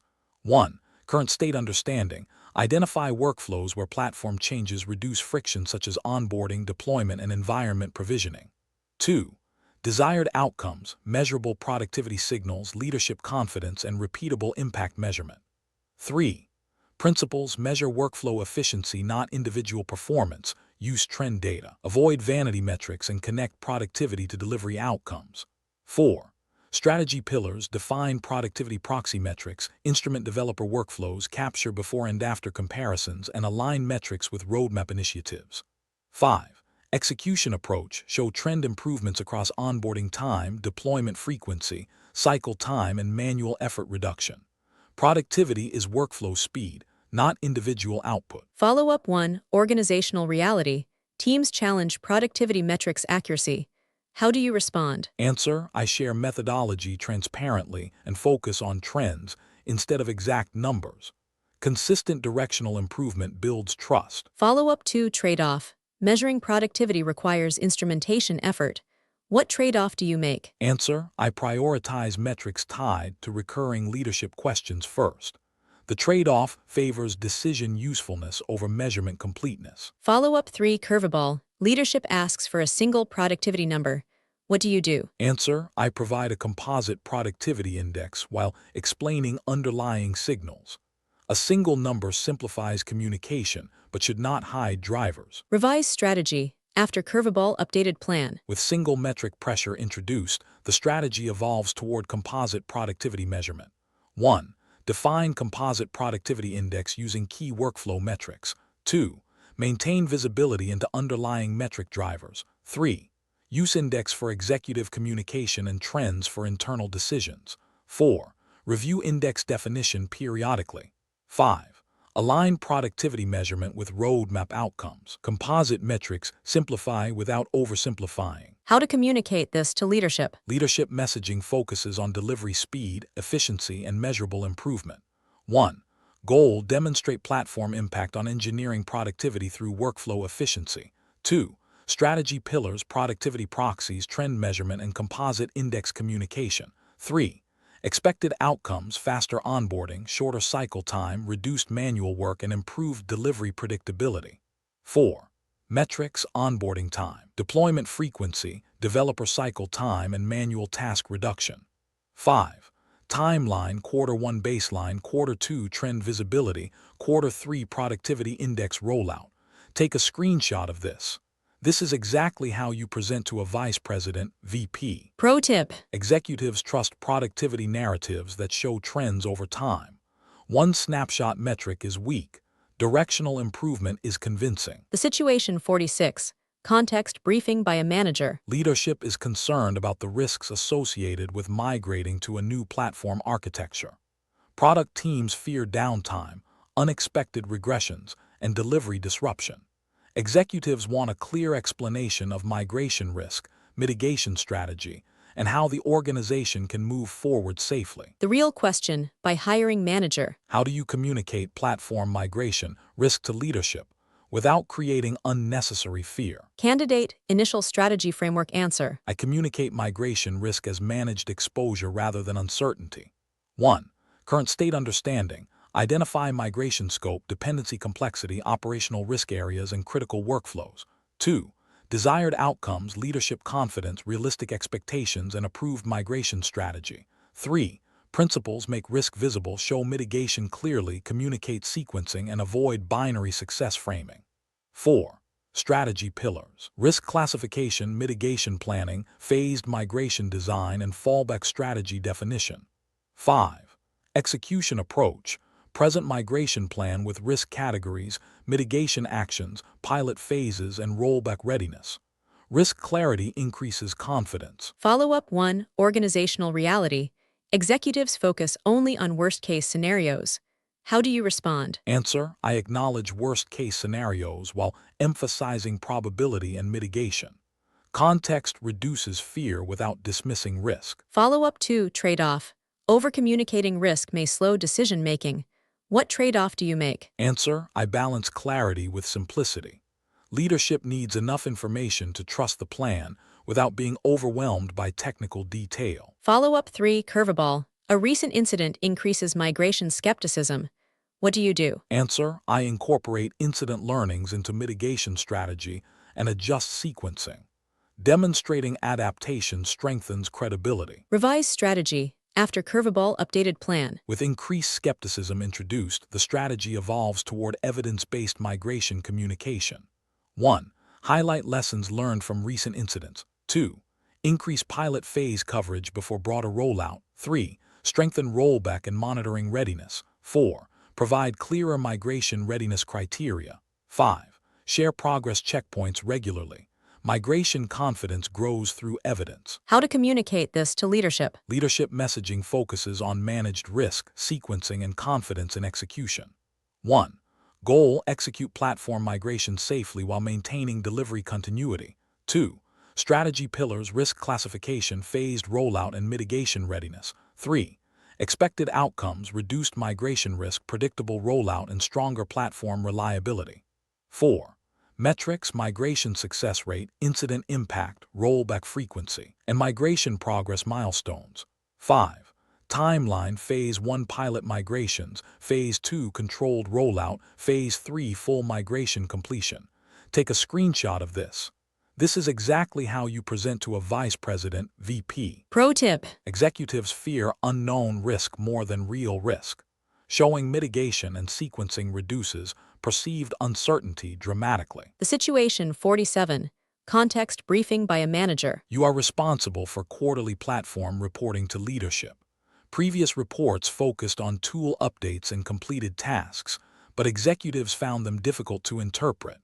Leadership now wants reporting that explains impact, progress toward strategy, and whether platform investment is delivering value. The real question by hiring manager. How do you design quarterly platform reporting that executives find useful and actionable? Candidate initial strategy framework answer. I design reporting as strategic progress communication rather than activity summaries. 1. Current state understanding. Identify which leadership decisions depend on platform reporting. 2. Desired outcomes. Clear visibility into impact, alignment with strategy, and informed leadership decisions. 3. Principles. Report outcomes, not activities. Highlight trends, connect metrics to roadmap, and show forward outlook. 4. Strategy pillars. Define reporting structure. Select decision-driving metrics. Map results to strategic themes and include risks and next steps. 5. Execution approach. Structure quarterly reporting around goals, progress signals, impact metrics, risks, and upcoming priorities. Reporting should influence decisions. Follow-up 1. Organizational reality. Executives skim reports quickly. How do you adapt? Answer: I design summary-first reporting with clear headlines and visual signals. Detailed information remains available, but does not lead the narrative. Follow-up 2. Trade-off. Simplified reporting may hide nuance. What trade-off do you make? Answer: I prioritize clarity in the main narrative while preserving detail in supporting sections. The trade-off favors decision speed without losing depth. Follow-up 3. Curveball. Leadership questions whether progress is fast enough. What do you do? Answer: I provide context using trend data, baseline comparisons, and roadmap sequencing to show realistic progress expectations. Revise strategy. After curveball, updated plan. With pace concerns introduced, the strategy evolves toward trend-focused reporting. 1. Highlight trend direction rather than point-in-time metrics. 2. Show progress relative to baseline. 3. Clarify dependencies influencing pace. 4. Include roadmap sequencing explanation. 5. Introduce progress confidence indicators. Trend context prevents misinterpretation. How to communicate this to leadership? Leadership messaging focuses on impact visibility, strategic progress, and forward clarity. 1. Goal: provide clear visibility into platform impact and strategic progress each quarter. 2. Strategy pillars, outcome-focused reporting, trend analysis, and forward outlook. 3. Expected outcomes, better investment decisions, clearer expectations, and stronger platform alignment. 4. Metrics, adoption trends, productivity signals, reliability improvements, and roadmap milestone completion. 5. Timeline, quarterly summary release, monthly progress snapshots, continuous metric refinement. Take a screenshot of this. This is exactly how you present to a vice president (VP). Pro tip. Executives rarely remember what was delivered. They remember whether progress is clear, measurable, and predictable. The situation 48. Context briefing by a manager. Leadership sets aggressive delivery timelines for platform initiatives that platform engineers believe are unrealistic. Pushing teams to meet these timelines may create quality risk, technical shortcuts, and future rework. However, directly rejecting timelines may create tension. Leadership expects a response that balances ambition with realism. The real question by hiring manager. How do you communicate when leadership timelines are unrealistic without appearing resistant? Candidate initial strategy framework answer. I treat timeline conversations as scope and risk discussions rather than feasibility debates. 1. Current state understanding. Identify scope assumptions, dependency complexity, and risk areas driving timeline constraints. 2. Desired outcomes, leadership alignment, realistic sequencing, and preserve delivery quality. 3. Principles, avoid saying no without alternatives, present trade-offs clearly, connect timeline to risk, and offer phased delivery. 4. Strategy pillars, scope clarification, phased delivery model, risk visibility, and alternative timeline scenarios. 5. Execution approach, present multiple delivery scenarios showing scope adjustments, sequencing options, and associated risk levels. Timeline conversations are trade-off conversations. Follow-up 1. Organizational reality. Leadership insists the timeline cannot change. How do you respond? Answer: I shift the discussion towards scope and risk, explaining what must change to meet the timeline. This keeps the conversation constructive rather than oppositional. Follow-up 2. Trade-off. Offering alternatives may be perceived as pushback. What trade-off do you make? Answer: I frame alternatives as delivery options instead of objections. The trade-off favors collaboration over silent risk acceptance. Follow-up 3. Curveball. Leadership chooses the aggressive timeline anyway. What do you do? Answer: I document risks, adjust sequencing, and protect critical quality safeguards. Clear expectation management preserves credibility. Revise strategy. After curveball, updated plan. With aggressive timeline commitment introduced, the strategy evolves toward risk-aware delivery. 1. Protect critical reliability and safety work. 2. Reduce scope where possible without compromising outcomes. 3. Increase delivery checkpoints and visibility. 4. Track risk indicators during execution. 5. Communicate progress and constraints frequently. Aggressive timelines require stronger visibility. How to communicate this to leadership? Leadership messaging focuses on delivery confidence, risk awareness, and realistic execution. 1. Goal: achieve leadership timeline while protecting platform quality and reliability. 2. Strategy pillars: phased delivery, risk visibility, and scope adjustment. 3. Expected outcomes: predictable progress, reduced rework, and maintained platform stability. 4. Metrics: milestone completion, risk indicator trends, delivery predictability, and quality signals. 5. Timeline: Phase 1 scope delivery, Phase 2 incremental expansion, Phase 3 full capability completion. Take a screenshot of this. This is exactly how you present to a vice president (VP). Pro tip. Senior leaders rarely reject realism when trade-offs are clear. The mistake is saying no without presenting options. The situation 49. Context briefing by a manager. You need to explain complex platform trade-offs to non-technical executives. Decisions involve cost versus reliability, speed versus standardization, and build versus buy. Executives want clear recommendations but struggle with technical nuance. Poor communication risks oversimplification or confusion. The real question by hiring manager. How do you explain platform trade-offs to non-technical executives so they can make informed decisions? Candidate initial strategy framework answer. I translate technical trade-offs into decision dimensions executives already understand. 1. Current state understanding, identify decision context, business goals, and executive concerns. 2. Desired outcomes, clear decision framing, confident leadership choice, and aligned expectations. 3. Principles, present options, not explanations, connect trade-offs to business impact, avoid technical jargon, and highlight consequences. 4. Strategy pillars, define decision dimensions, present option comparison, recommend preferred approach, and clarify implications. 5. Execution approach, use simple comparison structures showing options, benefits, risks, and recommended path. Executives decide between options, not architectures. Follow-up 1. Organizational reality. Executives ask for a single recommendation instead of options. How do you respond? Answer, I provide a clear recommendation while still briefly showing alternatives. This preserves decision clarity while maintaining transparency. Follow-up 2. Trade-off. Simplifying trade-offs risks hiding complexity. What trade-off do you make? Answer, I simplify decision framing but keep supporting detail available.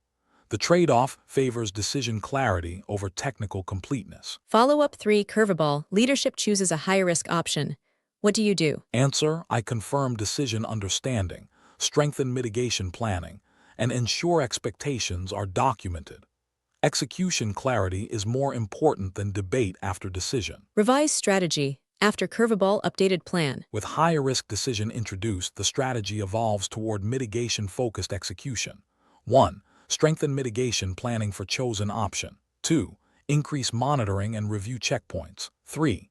Communicate decision implications clearly to teams. 4. Track risk indicators during execution. 5. Provide leadership with progress visibility. Clarity after decision builds trust. How to communicate this to leadership? Leadership messaging focuses on decision clarity, impact framing, and execution confidence. 1. Goal, enable leadership to make informed platform decisions despite technical complexity. 2. Strategy pillars, decision framing, option comparison, and recommendation clarity. 3. Expected outcomes, faster decisions, aligned expectations, and reduced misunderstanding. 4. Metrics, decision turnaround time, rework reduction, and initiative predictability. 5. Timeline, immediate decision framing rollout, next cycle leadership decision review, ongoing trade-off communication. Take a screenshot of this. This is exactly how you present to a vice president, VP. Pro tip. If executives ask for more technical detail, you explain too little context. If they ask fewer questions, you explain the decision clearly. The situation 50. Context briefing by a manager. A platform tool that was previously strategic is no longer delivering value. Maintenance cost is high, adoption is low, and better alternatives exist. However, the tool has historical investment, and some teams still depend on it. Leadership expects a recommendation on whether to stop funding the tool. The real question by hiring manager. How do you recommend stopping funding for a platform tool without undermining prior investment decisions? Candidate, initial strategy framework answer. I frame funding decisions as life cycle evolution rather than reversal. 1. Current state understanding, evaluate usage trends, maintenance cost, dependency footprint, and replacement readiness. 2. Desired outcomes, responsible cost reduction, safe transition for teams, and clear platform direction. 3. Principles, focus on forward value, not past investment, avoid abrupt removal, communicate lifecycle thinking, and provide migration path. 4. Strategy pillars, define de-investment criteria, assess dependency impact, identify replacement approach, and sequence transition plan. 5. Execution approach, recommend phased de-investment, protect dependent teams, and redirect funding toward higher leverage platform capabilities. Stopping funding is a maturity decision, not a failure. Follow-up 1. Organizational reality. Teams defend the tool because of familiarity. How do you respond? Answer, I focus discussion on workflow impact rather than tool preference.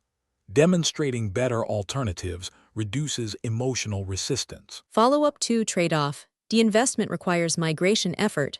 What trade-off do you make? Answer, I accept short-term migration effort to reduce long-term maintenance cost. The trade-off favors platform leverage over historical comfort. Follow-up 3. Curveball. Leadership worries stopping funding signals a wrong decision earlier. What do you do? Answer, I position the decision as platform evolution. Strategic context changes over time, and adapting investment demonstrates responsible leadership. Revise strategy after curveball updated plan. With perception risk introduced, the strategy evolves toward narrative-aware de-investment. 1. Frame decision using lifecycle language. 2. Highlight value delivered historically. 3. Present forward opportunity cost of continued funding. 4. Sequence transition to minimize disruption. 5. Redirect investment towards strategic capabilities. Lifecycle framing preserves leadership confidence. How to communicate this to leadership. Leadership messaging focuses on responsible investment evolution, cost efficiency, and platform direction. 1. Goal: reallocate funding from low-leverage tooling to higher-impact platform capabilities. 2. Strategy pillars: lifecycle evaluation, safe transition, and investment optimization. 3. Expected outcomes: reduced maintenance costs, clearer platform direction, and improved platform leverage. 4. Metrics: tool adoption trend, maintenance effort reduction, migration progress, and reinvestment impact. 5. Timeline: Phase 1 lifecycle decision, Phase 2 migration support, Phase 3 funding reallocation. Take a screenshot of this. This is exactly how you present to a vice president, VP. Pro tip. Strong platform leaders stop funding tools earlier than organizations expect. Investment discipline is a strategic advantage. Category 5 wrap-up, executive communication. In the previous scenarios, we explored how platform leaders communicate strategy, justify investment, explain trade-offs, and influence executive decisions. Strong communication determines whether platform initiatives receive funding, alignment, and long-term support. Once communication is effective, the next major leadership responsibility emerges: building the team that delivers the platform strategy. Transition from executive communication to team building and talent strategy. Platform strategy succeeds or fails based on the team executing it. Hiring decisions, skill development, role design, and team structure determine whether platform initiatives scale sustainably. This transition shifts focus from explaining strategy to building the organizational capability required to deliver it. Please check description or comment section of this video. I have given a lot of links for downloading 6 PDFs containing all types of most asked interview question and answers like scenario-based, technical-based, behavioral-based, real-world problem-solving, generally most asked, and system design.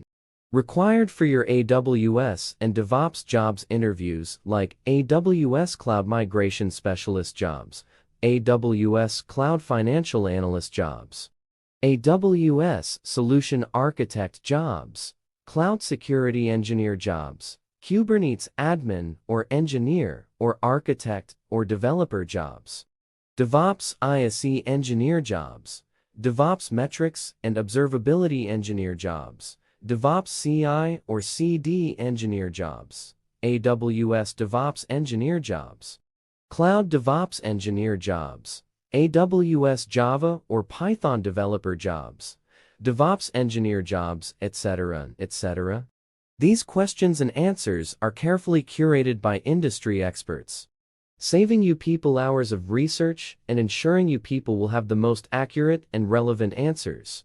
This PDFs includes scenario-based questions and answers, real-world problem solving, interview questions and answers where almost 80% of the people are failing to answer, system design questions and answers where almost 90% of the people are failing to answer, with detailed solutions, which are often missing from free online resources. A lot of people are claiming that these questions are coming in real interviews. So, grab them as soon as possible with both hands. Since these questions and answers covers basic to advanced interview questions and answers, that's why given 50 question and answers for each section, these questions and answers will be helpful for freshers, 2 to 3 years experienced people, and 5 or above years experienced people. Also for your interviews, you people can download all 6 PDFs in a single zip file from below given links. Category 6, team building and talent strategy. This category focuses on how platform leaders design, grow, and sustain high-performing platform teams. Hiring managers evaluate your ability to define hiring profiles, upskill existing engineers, structure teams, manage skill gaps, and retain senior talent.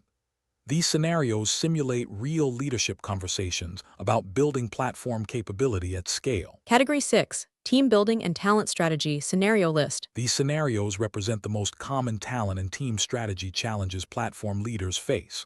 1. Hiring profile senior platform engineer. 2.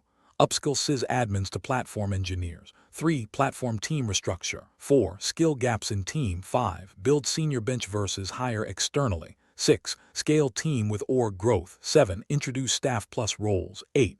Enabling versus platform team model. 9.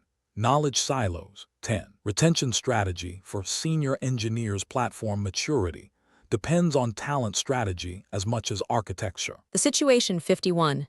Context briefing by a manager. You need to hire a senior platform engineer, but expectations are unclear.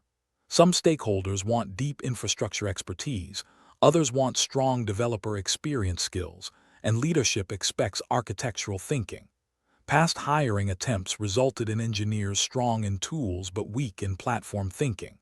The organization wants a clear hiring profile. The Real Question by Hiring Manager. How do you define the hiring profile for a senior platform engineer? Candidate Initial Strategy Framework Answer. I define the role based on platform outcomes rather than tool expertise. 1.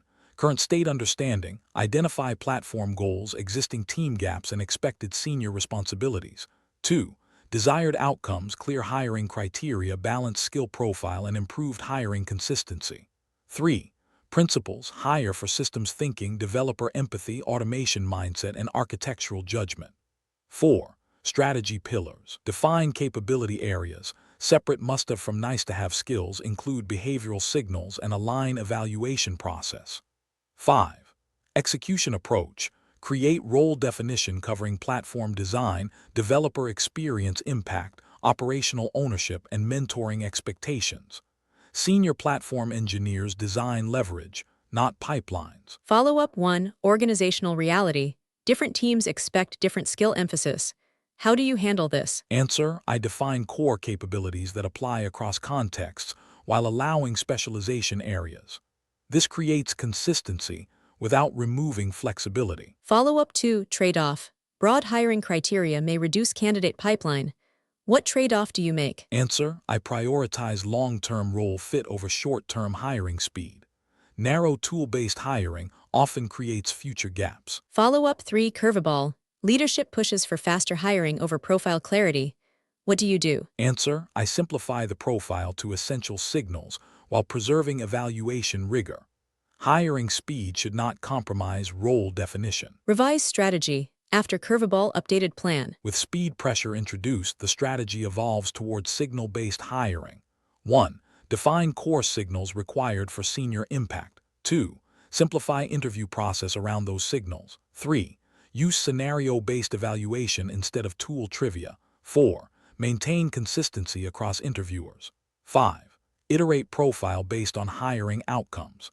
Hiring signals matter more than skill checklists. How to communicate this to leadership? Leadership messaging focuses on hiring quality, role clarity, and platform leverage. 1. Goal: hire senior platform engineers who increase platform leverage and team capability. 2. Strategy pillars: outcome-based role definition, signal-driven evaluation, and consistent hiring process. 3. Expected outcomes: better role fit, faster ramp-up, and stronger platform delivery. 4. Metrics: hiring success rate, ramp-up time, senior contribution signals, and retention.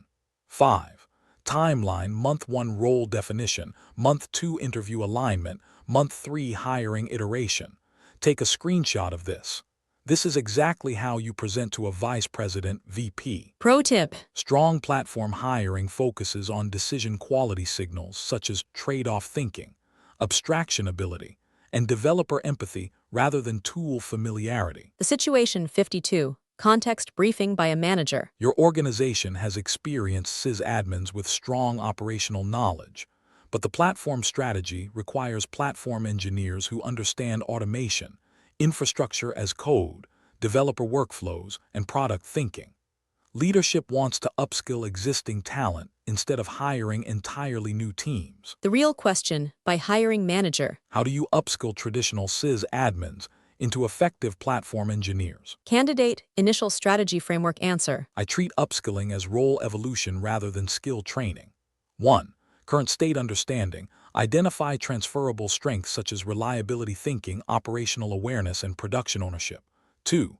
Desired outcomes, expanded platform capability, retained institutional knowledge, and reduced hiring dependency. 3. Principles, build on strengths, teach platform mindset, emphasize automation, and introduce product thinking. 4. Strategy pillars, define capability gaps, design learning pathways, create real project exposure, and pair engineers with platform mentors. 5. Execution approach, introduce incremental platform responsibilities, provide hands-on automation work, and measure skill progression through delivered outcomes.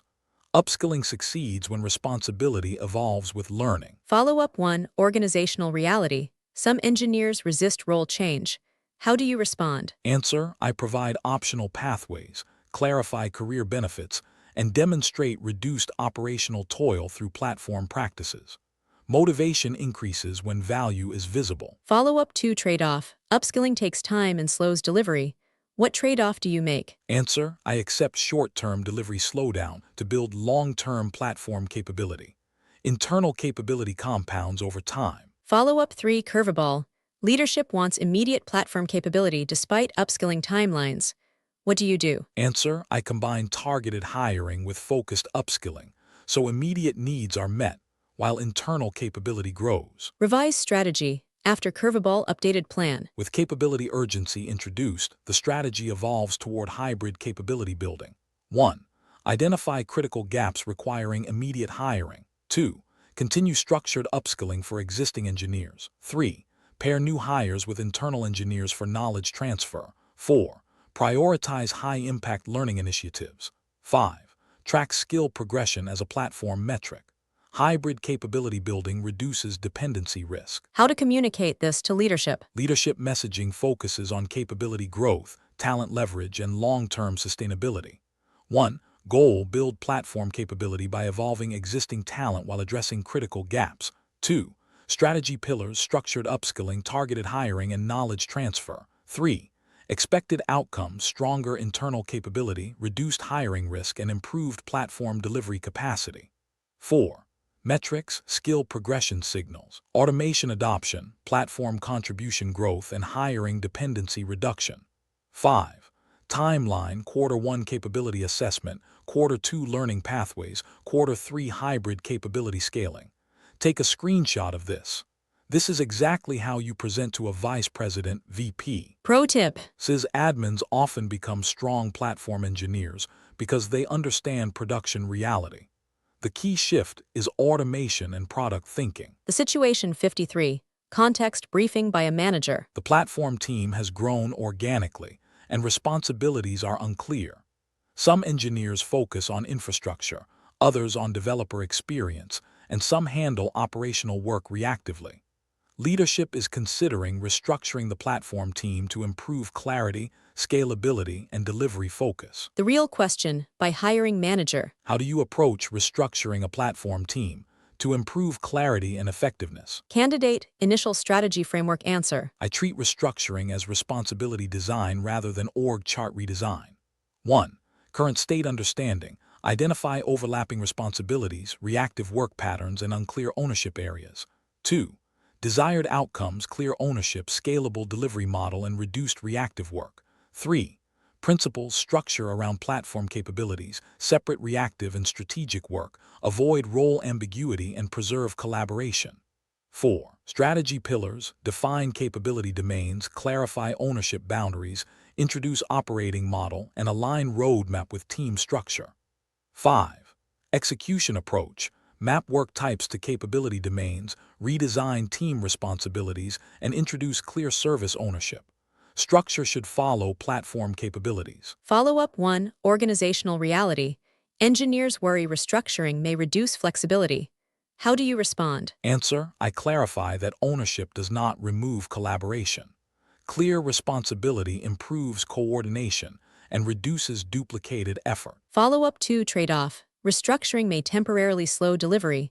What trade-off do you make? Answer: I accept short-term adjustment cost to reduce long-term coordination overhead. Structural clarity compounds over time. Follow-up 3 curveball. Leadership wants restructuring without increasing headcount. What do you do? Answer: I focus on responsibility clarity and workflow redesign rather than team expansion. Restructuring should improve leverage even with the same team size. Revise strategy. After curveball updated plan. With headcount constraint introduced, the strategy evolves toward leverage-driven restructuring. 1. Prioritize capability domains with highest impact. 2. Reduce reactive work through automation. 3. Clarify ownership to reduce coordination overhead. 4. Align roadmap with team capacity realities. 5. Introduce lightweight operating model changes. Restructuring without clarity becomes relabeling. How to communicate this to leadership. Leadership messaging focuses on delivery clarity, leverage, and scalability. 1. Goal: improve platform effectiveness through clearer responsibility design. 2. Strategy pillars: capability-based structure, ownership clarity, and workflow optimization. 3. Expected outcomes: reduced reactive work, faster delivery, and clearer accountability. 4. Metrics: ownership clarity signals, reactive work reduction, roadmap throughput, and coordination overhead. 5. Timeline: Month 1 capability mapping, Month 2 responsibility redesign, Month 3 operating model rollout. Take a screenshot of this. This is exactly how you present to a vice president, VP. Pro tip. Most platform restructuring problems are ownership problems. When ownership is clear, structure often fixes itself. The situation 54. Context briefing by a manager. The platform team is delivering important initiatives, but there are visible skill gaps in areas such as architecture design, developer experience, reliability engineering, and cost optimization. These gaps slow delivery and increase dependency on a few senior engineers. Leadership wants a plan to address skill gaps without disrupting ongoing work. The real question by hiring manager. How do you identify and close skill gaps within a platform team? Candidate initial strategy framework answer. I treat skill gaps as capability risk rather than individual performance issues. 1. Current state understanding: map platform roadmap needs against existing team capability distribution. 2. Desired outcomes: balanced capability coverage, reduced dependency risk, and improved delivery confidence. 3. Principles: focus on team capability, not individual weakness. Prioritize high-impact gaps, combine learning and hiring, and embed learning into delivery. 4. Strategy pillars: capability assessment, gap prioritization, targeted development plans, and hiring alignment. 5. Execution approach: create capability matrix, identify critical gaps, assign learning initiatives, and integrate skill development into roadmap work. Skill gaps are roadmap signals. Follow-up 1. Organizational reality. Engineers may feel evaluated rather than supported. How do you handle this? Answer: I frame capability mapping as team design rather than performance review. Transparency reduces anxiety and encourages growth. Follow-up 2. Trade-off. Addressing skill gaps requires time away from delivery. What trade-off do you make? Answer: I embed skill development into real platform initiatives, so learning contributes directly to delivery. Follow-up 3. Curveball. Leadership prefers hiring instead of internal development. What do you do? Answer: I recommend a balanced approach where hiring addresses urgent gaps, while development builds long-term capability resilience. Revise strategy. After curveball updated plan. With hiring preference introduced, the strategy evolves toward hybrid gap closure. 1. Prioritize gaps requiring immediate external expertise. 2. Continue structured development for remaining gaps. 3. Pair new hires with internal engineers for knowledge transfer. 4. Align hiring profiles with capability roadmap. 5. Track capability coverage over time. Capability resilience reduces single-point dependency. How to communicate this to leadership. Leadership messaging focuses on capability risk reduction, delivery confidence, and sustainable growth. 1. Goal: ensure platform delivery by closing critical capability gaps. 2. Strategy pillars: capability assessment, hybrid gap closure, and roadmap alignment. 3. Expected outcomes: reduce dependency risk, improve delivery speed, and stronger team resilience. 4. Metrics: capability coverage index, dependency concentration, skill progression, and delivery predictability. 5. Timeline, Q1 assessment, Q2 targeted hiring and development, Q3 capability stabilization. Take a screenshot of this. This is exactly how you present to a vice president VP. Pro tip. The most dangerous skill gap is invisible dependency on one engineer. Capability mapping exposes hidden risk early. The situation 55. Context briefing by a manager. The platform roadmap requires more senior expertise, but hiring experienced platform engineers is slow and competitive. Leadership asks whether you should invest in building a senior bench internally or hire externally to accelerate capability. Both approaches have cost, time, and risk implications. The real question by hiring manager. How do you decide between building a senior bench internally versus hiring senior talent externally? Candidate initial strategy framework answer. I treat this as a capability timing decision rather than a hiring preference. 1. Current state understanding. Identify urgency of capability needs, existing growth potential, and dependency risk. 2. Desired outcomes, balanced capability growth, reduced hiring risk, and sustainable senior coverage. 3. Principles match approach to urgency, avoid over-reliance on hiring, invest in growth pathways, and preserve knowledge continuity. 4. Strategy pillars, capability urgency assessment, internal growth pathways, targeted senior hiring, and knowledge transfer design. 5. Execution approach, use hiring for urgent gaps while developing internal engineers for medium-term senior capacity. Senior capability is built and hired. Follow-up 1. Organizational reality. Internal engineers expect promotion opportunities. How do you handle this? Answer: I create clear growth pathways with defined senior signals, so internal development is credible and transparent. Follow-up 2. Trade-off. External hiring may be expensive.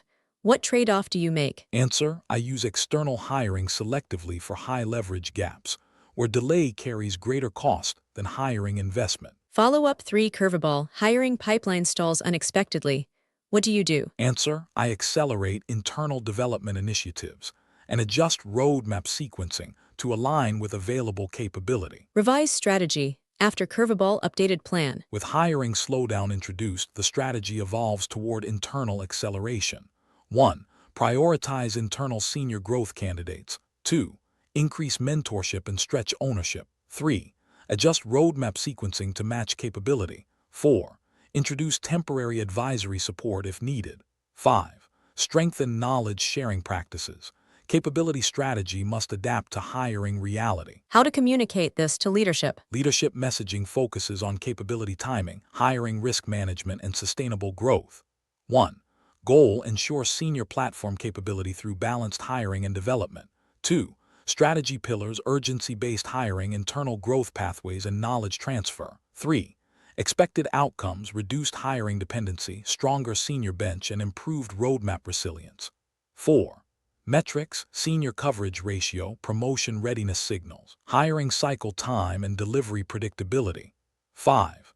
Timeline: Q1 capability mapping, Q2 growth acceleration, Q3 balanced senior coverage. Take a screenshot of this. This is exactly how you present to a vice president VP. Pro tip. Organizations that rely only on hiring for senior capability remain fragile. Strong platform teams grow their senior bench intentionally. The situation 56. Context briefing by a manager. The organization is growing rapidly, and engineering headcount is expected to double within 12-18 months. The current platform team structure and capacity will not scale to support this growth. Leadership wants a plan to scale the platform team alongside organizational expansion without creating bottlenecks. The real question by hiring manager. How do you scale a platform team as the organization grows? Candidate initial strategy framework answer. I scale platform teams by increasing leverage, not just headcount. 1. Current state understanding. Identify current platform bottlenecks, support model limitations, and leverage gaps. 2.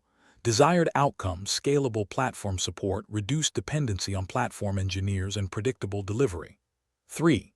Principles: scale self-service before team size, design reusable capabilities, invest in automation, and separate enablement from ownership. 4. Strategy pillars: self-service expansion, capability modularization, operating model evolution, and targeted hiring. 5. Execution approach, expand paved roads, reduce manual support, introduce enabling functions, and hire against leverage gaps. Platform teams scale through leverage. Follow-up 1. Organizational reality. Product teams rely heavily on platform support. How do you handle this? Answer: I shift support toward enablement by improving documentation, templates, and self-service workflows. Dependency should decrease as capability matures. Follow-up 2. Trade-off. Investing in leverage slows short-term delivery. What trade-off do you make? Answer: I prioritize leverage investments that remove recurring work. Short-term slowdown prevents long-term bottlenecks. Follow-up 3. Curveball. Growth happens faster than expected. What do you do? Answer: I accelerate self-service rollout, simplify platform scope temporarily, and adjust hiring priorities toward leverage-critical roles. Revise strategy. After curveball, updated plan. With accelerated growth introduced, the strategy evolves toward leverage-first scaling. 1. Prioritize high-impact self-service capabilities. 2. Simplify platform scope to reduce complexity. 3. Increase documentation and enablement resources. 4. Adjust hiring toward leverage-critical skills. 5. Monitor dependency signals closely. Scaling speed increases leverage urgency. How to communicate this to leadership? Leadership messaging focuses on scalable support, leverage, and growth readiness. 1. Goals: scale platform capability to support rapid organizational growth. 2. Strategy pillars: self-service expansion, automation leverage, and targeted hiring. 3. Expected outcomes: reduced platform bottlenecks, faster onboarding, and predictable delivery at scale. 4. Metrics: self-service adoption, platform dependency signals, onboarding speed, and support load trends. 5. Timeline: Phase 1 leverage investments, Phase 2 enablement expansion, Phase 3 scaled operating model. Take a screenshot of this. This is exactly how you present to a vice president, VP. Pro tip. If platform headcount grows at the same rate as engineering headcount, the platform is not scaling. It is expanding support. The situation 57. Context briefing by a manager. The organization lacks clear staff plus platform roles. Senior engineers handle complex work, but there is no explicit expectation around technical leadership, architecture ownership, or cross-team influence. Leadership wants to introduce staff and principal roles to improve technical direction and reduce decision bottlenecks. The real question by hiring manager. How do you introduce staff plus roles into a platform team effectively? Candidate initial strategy framework answer. I introduce staff plus roles by defining responsibility scope rather than titles. 1. Current state understanding. Identify areas where decisions lack ownership and cross-team technical leadership is missing. 2. Desired outcomes: clear technical leadership, reduced decision bottlenecks, and stronger architectural consistency. 3. Principles: define influence scope, separate leadership from management, clarify expectations, and align role signals with impact. 4. Strategy pillars: responsibility definition, expectation framework, decision ownership model, and growth pathways. 5. Execution approach: define staff plus impact areas, document expectations, align evaluation signals, and communicate role purpose. Staff plus roles exist to increase leverage across teams. Follow-up 1. Organizational reality. Engineers may confuse staff roles with management roles. How do you respond? Answer: I clearly separate technical leadership from people management. Staff roles influence direction without owning reporting lines. Follow-up 2. Trade-off. Introducing new roles may create promotion pressure. What trade-off do you make? Answer: I define clear signals and readiness criteria, so promotions reflect impact rather than expectations. Follow-up 3. Curveball. Leadership wants immediate staff role assignments. What do you do? Answer: I introduce interim role expectations first and formalize titles after observing impact. This prevents premature role assignment. Revise strategy. After curveball, updated plan. With immediate assignment pressure introduced, the strategy evolves toward expectation-first role rollout. 1. Define staff-level impact expectations before title changes. 2.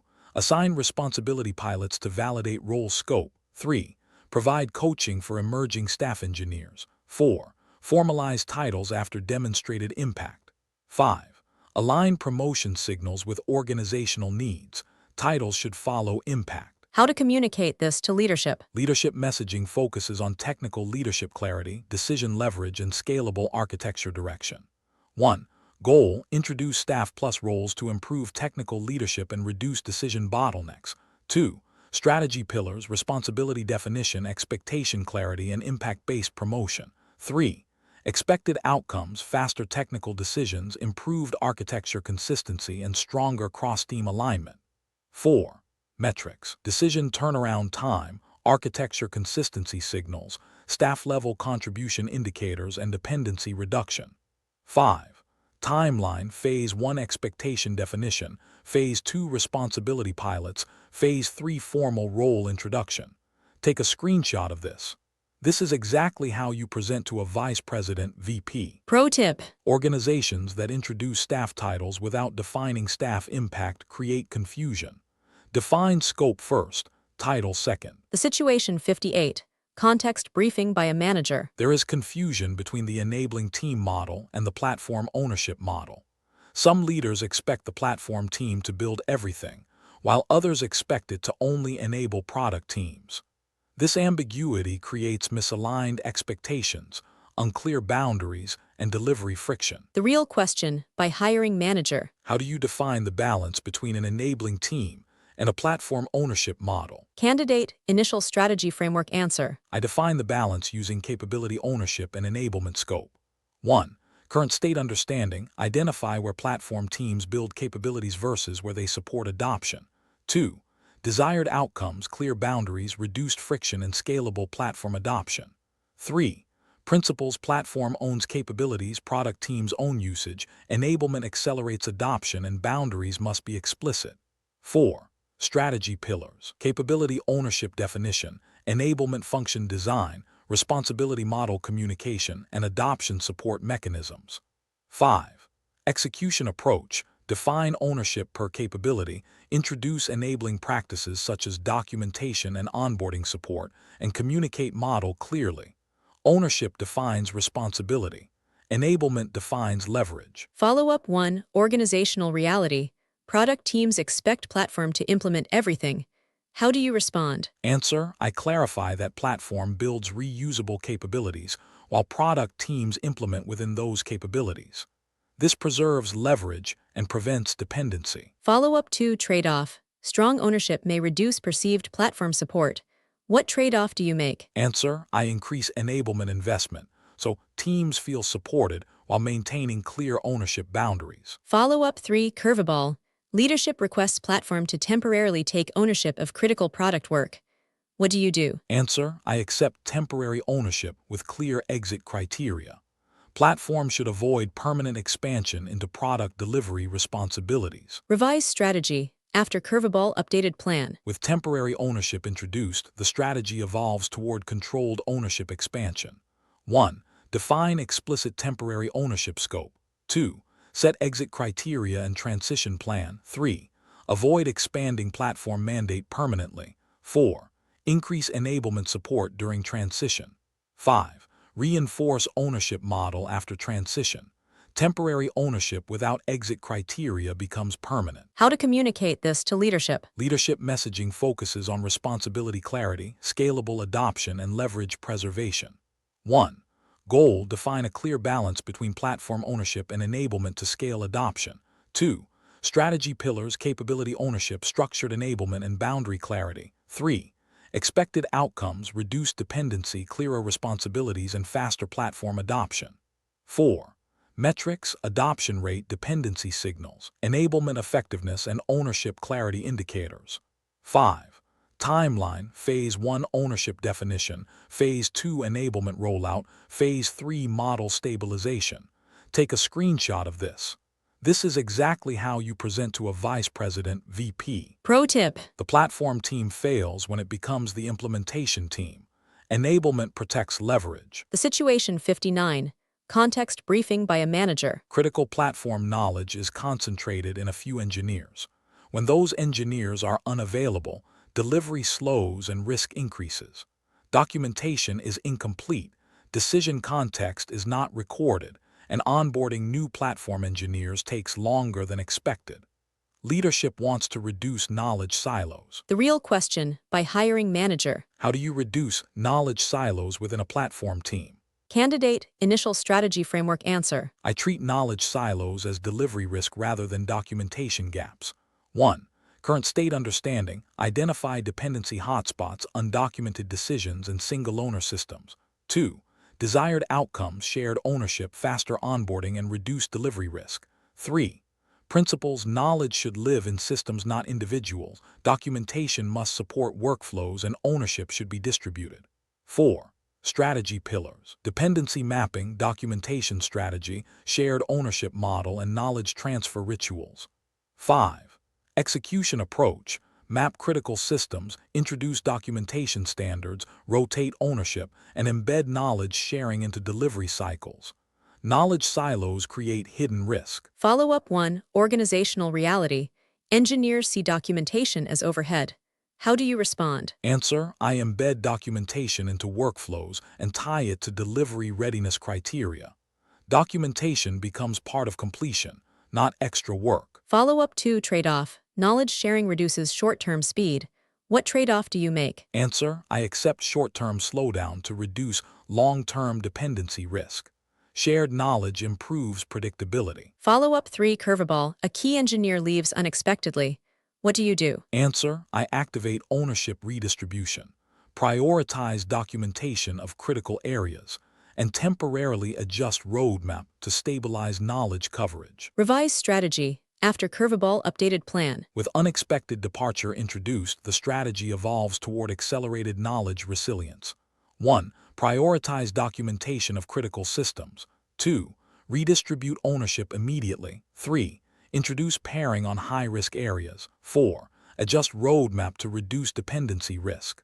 5. Strengthen knowledge capture practices.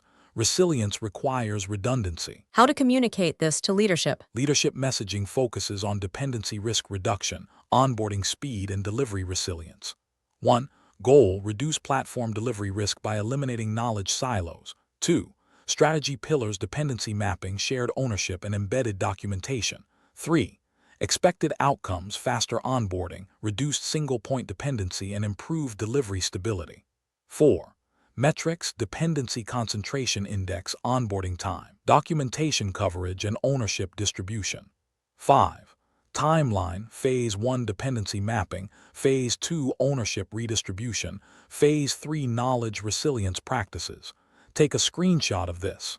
This is exactly how you present to a vice president, VP. Pro tip. If one engineer being on vacation slows delivery, you have a knowledge silo.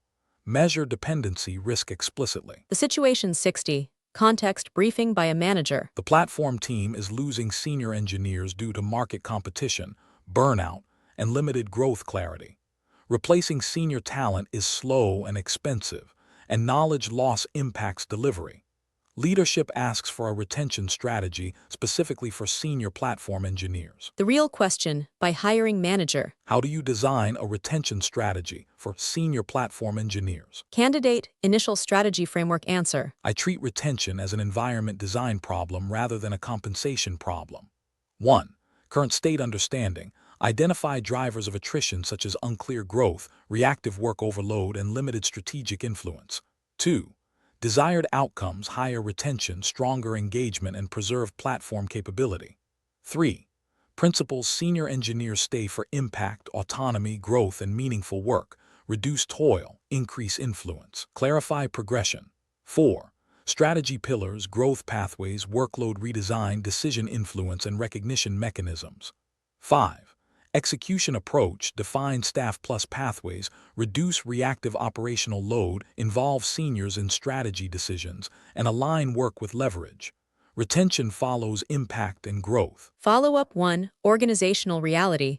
Leadership focuses on compensation as the main retention lever. How do you respond? Answer: I acknowledge compensation importance but highlight environment drivers such as autonomy, growth, and influence as primary retention factors. Follow-up 2. Trade-off. Reducing reactive work may slow support responsiveness. What trade-off do you make? Answer: I prioritize leverage investments that reduce recurring reactive work. rather than maintaining unsustainable responsiveness. Follow-up 3, curveball. A senior engineer receives an external offer.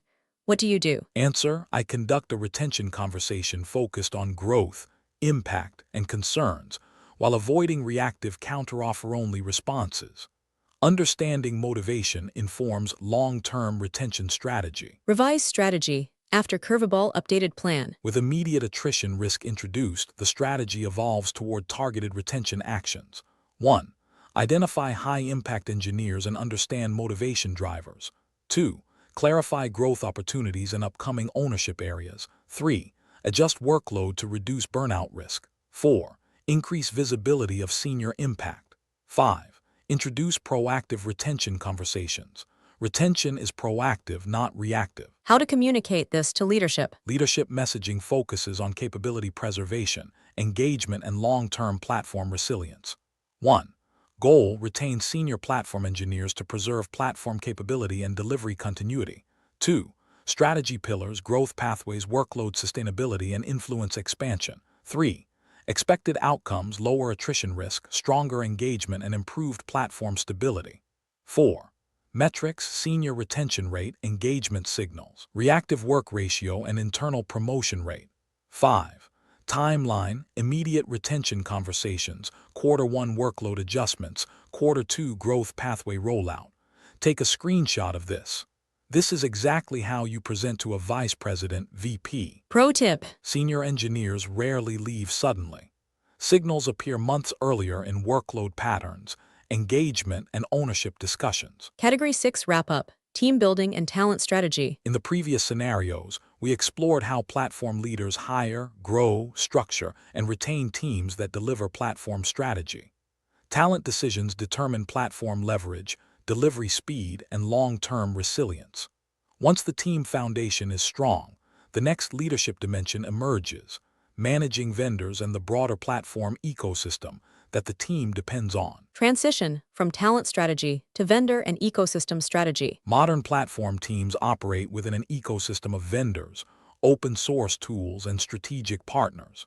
Decisions about vendor selection, consolidation, dependency management, and partnerships directly influence platform flexibility, cost, and risk.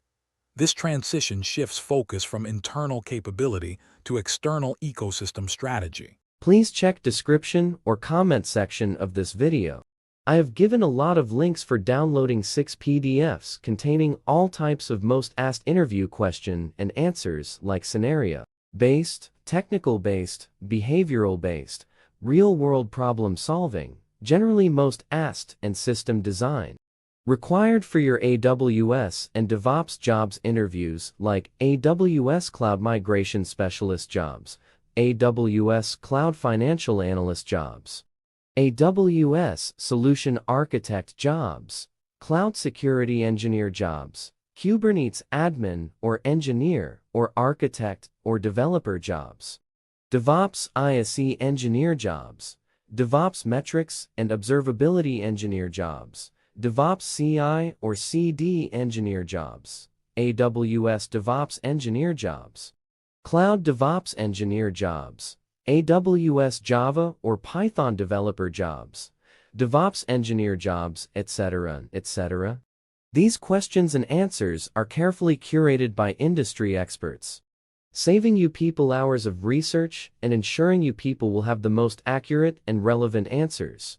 This PDFs includes scenario-based questions and answers, real-world problem solving, interview questions and answers where almost 80% of the people are failing to answer, system design questions and answers where almost 90% of the people are failing to answer, with detailed solutions, which are often missing from free online resources. A lot of people are claiming that these questions are coming in real interviews.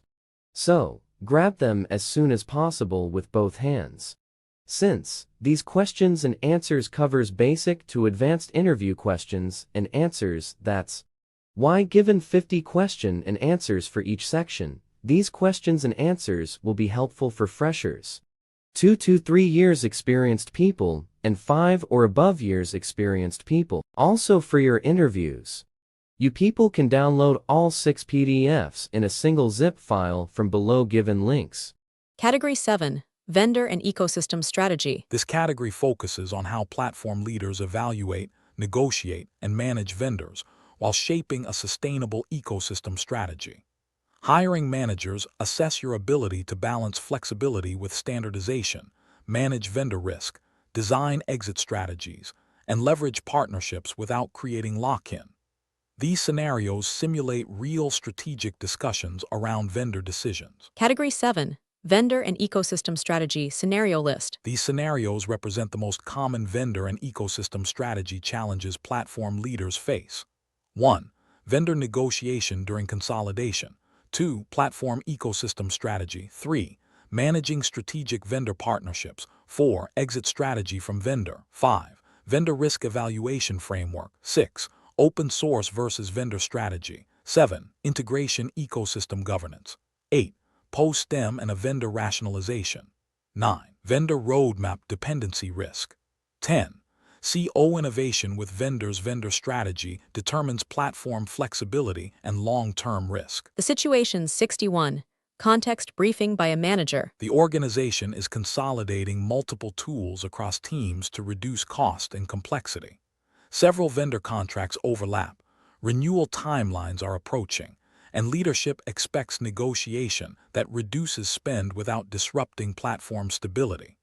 You are involved in vendor negotiation during consolidation. The Real Question by Hiring Manager. How do you approach vendor negotiation during platform tool consolidation? Candidate Initial Strategy Framework Answer. I treat vendor negotiation as leverage design rather than price discussion. 1. Current state understanding. Identify overlapping tools, contract timelines, usage patterns, and switching feasibility. 2. Desired outcomes, reduced cost, simplified ecosystem, and preserved platform capability. 3. Principles, negotiate with alternatives, align negotiation with consolidation roadmap, avoid premature commitment, and maintain exit flexibility. 4. Strategy pillars, consolidation readiness analysis, negotiation leverage preparation, contract flexibility requirements, and transition planning. 5. Execution approach, define preferred target tools, prepare alternative options, negotiate pricing and flexibility, and sequence consolidation rollout. Negotiation strength comes from credible alternatives. Follow-up 1. Organizational reality. Teams are attached to existing tools. How do you handle this? Answer: I incorporate usage data and workflow impact into negotiation priorities, so decisions balance cost reduction with productivity. Follow-up 2. Trade-off. Aggressive negotiation may strain vendor relationship. What trade-off do you make? Answer: I maintain collaborative negotiation while preserving leverage. Long-term partnerships require mutual value. Follow-up 3. Curveball. Vendor offers large discount for multi-year lock-in. What do you do? Answer: I evaluate lock-in risk against financial benefit and negotiate flexibility clauses such as exit options or pricing protections. Revise strategy. After curveball, updated plan. With lock-in incentive introduced, the strategy evolves toward flexibility-aware negotiation. 1. Evaluate total cost versus flexibility impact. 2. Negotiate exit clauses or usage flexibility. 3. Avoid locking critical capabilities without alternatives. 4. Align contract duration with platform roadmap certainty. 5. Preserve future negotiation leverage. Discounts without flexibility create future cost. How to communicate this to leadership? Leadership messaging focuses on cost optimization, ecosystem simplification, and flexibility preservation. 1. Goal: reduce platform tool cost while simplifying the ecosystem and preserving flexibility. 2. Strategy pillars: consolidation alignment, negotiation leverage, and contract flexibility. 3. Expected outcomes: lower spend, fewer overlapping tools, and reduced vendor dependency risk. 4. Metrics: tool consolidation progress, cost reduction percentage, contract flexibility coverage, and dependency concentration. 5. Timeline: Phase 1 consolidation analysis, Phase 2 negotiation cycle, Phase 3 contract transition rollout. Take a screenshot of this. This is exactly how you present to a vice president, VP. Pro tip. The strongest negotiation position is the ability to walk away. Always build alternatives before negotiating. The situation 62. Context briefing by a manager. The platform ecosystem has grown organically with many tools, integrations, and vendors introduced over time. There is no clear ecosystem strategy guiding which tools are strategic, optional, or temporary.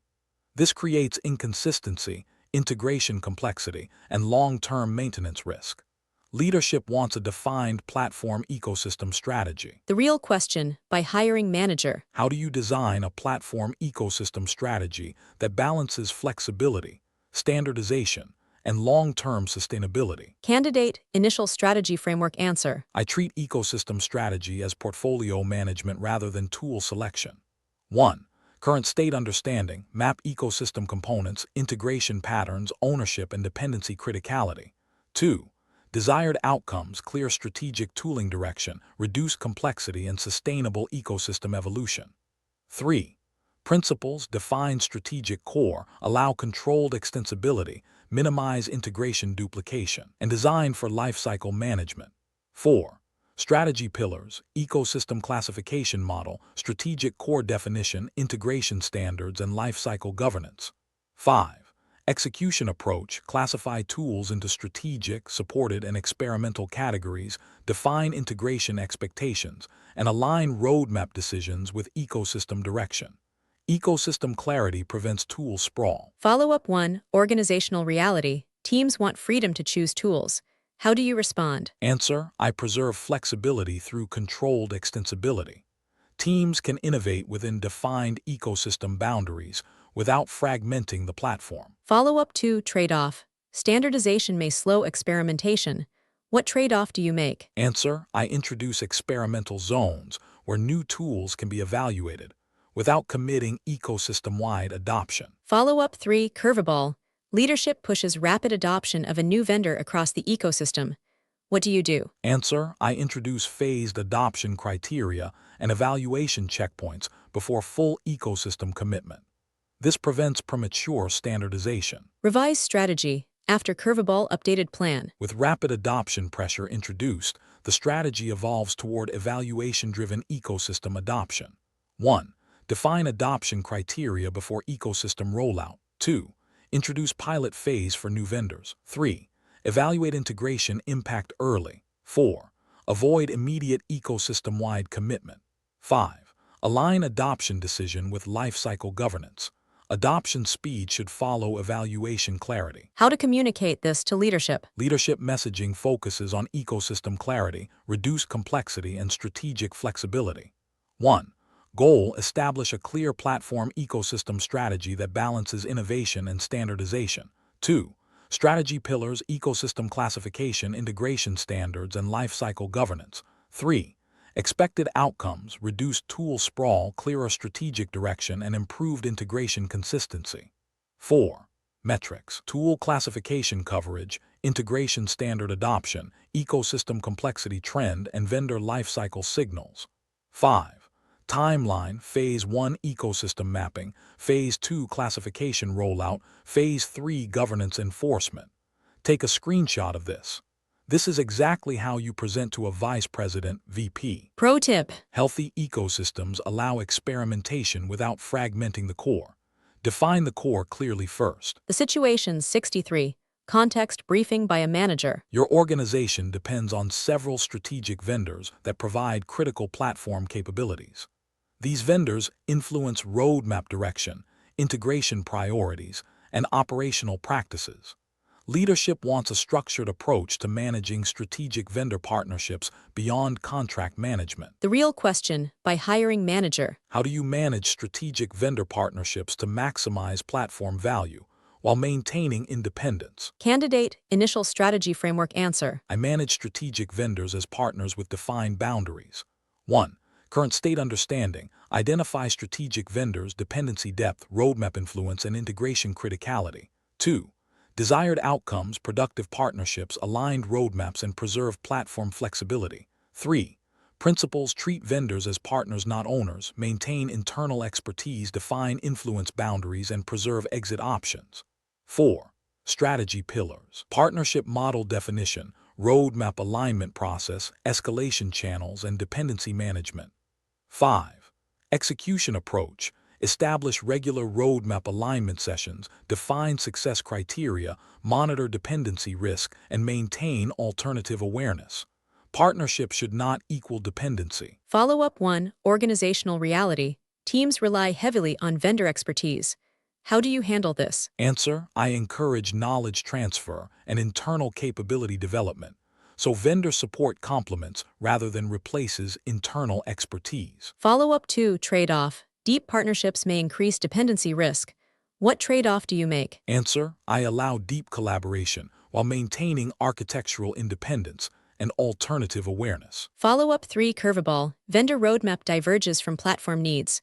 What do you do? Answer: I escalate roadmap alignment discussions, adjust integration strategy, and evaluate alternative options if divergence persists. Revise strategy. After curveball, updated plan. With roadmap divergence introduced, the strategy evolves toward dependency-aware partnership management. 1. Increase roadmap alignment cadence. 2. Define fallback integration approaches. 3. Reduce dependency on vendor-specific features. 4. Evaluate alternative vendors proactively. 5. Adjust partnership classification if needed. Healthy partnerships tolerate divergence. How to communicate this to leadership? Leadership messaging focuses on partnership value, roadmap alignment, and dependency control. 1. Goal: maximize vendor partnership value while preserving platform independence. 2. Strategy pillars: structured partnership model, roadmap alignment, and dependency monitoring. 3. Expected outcomes: stronger collaboration, reduced roadmap surprises, and improved negotiation leverage. 4. Metrics: roadmap alignment signals, dependency concentration, partnership value indicators, and escalation frequency. 5. Timeline: Phase 1 partnership classification, Phase 2 alignment process rollout, Phase 3 dependency monitoring. Take a screenshot of this. This is exactly how you present to a vice president, VP. Pro tip. Strong vendor partnerships are collaborative but reversible. If a partnership cannot be reversed, it is dependency. The situation 64. Context briefing by a manager. A critical vendor currently provides a core platform capability, but leadership is concerned about long-term dependency risk. There is no defined exit strategy, migration path, or fallback approach. Executives want to ensure the organization can transition away from the vendor if needed without major disruption. The real question by hiring manager. How do you design an exit strategy from a strategic vendor? Candidate initial strategy framework answer. I treat exit strategy as architecture design rather than migration planning. 1. Current state understanding. Identify dependency depth, data portability constraints, integration coupling, and contract limitations. 2. Desired outcomes: reversible architecture, reduced dependency risk, and feasible migration pathways. 3. Principles: design for replaceability, avoid vendor-specific lock-in patterns, maintain data portability, and monitor exit readiness. 4. Strategy pillars: dependency mapping, abstraction layers, data portability strategy, and periodic exit readiness evaluation. 5. Execution approach: introduce abstraction where feasible, document migration pathways, define exit triggers, and validate exit feasibility through pilots. Exit strategy should exist before exit is needed. Follow-up 1. Organizational reality. Teams resist abstraction because it adds complexity. How do you respond? Answer: I apply abstraction selectively to high-risk dependencies, so complexity is introduced only where it provides risk reduction value. Follow-up 2. Trade-off. Building exit readiness requires investment without immediate benefit. What trade-off do you make? Answer: I prioritize exit readiness for critical capabilities, where dependency risk outweighs short-term efficiency. Follow-up 3. Curveball. Vendor changes pricing unexpectedly. What do you do? Answer: I activate exit readiness evaluation, accelerate alternative analysis, and use exit feasibility as negotiation leverage. Revise strategy. After curveball, updated plan. With pricing pressure introduced, the strategy evolves toward activation-ready exit planning. 1. Accelerate dependency abstraction where feasible. 2. Evaluate alternative vendors or internal options. 3. Define phased migration sequence. 4. Use exit readiness as negotiation leverage. 5. Increase monitoring of vendor risk signals. Exit readiness increases negotiation power. How to communicate this to leadership. Leadership messaging focuses on dependency risk reduction, flexibility, and negotiation leverage. 1. Goal: ensure platform flexibility by maintaining a feasible exit path from critical vendors. 2. Strategy pillars: dependency mapping, abstraction design, and exit readiness monitoring. 3. Expected outcomes: reduced lock-in risk, improved negotiation leverage, and stronger platform resilience. 4. Metrics: dependency criticality index, abstraction coverage, exit readiness signals, and vendor risk indicators. 5. Timeline: Phase 1 dependency assessment, Phase 2 abstraction rollout, Phase 3 periodic exit validation. Take a screenshot of this. This is exactly how you present to a vice president, VP. Pro tip. The time to design an exit strategy is when the vendor relationship is strong, not when it is failing. The situation 65. Context briefing by a manager. The platform depends on multiple vendors, but there is no structured way to evaluate vendor risk. Decisions are often based on features or cost without considering long-term viability, dependency impact, or operational exposure. Leadership wants a consistent vendor risk evaluation framework. The real question by hiring manager. How do you design a vendor risk evaluation framework for platform decisions? Candidate initial strategy framework answer. I treat vendor risk evaluation as a structured decision framework rather than an ad hoc review. 1. Current state understanding: identify critical vendors, dependency depth, and historical decision criteria. 2. Desired outcomes: consistent evaluation, reduced dependency surprises, and better vendor selection decisions. 3. Principles: evaluate beyond features, consider lifecycle risk, measure dependency exposure, and align risk with capability criticality. 4. Strategy pillars: risk dimensions definition, scoring model design, evaluation process integration, and periodic reassessment. 5.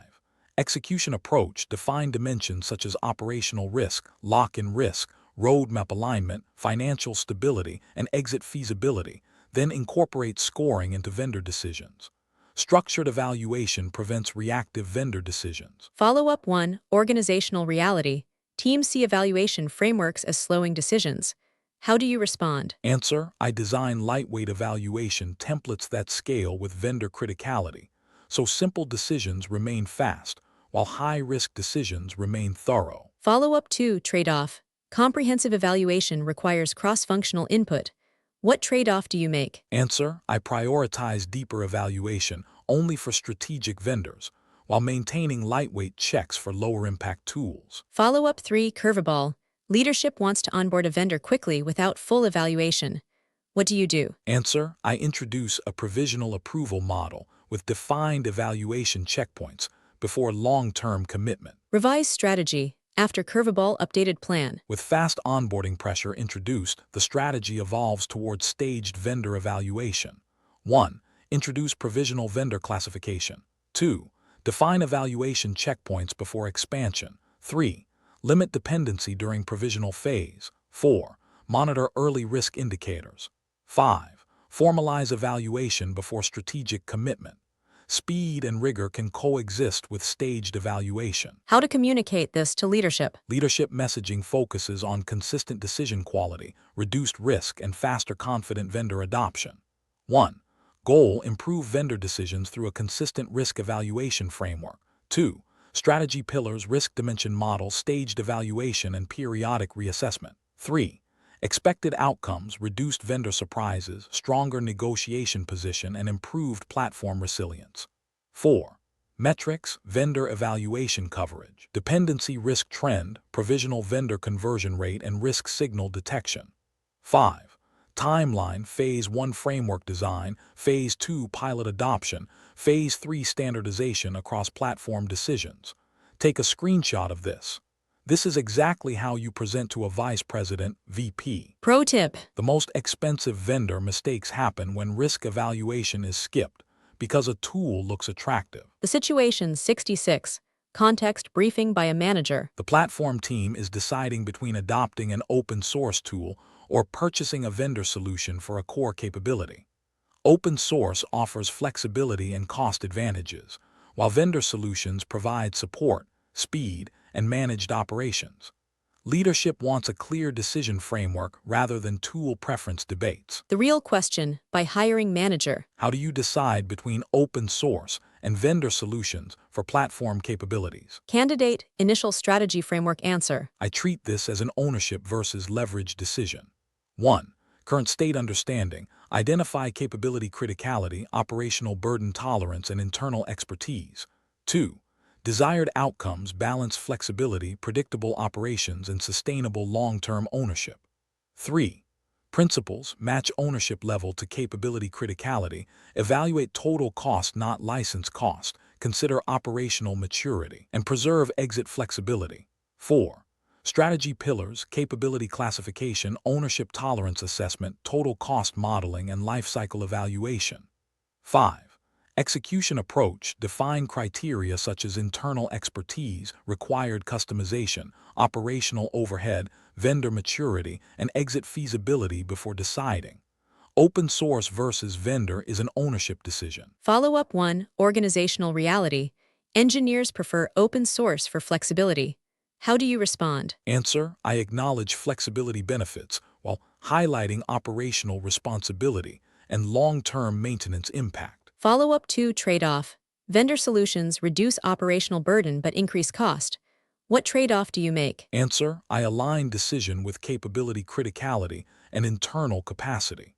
Paying for leverage is often justified for high-impact capabilities. Follow-up 3. Curveball. Leadership pushes vendor choice to accelerate delivery.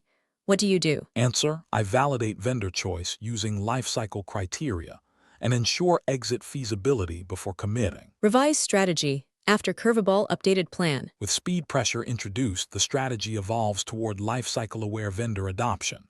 1. Validate vendor maturity and roadmap alignment. 2. Ensure data portability and integration flexibility. 3. Define exit readiness criteria early. 4. Avoid vendor-specific patterns where possible. 5. Reassess ownership periodically. Speed decisions should remain reversible. How to communicate this to leadership? Leadership messaging focuses on ownership model, cost predictability, and operational leverage. 1.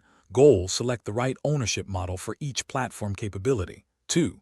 Strategy pillars, capability classification, ownership tolerance, and lifecycle evaluation. 3. Expected outcomes, predictable operations, balanced cost, and reduced long-term risk. 4.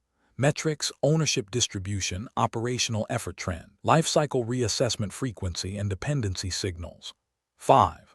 Timeline, Phase 1 decision framework rollout, Phase 2 capability classification, Phase 3 periodic reassessment. Take a screenshot of this. This is exactly how you present to a vice president, VP. Pro tip. Many organizations underestimate operational cost of open source. Evaluate maintenance ownership explicitly before choosing. The situation 67. Context briefing by a manager. The platform ecosystem includes many integrations built by different teams over time. Integration approaches vary, ownership is unclear, and failures are difficult to diagnose. New vendors increase integration complexity. Leadership wants governance for the integration ecosystem without slowing delivery. The real question by hiring manager. How do you introduce governance for the platform integration ecosystem without reducing team autonomy? Candidate initial strategy framework answer. I treat integration governance as standard definition rather than central control. 1. Current state understanding, map integration patterns, ownership gaps, failure points, and duplication. 2. Desired outcomes, consistent integration practices, reduced complexity, and faster troubleshooting. 3. Principles, standardize patterns, not implementations, clarify ownership, design reusable integration building blocks, and preserve flexibility. 4. Strategy pillars, integration standards, reusable components, ownership model, and observability requirements. 5. Execution approach, define reference patterns, provide reusable templates, require ownership definition, and introduce integration observability standards.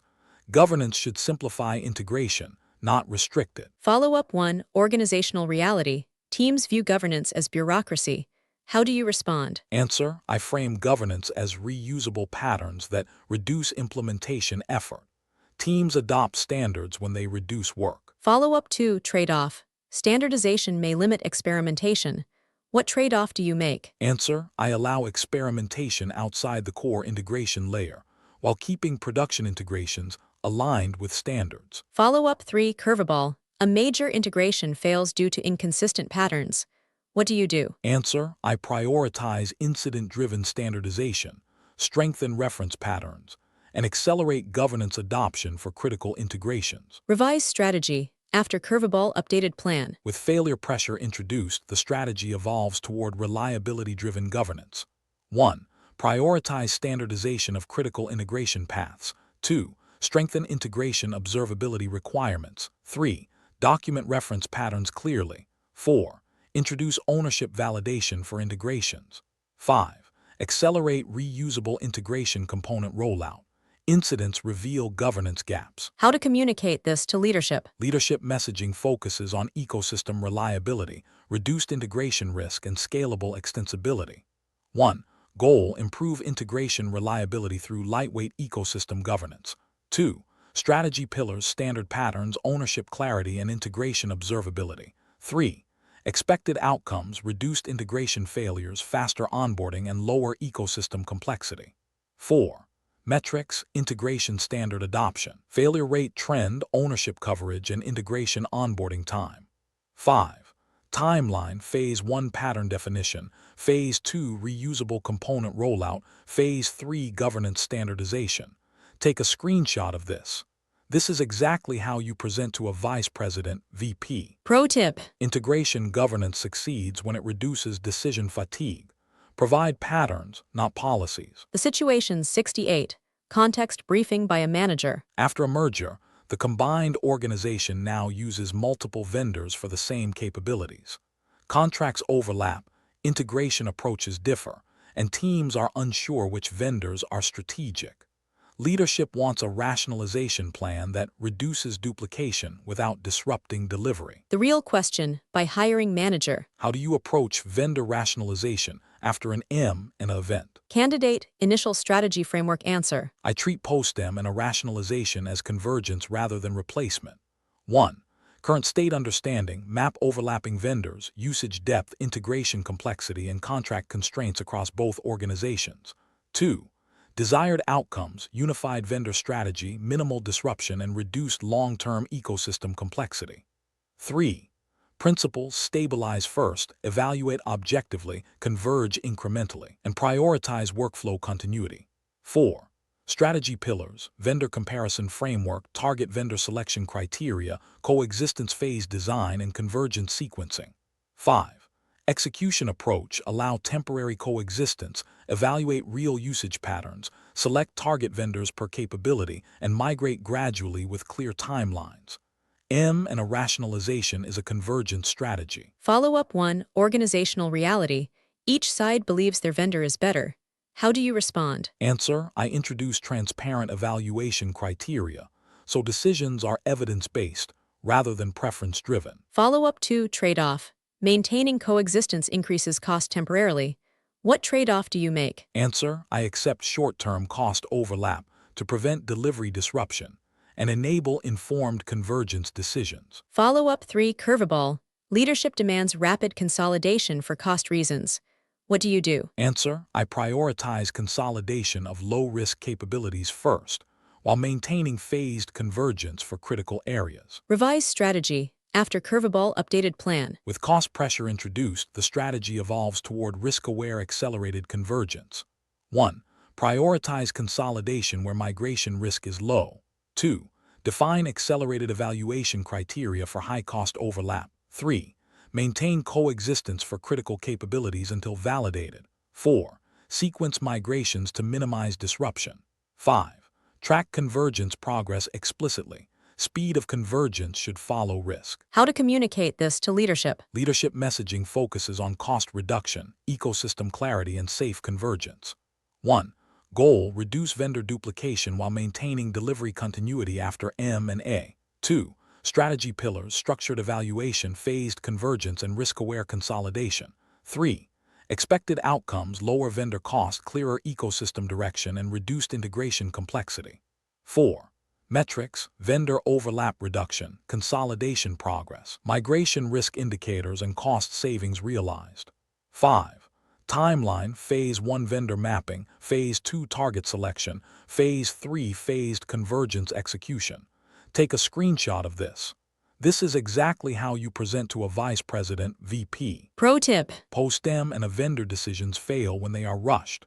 Stabilize first, converge second. The situation 69. Context briefing by a manager. A core platform capability depends heavily on a vendor whose roadmap direction strongly influences your own platform roadmap. Some upcoming vendor changes may create migration effort or architectural constraints. Leadership is concerned about roadmap dependency risk. The real question by hiring manager. How do you manage vendor roadmap dependency risk in platform strategy? Candidate initial strategy framework answer. I treat roadmap dependency as a strategic risk that must be monitored and mitigated. 1. Current state understanding. Identify capabilities influenced by vendor roadmap, coupling level, and change impact areas. 2. Desired outcomes, reduced roadmap surprises, preserve platform flexibility, and proactive planning. 3. Principles, avoid single roadmap dependency, maintain alternative awareness, design abstraction selectively, and align roadmap review cadence. 4. Strategy pillars, dependency visibility, roadmap alignment process, abstraction strategy, and contingency planning. 5. Execution approach, track vendor roadmap signals, assess impact regularly, design mitigation options, and incorporate dependency risk into platform planning. Roadmap dependency is a visibility problem before it becomes a risk problem. Follow-up 1. Organizational reality. Vendor roadmap details are not always transparent. How do you respond? Answer: I establish regular vendor alignment channels and monitor indirect signals such as release patterns and support changes. Follow-up 2. Trade-off. Abstraction to reduce dependency increases complexity. What trade-off do you make? Answer: I apply abstraction only to high-risk capabilities, so complexity is targeted and justified. Follow-up 3. Curveball. Vendor announces a breaking change timeline. What do you do? Answer: I activate contingency planning, prioritize impact assessment, adjust roadmap sequencing, and evaluate alternative approaches. Revise strategy. After curveball, updated plan. With breaking change pressure introduced, the strategy evolves toward active dependency mitigation. 1. Prioritize impacted capabilities for mitigation. 2. Accelerate abstraction where justified. 3. Evaluate alternative solutions. 4. Adjust platform roadmap sequencing. 5. Increase vendor alignment cadence. Early mitigation prevents forced migration. How to communicate this to leadership. Leadership messaging focuses on proactive risk management, roadmap stability, and platform flexibility. 1. Goal: reduce vendor roadmap dependency risk and maintain platform planning stability. 2. Strategy pillars: dependency visibility, proactive mitigation, and contingency readiness. 3. Expected outcomes: fewer roadmap surprises, improved planning confidence, and reduced migration risk. 4. Metrics: dependency criticality index, mitigation readiness, roadmap disruption frequency, and vendor alignment cadence. 5. Timeline: Phase 1 dependency visibility, Phase 2 mitigation planning, Phase 3 ongoing monitoring. Take a screenshot of this. This is exactly how you present to a vice president, VP. Pro tip. Vendor roadmap risk becomes dangerous only when it is discovered late. Visibility is the primary control. The situation 70. Context briefing by a manager. A key vendor proposes CO innovation on new platform capabilities, offering early feature access, roadmap influence, and joint development opportunities. Leadership sees strategic advantage, but is concerned about dependency risk, resource commitment, and alignment with platform priorities. The real question by hiring manager. How do you approach CO innovation with vendors while protecting platform strategy independence? Candidate initial strategy framework answer. I treat CO innovation as strategic collaboration with defined boundaries. 1. Current state understanding. Identify vendor proposal scope, resource requirements, dependency implications, and platform alignment. 2. Desired outcomes, strategic advantage, accelerated capability development, and preserved platform flexibility. 3. Principles: align CO innovation with platform priorities, limit dependency expansion, define ownership boundaries, and preserve exit feasibility. 4. Strategy pillars, collaboration scope definition, success criteria, dependency guardrails, and review checkpoints. 5. Execution approach, define clear collaboration goals, allocate limited pilot resources, monitor dependency signals, and evaluate continuation based on impact. CO innovation should accelerate strategy, not redirect it. Follow-up 1. Organizational reality. Engineers are excited and want broad participation. How do you respond? Answer: I limit participation to focused pilot teams to maintain clarity and prevent uncontrolled dependency expansion. Follow-up 2. Trade-off. CO innovation consumes platform capacity. What trade-off do you make? Answer: I treat CO innovation as an investment and allocate capacity only when it aligns with strategic priorities. Follow-up 3. Curveball. Vendor pushes for deeper integration than initially planned. What do you do? Answer: I revisit guardrails, reassess dependency impact, and restrict expansion unless benefits clearly outweigh risk. Revise strategy. After curveball, updated plan. With expansion pressure introduced, the strategy evolves toward guarded CO innovation. 1. Reinforce collaboration scope boundaries. 2. Introduce dependency monitoring during pilot. 3. Validate value before expanding integration depth. 4. Maintain alternative awareness. 5. Define clear continuation criteria. CO innovation requires guardrails. How to communicate this to leadership? Leadership messaging focuses on strategic advantage, controlled experimentation, and dependency management. 1. Goal: leverage vendor CO innovation to accelerate platform capabilities without increasing dependency risk. 2. Strategy pillars: controlled collaboration, dependency guardrails, and value-based continuation. 3. Expected outcomes: faster capability development, stronger vendor influence, and preserved platform flexibility. 4. Metrics: pilot impact signals, dependency indicators, resource investment versus value, and continuation decision checkpoints. 5. Timeline: Phase 1 pilot collaboration, Phase 2 evaluation, Phase 3 selective expansion. Take a screenshot of this. This is exactly how you present to a vice president, VP. Pro tip. The biggest risk in CO innovation is silent roadmap drift. Regularly validate that collaboration still aligns with platform strategy. Category 7. Wrap-up. Vendor and ecosystem strategy. In this category, we explored how platform leaders negotiate vendors, design ecosystem strategy, manage partnerships, reduce dependency risk, and make long-term vendor decisions. Vendor strategy is not a procurement activity. It is a platform architecture decision that influences flexibility, cost trajectory, roadmap stability, and organizational leverage. Strong platform leaders design ecosystems intentionally, not organically. Part 1. Wrap-up. The platform builder and engineering leader. Part 1 focused on the foundation of senior platform leadership: vision, operating models, strategy decisions, executive communication, talent design, and ecosystem thinking. These are the dimensions hiring managers use to evaluate whether you can design and lead a platform, not just implement tooling.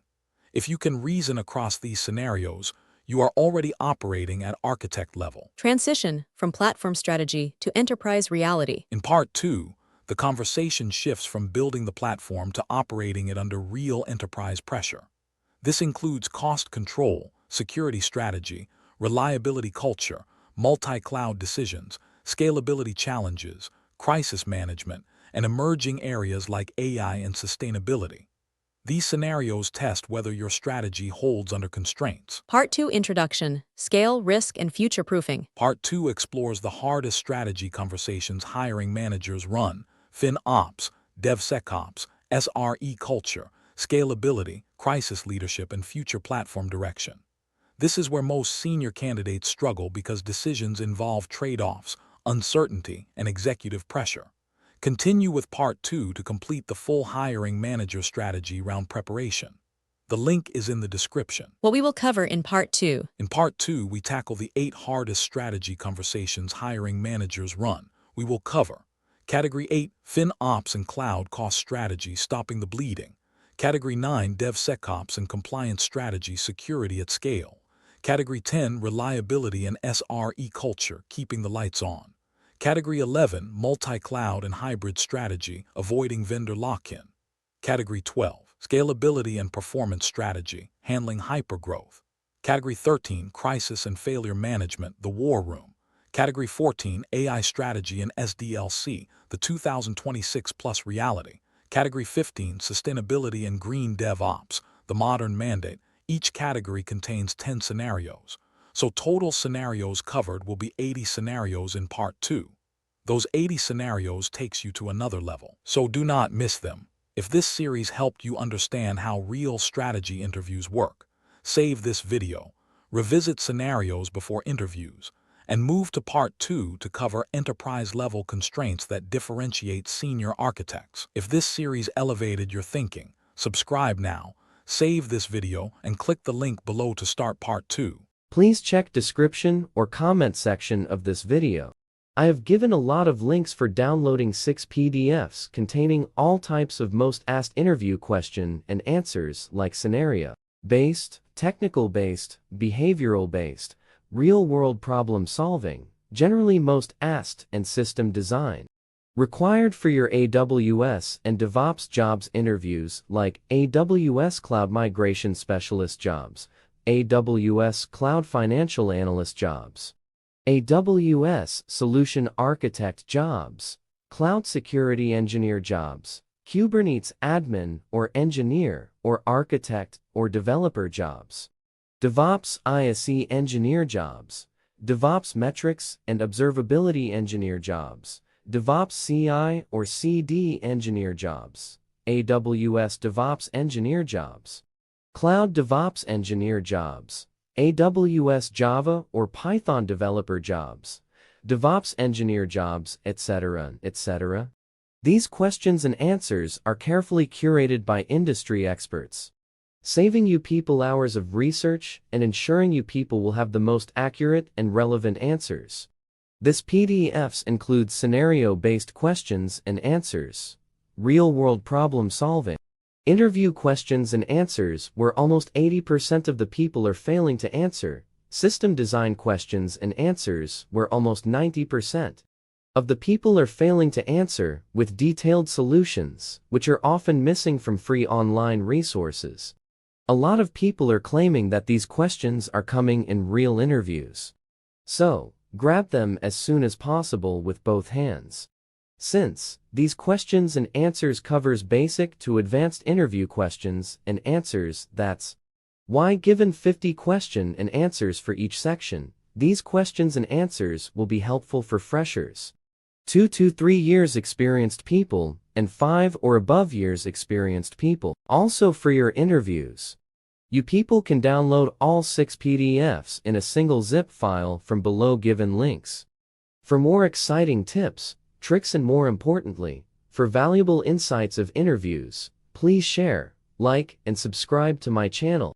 It has a lot of valuable information about various insights of interviews. It has a wide range of real-world portfolio projects of various technologies for interviews, and it has wide range of most asked interview questions and answers of various technologies like data science, SAP, AWS, DevOps, and full-stack web development, and more. That will be useful during interviews. It has a wide range of most asked interview questions and answers and real-world portfolio projects of various technologies for freshers, for 2 to 3 years, experienced candidates, and for 5 or above years, experienced candidates to test their skills by knowing most asked interview questions and make themselves ready for interviews.